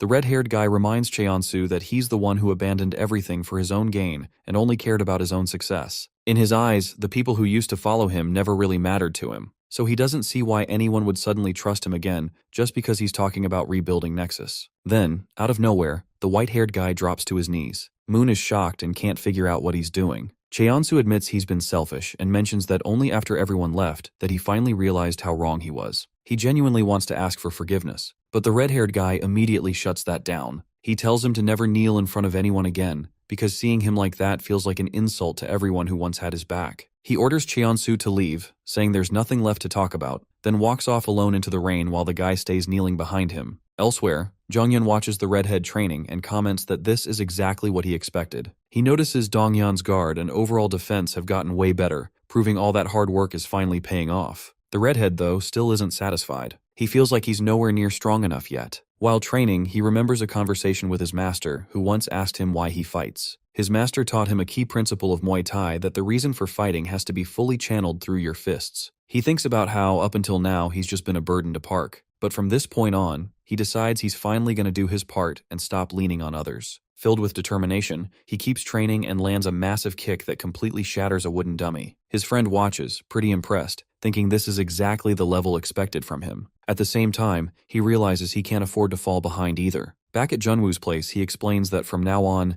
everything's basically going to be a one-on-one showdown. If they move carelessly or make dumb decisions, they'll be easy pickings. Getting caught off guard would mean instant defeat, so everyone has to be super careful from here on out. The white-haired girl argues that giving the enemy time puts them at a disadvantage, especially since they're already outnumbered. She suggests going after Ryan could be a smart move since he seems like an easier target. Junwoo immediately shoots that down, warning it's way too risky. Since Cheonsu is with him right now and has become an unpredictable wild card, attacking carelessly could totally backfire. So because of that, he insists they prep for every possible scenario. For now, they should avoid messing with the current balance of power. If they make a move too soon, the whole situation could blow up fast, leaving them no room to recover. At the same time, in a dark alley, Cheonsu is walking alone when someone suddenly appears in front of him. Without any warning, the stranger pulls out a knife and lunges at him. Just before the blade lands, the white-haired guy dodges. As he gets his footing back, he's surprised to realize his attacker is actually Baekhyun. Another stab comes right after, but the white-haired guy avoids it again and kicks the knife away. He quickly turns to counter and is about to drive an elbow into Baekhyun's face, but then stops himself. In that moment, he thinks back on everything. First Moon rejected him, and now even this guy has come after him. He starts feeling like maybe he really has been worthless all along. The other guy, though, doesn't stop. He charges forward and punches him, but notices something weird. Cheonsu doesn't even try to dodge or block. Confused, Baekhyun demands to know what he is doing. He asks why he even came back, accusing him of returning just to act like the same selfish piece of trash he's always been. The guy keeps insulting him, calling him someone who only ever thinks about himself. He lands another punch, but the white-haired guy still refuses to fight back. As he takes the hits, Cheonsu remembers Moon's harsh words, especially the part about him abandoning everyone just for his own benefit, and that none of them ever really meant anything to him. Those words mess him up badly. The other guy grabs the knife again, ready to keep going, but Cheonsu finally stops him. He admits he is right and straight up owns it, saying that he really is that kind of person. Selfish, self-centered, only worried about his own interests. Cheonsu tells Baekhyun that if hurting him will make him feel better, then go for it. He's not going to fight back. Hearing this, the guy grits his teeth and asks if he really thinks this is some kind of joke. But when he looks into his eyes, he realizes that the white-haired guy is dead serious. There's nothing left in him. Baekhyun slowly drags the knife across the side of Cheonsu's face, but in the end, he just can't do it. He lets the weapon drop. Seeing him in such a pathetic state, the guy admits he can't even stay mad anymore, and mentions that he manages to make people feel awful even while looking totally broken. Frustrated, Baekhyun bitterly tells him to keep being the same sorry mess he's always been, then leaves him there alone. The scene then cuts to a gym, where our boy is going crazy on a punching bag. He throws punch after punch with insane power until he finally hits it hard enough to destroy the thing completely. Covered in sweat, he mutters in frustration, clearly annoyed by everything going on around him. From a distance, someone's secretly watching him. The elite members report that they've finally located Park. Meanwhile, Cheonsu tries approaching the former Nexus members one by one, hoping to talk to them and maybe rebuild some kind of connection. But every single one of them ignores or shuts him down. At the same time, the elite members quietly watch and follow him from a distance. A report gets sent to Byung saying Park is currently staying inside the gym and isn't going anywhere. As for Cheonsu, it's confirmed that all the former Nexus members are rejecting him. After hearing this, one of the guys lights a cigarette and calmly orders everyone to start moving. Their operation is kicking off right now. At the old Nexus building, Ryan wonders if things really had to end like this. He always knew rebuilding wouldn't be easy, but he at least hoped Kim wouldn't quit halfway. He knows that without Park, the gangsters tied to his family, and the support of former Nexus members, they've got almost no shot at winning. Feeling pessimistic, Ryan admits this might really be the end. Cheonsu, though, refuses to accept defeat. Even knowing everyone resents him, he insists he can't give up no matter what it costs. When Ryan asks what he's planning to do, he doesn't give a real answer, and simply walks away. At the same time, a guy rushes to Lee with urgent news. He reports that Cheonsu is attacking them right now. Lee initially refuses to believe it, convinced Nexus couldn't possibly be back. But the guard quickly clears things up, telling him that the man is attacking alone, and he's doing it completely blinded by rage. Lee is almost amused by this and comments that Cheonsu is totally insane. At the same time, Byung walks in and tells them not to worry. In the end, the white-haired guy was someone they planned to take out eventually anyway. He adds that if Nexus had actually regrouped, the situation might have been a problem. But since everyone abandoned Cheonsu, this should be an easy fight. Meanwhile, Bro is already fighting on his own against a bunch of enemies. One thug rushes at him with a club, but he easily dodges and counters with a shot to the face. Another attacker charges in aggressively and swings at his arm, but Cheonsu blocks it hard enough to break the weapon. He hits back immediately, but before he can fully recover, he gets struck from behind. Annoyed, he grabs the attacker's arm and responds with a heavy punch straight to the mouth,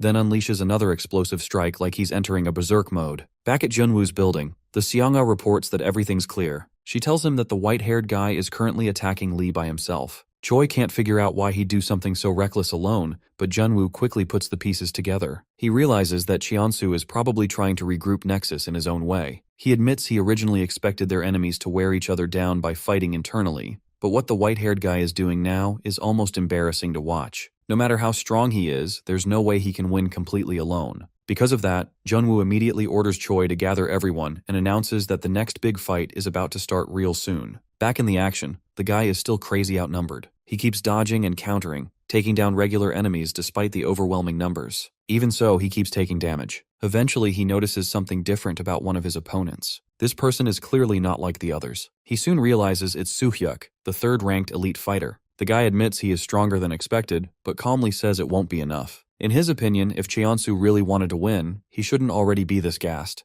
He explains that everyone he has fought so far were just disposable pawns. From here on out, he'll be facing real elite warriors. Not only that, but Cheonsu is already completely worn down. Every opponent from now on will only be harder to beat. The white-haired guy, though, isn't trying to hear it. He tells him to shut up and fight. The elite fighter calls him arrogant, claiming that without Nexus, he is nothing. Right after, everyone rushes him at once. The fight turns into total chaos as punches and kicks coming from every direction. As Cheonsu gets beaten down, he silently admits the man is right. He knows he betrayed Nexus's trust and thinks he deserves to go through all of this alone. Even while getting overwhelmed, he refuses to give up again. He keeps fighting through the pain, throwing shots at his opponents relentlessly. As he struggles, one thought stays stuck in his head. He can't disgrace Nexus any more than he already has. He thinks back on everything he did chasing success. Violence, fraud, blackmail, betrayal. Every crime he committed was fueled by this obsession with winning at any cost. That obsession ran his whole life. In the end, nothing else ever mattered as long as he could succeed.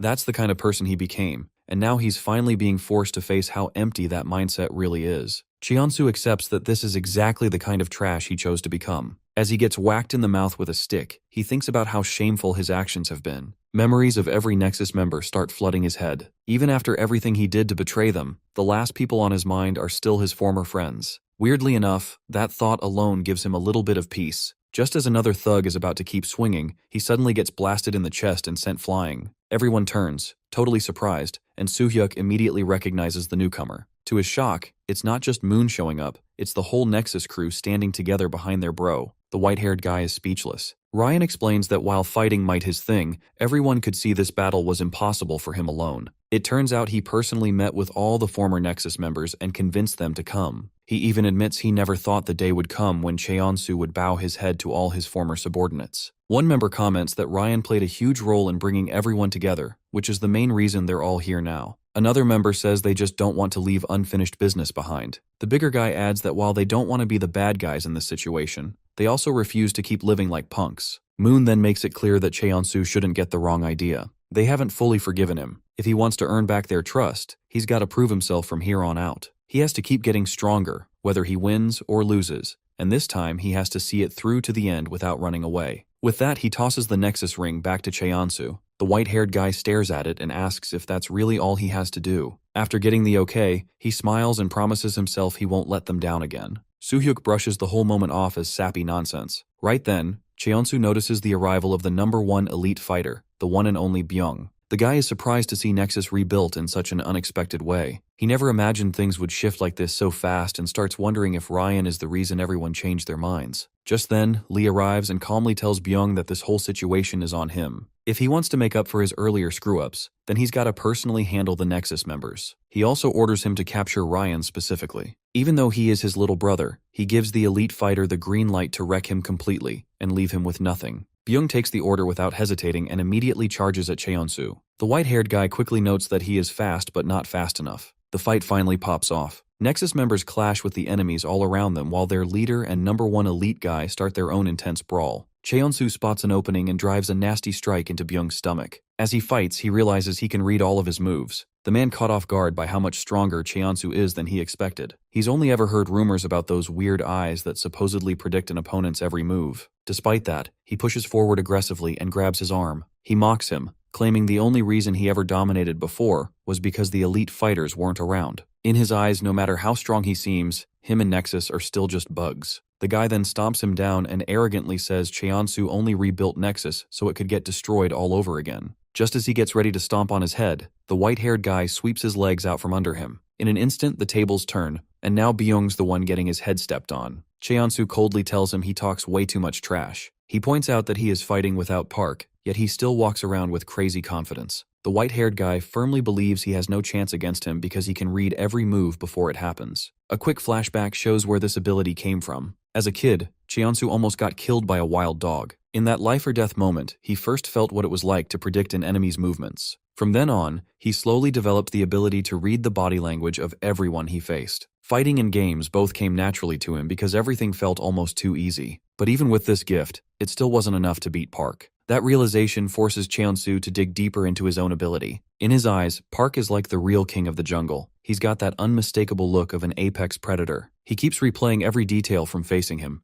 The sounds, the smells, the overwhelming aura, and the killing instinct in his eyes. By living through that terrifying encounter over and over in his mind, the white-haired guy starts to understand the deeper instinct behind fighting. He becomes convinced he's finally figured out something new, something that might let him take down that beast someday. Back in the current fight, he predicts Byung's about to throw a punch and then use his other hand to slam him into the wall. Sure enough, the guy attacks, but he smoothly dodges and counters with a kick to the head. When his opponent falls, Cheonsu avoids another punch and immediately follows up with another kick, even flipping backward while doing it. He breaks down his understanding of combat, noting that all animals instinctively give off signs before an attack. Subtle stuff like eye movement, changes in breathing, even shifts in heartbeat. If an opponent can't hide those signals, then from his perspective, fighting them is like fighting a blind person. Using that edge, he lands another strike right to Byung's face. As he keeps attacking, he confidently says his opponent's defeat is already a done deal. However, the guy spits out blood and starts laughing. To him, real defeat only means death. As long as he's still breathing, he doesn't consider himself beaten. In his mind, Cheonsu can never truly win unless he kills him. The white-haired guy responds with ruthless seriousness, making it clear that if that's what it takes, then today might really be his last day. Pissed off, Byung throws a powerful kick, but Cheonsu dodges again. He immediately reads his next move, realizing that he's going to try to grab him and slam him to the ground.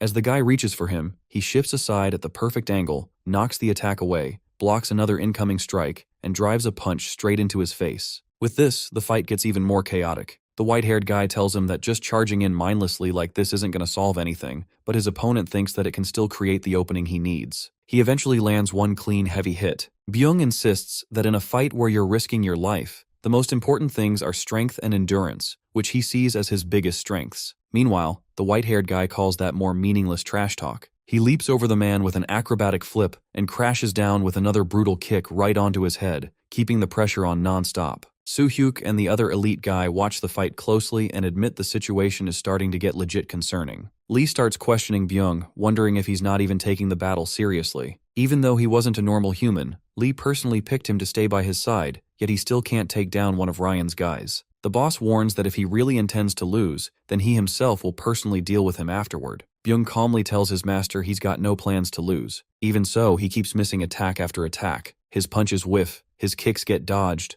and every mistake earns him another clean shot from Cheonsu. Despite getting hit repeatedly, he refuses to stop moving forward. The white-haired guy initially thinks Byung's biggest strength is his crazy endurance, but he soon realizes that's not just durability. What's really driving him is pure grit. The guy admits that maybe he'll never beat him, but he firmly declares he will never lose. A flashback shows his past, where Lee's father personally picked him as a loyal servant, the king's sword and faithful hound. Back then, he was told to fight with honor. Once again, he repeats his belief that he can only truly be defeated through death. Cheonsu notices the unwavering look in Byung's eyes. Despite all the damage he's taken, his expression makes it seem like he hasn't suffered at all. He starts wondering if the guy really intends to fight until his last breath. Before the fight can continue, Ryan suddenly puts a hand on Cheonsu's shoulder and tells him that's enough. He explains that dragging out this pointless fight will only get them crushed from both sides. Hearing this, Lee immediately gets furious, demanding to know why he is interfering in something that's none of his business. In response, Ryan unexpectedly slaps him across the face, leaving everyone completely stunned. Bro just stands there in disbelief, unable to process what just happened. Ryan then turns to the elite fighter and orders him to start serving him from now on. He explains that Byung spent all this time acting as nothing more than Lee's toy,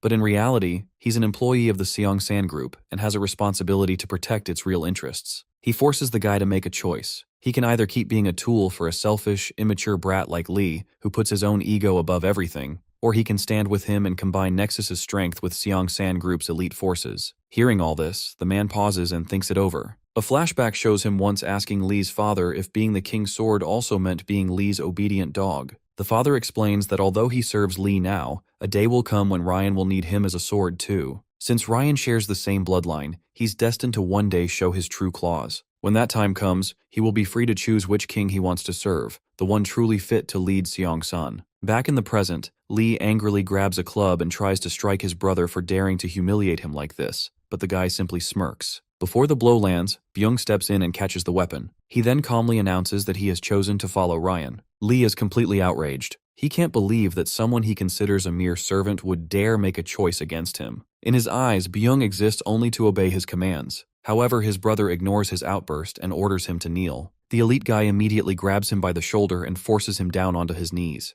Ryan then asks him if he finally gets the situation. Consumed by rage, Lee tells him that he has lost his mind. He thinks Ryan's only acting bold because he happened to win once. He insists his brother should accept his place as second in command forever because he's the true heir to Seong-san. Ryan completely dismisses this and calls him a fool. He explains that if Lee really were the sole heir, then their father would have stopped him the moment Nexus was created. The fact that their father never interfered proves otherwise. Unlike him, who's always had everything handed to him, he was given only one shot. He grabbed that chance and made it count. Now he tells Lee to give up because he's the rightful heir of the Seong-san group. Lee is left speechless and totally humiliated. Everyone there, both the elite fighters and Nexus, just watches the scene go down. Ryan openly admits how satisfying this moment feels. Cheonsu quickly reminds everyone they now need to cover up what just happened. Ryan then formally announces that from this point on, Nexus and Seong-san's elite unit will unite as one force. In his eyes, this outcome was always inevitable. As a reward for everyone's hard work, he promises he'll personally take care of all their friends and families for the rest of their lives. However, he makes it clear that before any of that can happen, there's still one obstacle left. They have to beat Park. The guy asks if they're ready to win against him. In response, everyone loudly confirms their loyalty and determination. Cheonsu reflects quietly, realizing he'll finally get another chance to face the protagonist. Elsewhere, at Junwoo's building, everyone's gathered together. Choi gets a message revealing that the gangsters and Nexus have officially joined forces. She immediately realizes Ryan has won, which makes the situation way more troublesome. Hearing this, the white-haired girl breaks down the new circumstances and explains that from now on, depending on who they're up against, winning just one fight could be enough to end the whole game. At the same time, dragging things out would only make everything more complicated. She asks Junwoo what his next move is. The guy calmly repeats what he said from the beginning.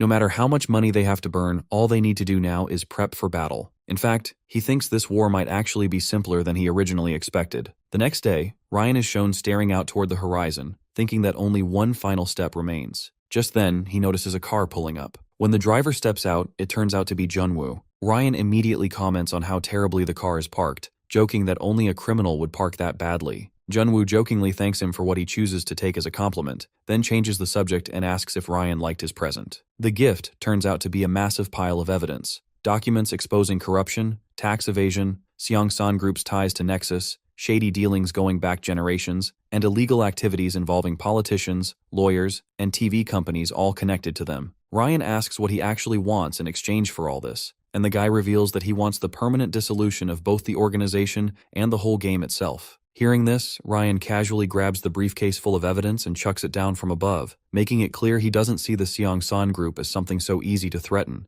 He reminds the guy that Seong-san's reach goes into every corner of South Korea, touching a ton of industries and big-shot figures. Because of that, he asks him if he really thinks threats like that are going to get him anything. Junwoo admits he's got a fiery personality for sure, but he fires back by deciding to risk everything too. He throws in all his company shares, his assets, his cash, and even promises he'll never go against Seong-san again if he loses. With nothing left to hold back, he urges Ryan to stop dragging things out so they can finally settle this once and for all. Ryan finds the proposal pretty interesting. Since both sides are now willing to bet it all, he decides to add something of his own. He asks the guy if he is also willing to give up his friend's house that was left to rot in the middle of the city, since he likes things with a bit of story behind them. This makes the guy chuckle, and Ryan tells him that he can decide the location. After thinking it over, Junwoo decides the final showdown will go down in 3 days at the OJ Group headquarters. With that, both sides treat the deal as officially done. Ryan accepts and admits he's already looking forward to what's coming. Soon after, employees at the OJ company start getting weird messages on their phones. Confused, they check the notice and find instructions telling everyone to work from home for a week because the company building is supposedly getting internal renovations.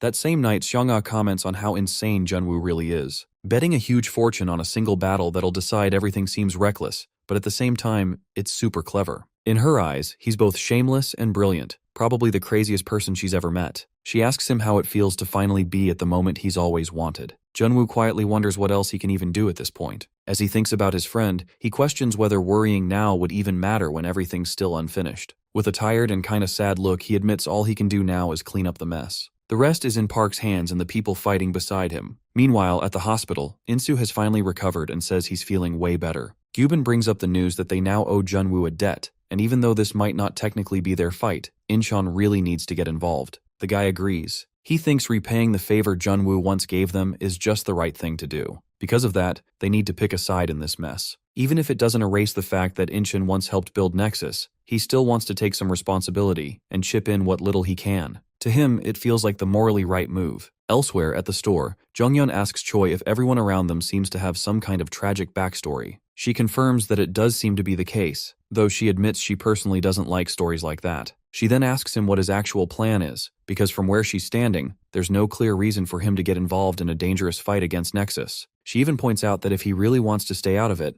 nobody's forcing him to join. But the guy just smiles and says fighting for her alone is already reason enough for him. His dedication is almost ridiculously sincere. Choi finds his attitude weird and warns him not to get the wrong idea. She makes it clear she doesn't want him catching feelings because she's not interested in him like that. The guy takes it surprisingly well, explaining that what he feels for her isn't romantic love in the usual sense, it's more like pure admiration, kinda like having a harmless crush on a celebrity. Outside, the others jokingly mourn his rejection. As the final day gets closer, the redhead is shown running until he eventually finds Park. While thinking back on everything that's happened to him, Donghyun also pauses to reflect on his own journey and all the stuff he's been through. After a moment, he just tells the protagonist to win this time. Hearing this, our boy pauses for a moment and assures him that he will do it. At last, the day of the final battle arrives and the entire gang gathers together. Park checks to make sure everyone's present, and with that confirmation, the final war officially kicks off. On the other side, the whole Nexus and elite unit also start showing up, getting ready for the big showdown. In front of Junwoo's building, everyone stands around carefully reviewing the contract. A lawyer explains the terms. The loser has to hand over everything they own to the winner. This is a real all-or-nothing gamble. To make it legit, both sides have already signed. There are only two official ways to win.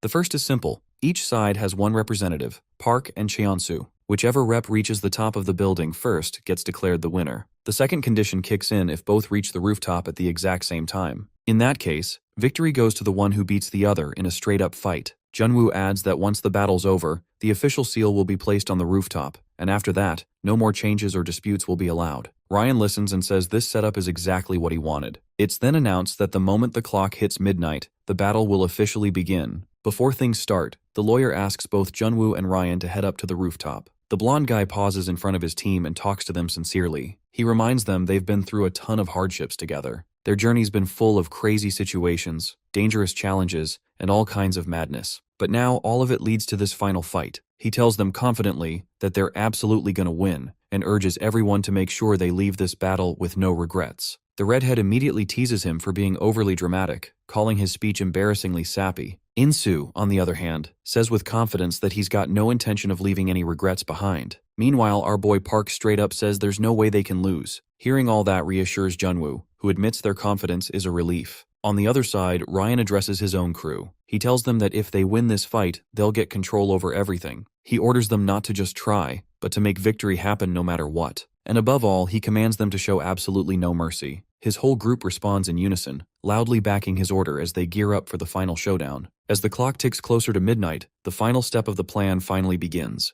Junwoo and Ryan are already posted up at the top of the building as everything finally kicks off, and people immediately rush inside, grabbing their assigned spots like they were told. Meanwhile, Donghyun and Park are chatting about whether they still remember the strategy. In his memory, Junwoo had told them that the building has 33 floors, plus a 34th rooftop level, but the elevators only go up to the 32nd floor, so the last two floors have to be taken by stairs. Since Ryan's crew has more people, they're expected to take control of the elevators. That's why one of the elevators has to be blocked by Incheon. This job goes to Insu's group, including the fat guy, even though everyone knows it's going to be tough. Still, he insisted they do whatever it takes to make sure Park and his crew can keep climbing. Nexus, though, thinks things are easier than expected, pointing out that in both numbers and individual strength, their side has a clear advantage. The situation gets intense fast as Banjung gets blasted by a powerful fighter from Nexus, who declares that nobody's going up. Despite the chaos, the others tell him to stay focused on protecting the elevator. He reassures them he's fine and insists he'll handle the big guy on his own. The bulky Nexus fighter challenges him, asking if he really thinks he can stop him. He fires back, telling him to shut it because they're both just pawns in a bigger game. Still, he warns the big man not to underestimate him.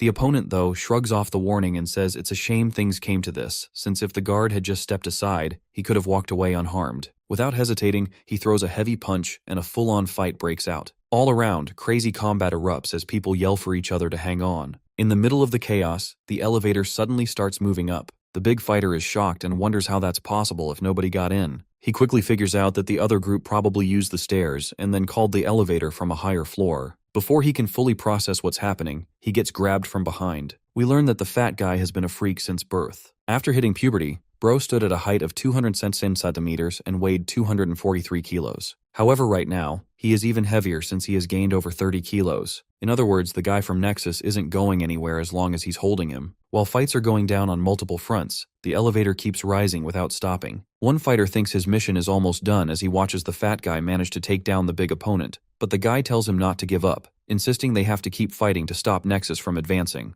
Inside another elevator, members of the elite group are also heading up. Moon notes that Park seems to have reached the top before them, but Cheonsu brushes it off, saying this is just the beginning and calling everything so far only a warm-up to the real fight. As soon as the elevator doors open, Insu is already waiting outside, staring them down and daring them to make a move. Without missing a beat, he launches forward to attack the white-haired guy, but Moon steps in front to block him. He tells Cheonsu to keep going up while he handles the small fry, and he agrees, telling him to win the fight. Insu remembers that Moon once said he'd never come back to Nexus. He thought the guy was dumb, but not this dumb, and immediately throws a strike. Moon fires back verbally, refusing to back down and saying he'd rather see things through than run away. With tensions maxed out, Insu declares it's time to settle everything and goes straight at him. Elsewhere, Byung tells the white-haired guy to head to the rooftop alone, while he and the others deal with the enemies. Looking up, he spots the redhead and the attendant ahead. The attendant acknowledges that the opponents are strong, and when asked, he clarifies he's not scared, he just thinks they should take them more seriously. Byung then tells Cheonsu to move forward, assuring him they'll handle the rest, and another fight breaks out immediately. Meanwhile, the white-haired guy calmly keeps climbing the stairs, believing that everything he wants is right behind that final door. He feels confident that once he wins this fight, he'll finally get everything he's ever wanted. When he reaches the top, Park is already there waiting. The long-awaited showdown between our boy and Kim Cheonsu is about to go down. Junwoo reflects that this outcome was expected. Both of them made it to the rooftop for the final battle, where only one will be left standing to take it all. Meanwhile, Cheonsu notices his hand shaking and wonders if he's scared, but then realizes it's not fear at all. It's excitement. He's been waiting for this moment for a long time and has imagined this fight a million times. He admits it's good to finally see Park in person, but our boy fires back, calling him insane for being excited to meet someone who's about to crush him. Without wasting any time, he gets ready and charges forward, while Cheonsu apologizes with a smirk on his face and admits that he has also changed quite a bit. Down below, the ongoing battle between the two elite fighters and our boys keeps getting more intense. While getting ganged up, the Jonghyun tells the redhead to handle the big guy, but the elite guy dismissively orders him to step aside, even calling him a kid. Donghyun, though, fires back asking who the real kid is and immediately blasts him with a powerful kick to the chest. Byung manages to take it, but he quickly realizes how heavy that hit was for someone who looks so light. From that one exchange, he understands that the redhead is not someone to sleep on. He gets intrigued and admits he's known about him since Nexus first started, and now he finally gets to see what he's got firsthand. At the same time, he questions why someone like him would use that kind of power for something as pointless as revenge or loyalty. On a lower floor, Insu and Moon are going at it hard. The Scar guy tries a heavy punch but eats a shot to the chest instead. Moon remarks that he's gotten way better, but still insists that if he'd stayed in Nexus with his talent, he could have had a way better life. He calls him dumb for leaving, but Insu tells him to shut up and cracks him with a powerful punch to the face. He firmly says that even if he had the chance, he'd never go back to Nexus. Moon responds coldly, saying if Scar refuses wealth and success, then all he's gonna get is punishment through pain, as they keep trading brutal blows. Meanwhile, Byung brushes off revenge as something meaningless and asks the redhead if he really thinks it's worth more than money or fame. Both Donghyun and Insu shut that down, saying criminals and corrupt people don't deserve any glory at all, as the fight keeps going with insults flying on both sides. On the rooftop, Park misses his first shot while Cheonsu lands a heavy hit to the chest that briefly knocks him back, but he recovers fast with a backflip and jumps right back in. As he attacks again, the guy reads the move and dodges. Park gets frustrated, feeling that same annoying sensation from their last fight as Cheonsu keeps slipping his attacks. Then out of nowhere, the white-haired guy hits him clean in the face and sends him sliding back. Seeing this, he comments that Park looks like he's about to fall apart and asks if he was really as hyped for this fight as he said. He even tells the protagonist to take things more seriously and show the same fire he had earlier. This makes Ryan smile and he wonders what they're even supposed to do since victory seems way too easy. Meanwhile, Junwoo finds the whole thing hard to believe, especially seeing Park under this much pressure. He himself feels like something's off and wonders if Cheonsu trained hard enough to get this much stronger. Pissed off, he shouts that this is their final fight and tells Park to let loose everything he's learned without holding back. Our boy remembers the punch he trained for and gets ready to use it. The white-haired guy asks if he really prepared anything at all and warns that stalling any longer is just going to make things pointless. As Park charges in with a flying kick, he immediately gets cracked in the face by a counter. His ears start ringing from the impact as another blow follows. Despite that, he wonders if that's really all there is. The punch is strong, but it still feels like just a punch. He fires back with a knee strike, but before he can keep going, he gets hit with an uppercut that sends him flying backward, coughing up blood. He admits that last hit felt way stronger than the others, even though it looked the same. Park charges again, but this time Cheonsu notices his punch doesn't have the same power as before and starts questioning if Park's really got his technique down. Junu knows that the style Park learned from his dad doesn't totally match his own fighting style, which keeps him from putting out consistent power in his strikes. Still, it's the only weapon he's got, and even if the odds are low, if his punches land clean, the outcome is guaranteed. Cheonsu takes another hit to the head and realizes he's got to keep his guard up. He understands that even if Park's punches are strong, they're useless if they can be avoided. He dodges again and drives a knee into his stomach, following up with a kick that sends him stumbling. When our boy tries to recover, the white-haired guy keeps pressing forward, asking if that's really all he's got after all that prep. He calls Park's attacks disappointing and says he's losing interest, planning to end the fight fast. Our boy, though, laughs and points out that actually, he's the one who's mistaken for thinking he's already seen everything. Hearing this, Cheonsu starts wondering if there really is more hidden strength left. Park then calmly says he only needs 3 punches. If he takes 3 clean hits, he'll consider himself done. The white-haired guy laughs and asks if he has lost his mind, finding it crazy that he'd say that after already taking so much damage. But as the fight keeps going, Cheonsu suddenly finds himself barely dodging another attack at the very last second. The impact is so close that it only leaves this trailing force slicing through the air right by his face. We learn that even though landing this technique is basically a miracle given Park's physical condition, the style itself is something uniquely refined. He'd originally thought this new move might mess up his body, but he still trained it like crazy. Now that it finally works in a real fight, he gets why his dad was so set on teaching it in the first place. In the middle of the exchange, Park drives his arm deep into Cheonsu's gut with brutal force, sending him flying across the area as he crashes hard into stuff behind him. Park calmly counts down, believing only 2 hits are left to meet his condition. Meanwhile, on the 32nd floor, another wave of fighters rushes in and immediately goes after Insu. He dodges their attacks, counters one with a punch, slips another strike, but still ends up taking damage since he's getting swarmed. Surrounded, he gets kicked back and realizes things are getting worse. Even though his team's still holding the elevators, enemies keep finding ways to move up. Fighting Moon alone is already tough, but dealing with backup makes it almost impossible. He figures collapse is just a matter of time and immediately heads for the stairs instead. Moon watches this and assumes he is just trying to slow down the enemy's progress, thinking it's a desperate stalling tactic that's gonna fail. He also notes that Scar's allies aren't really holding their positions well, which makes their defense even weaker. Moon laughs, telling him that not even half of their fighters have come up yet. Just then, the elevator doors open behind him, and a bunch of his guys are seen badly beaten up inside. Gyubin comes out of the elevator and mentions that he just needs to make sure none of his fighters can come up.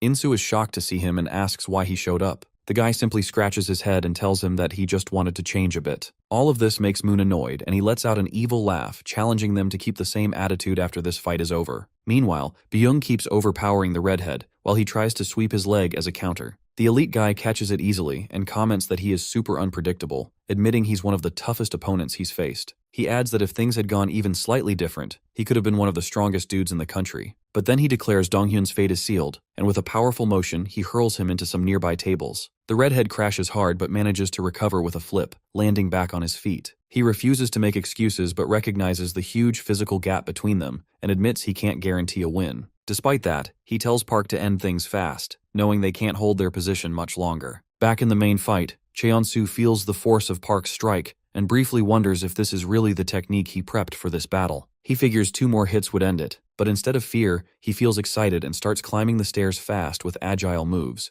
insisting Park doesn't let him down and that this is exactly the level of fight he expected from him. Our boy gets annoyed by his mocking attitude and fires back with another powerful strike aimed near his throat. But Cheonsu keeps dodging everything effortlessly, reading each move clearly and countering whenever he can. Even when Park winds up another attack, he easily predicts it and slips away again, refusing to take damage. Our boy gets more and more frustrated while the white-haired guy stays focused and calm. They separate for a sec, and the protagonist suddenly notices blood coming from his ear. Confused, he struggles to figure out what happened. Turns out, when he tried an earlier strike, Cheonsu had dodged and simultaneously smacked his ear with an open palm, using high-pressure force that messed up his hearing and balance. With this, the white-haired guy excited declares that pretty much marks the end for Park. Our boy starts losing stability, and his vision blurs as his balance falls apart. Cheonsu knows his hit probably damaged a critical spot, making Park's senses spin so bad that even standing is tough. He mentions that he was already struggling to defend himself, and now his condition's way worse. The protagonist tries another punch, but the man easily dodges and counters with a straight shot to his face. Confidently, Cheonsu says victory's close and preps a finishing kick, which lands clean. Meanwhile, Junwoo gets more and more anxious, unable to believe that even after all of Park's training, he's still losing. Right then, a phone rings, and a message comes in reporting that things are falling apart fast. The first floor has been breached, which means enemies are going to start moving up in big numbers soon. Time's running out, and if the fight drags on, it's going to get real dangerous. On the 32nd floor, even more enemies keep showing up. Insu watches the endless wave of reinforcements and realizes the situation is spiraling, wondering if the fat guy already got taken out. He tells Gyubin to start moving, and chaos erupts as everyone tries to chase them. The guy concludes they've got to change the plan immediately. With the first floor compromised, the groups will need to combine forces, but even then, it's only a matter of time before the attackers break through completely. The domino effect from the breach keeps going up, hitting the next floor and eventually threatening the rooftop too. Insu urgently shouts to Junghyun and the redhead that the first floor has been broken through, telling them to combine forces and protect the rooftop ASAP. Both Dongyun and the attendant immediately agree and spring into action. Byung asks where they think they're going and quickly chases after them. Soon, everyone's shown climbing the stairs in a desperate race upward. At the rooftop entrance, only a small group remains to block the way, though their numbers are tiny compared to the Nexus forces heading their way. Moon brushes them off, mocking their efforts and saying they're just wasting time desperately trying to hold the line instead of helping Park. Insu responds that they're acting like bugs buzzing around a lamp, blindly fighting through numbers instead of using an actual strategy. The redhead also adds that unlike Nexus, they actually trust Park, so their only job is to hold the enemies back. This ticks off Moon, but before things can escalate, something suddenly slams into the door, hinting that backup is on the way. Back in the main fight, our boy misses another punch and is forced to retreat. When he tries to strike again, Cheonsu reads the move, but Park catches him off guard by headbutting him directly. The white-haired guy is briefly confused, not understanding how the guy managed to land a shot despite losing his entire balance. He soon realizes that the protagonist grabbed him by the hair, controlling his movement. Our boy coldly says it doesn't matter if he can see him or not. He literally remembers every single detail about their last fight and reveals that he wasn't the only one who replayed it thousands of times. Even with this level of dizziness, he can predict everything clearly since he also has that special ability to read his opponent's next move. With this, he hits the guy straight in the face with a punch at 90% of his power. This sends Cheonsu flying back with blood coming out of his mouth. Still keeping count, our boy announces that it's only one more punch now. Cheonsu is visibly shaken, feeling all the damage piling up in his body. He knows both of them are getting worn down over time, but he also understands he can't afford to wait anymore. He charges forward with everything he's got, landing a straight punch while barely dodging another attack. He keeps pressuring Park relentlessly, believing that even one mistake will end the fight. Just like that, he manages to land a knee strike directly in Park's face. Seeing this, Junwoo calls out in concern for Park, while the redhead recognizes the voice and confirms the tension rising around them. Still, Insu orders everyone to hold their ground, insisting they just need to buy a little more time. Nexus fighters are steadily getting pushed back under pressure, but they believe if they can hold their defense a bit longer, the fight between Cheonsu and Park will stay balanced, and the protagonist will eventually win. But the reality inside the fight looks way more chaotic. The white-haired guy keeps overpowering Park, forcing everyone watching to realize this could end at any second. Even Ryan's just silently observing, unsure how it's going to go down. Inside the building, the redhead shouts for everyone to stay strong, but Park keeps struggling as he takes another knee strike right to the center of his body. He tries to counter with an elbow but completely whiffs. Cheonsu's movements get more and more precise as he dodges every attack while still landing solid hits. Park's only still standing because his physical durability is insane, otherwise he would have already crumbled. Despite that, he keeps taking more damage, including another heavy blow that lands hard. Cheonsu, though, starts feeling his own vision fading and his perception of the fight getting shaky, like he's not even fully seeing his opponent anymore. Back at the rooftop entrance, Byung orders everyone to clear the way and charges straight at the redhead. He forces the guy back against a wall and moves toward the door handle, making everyone tense up.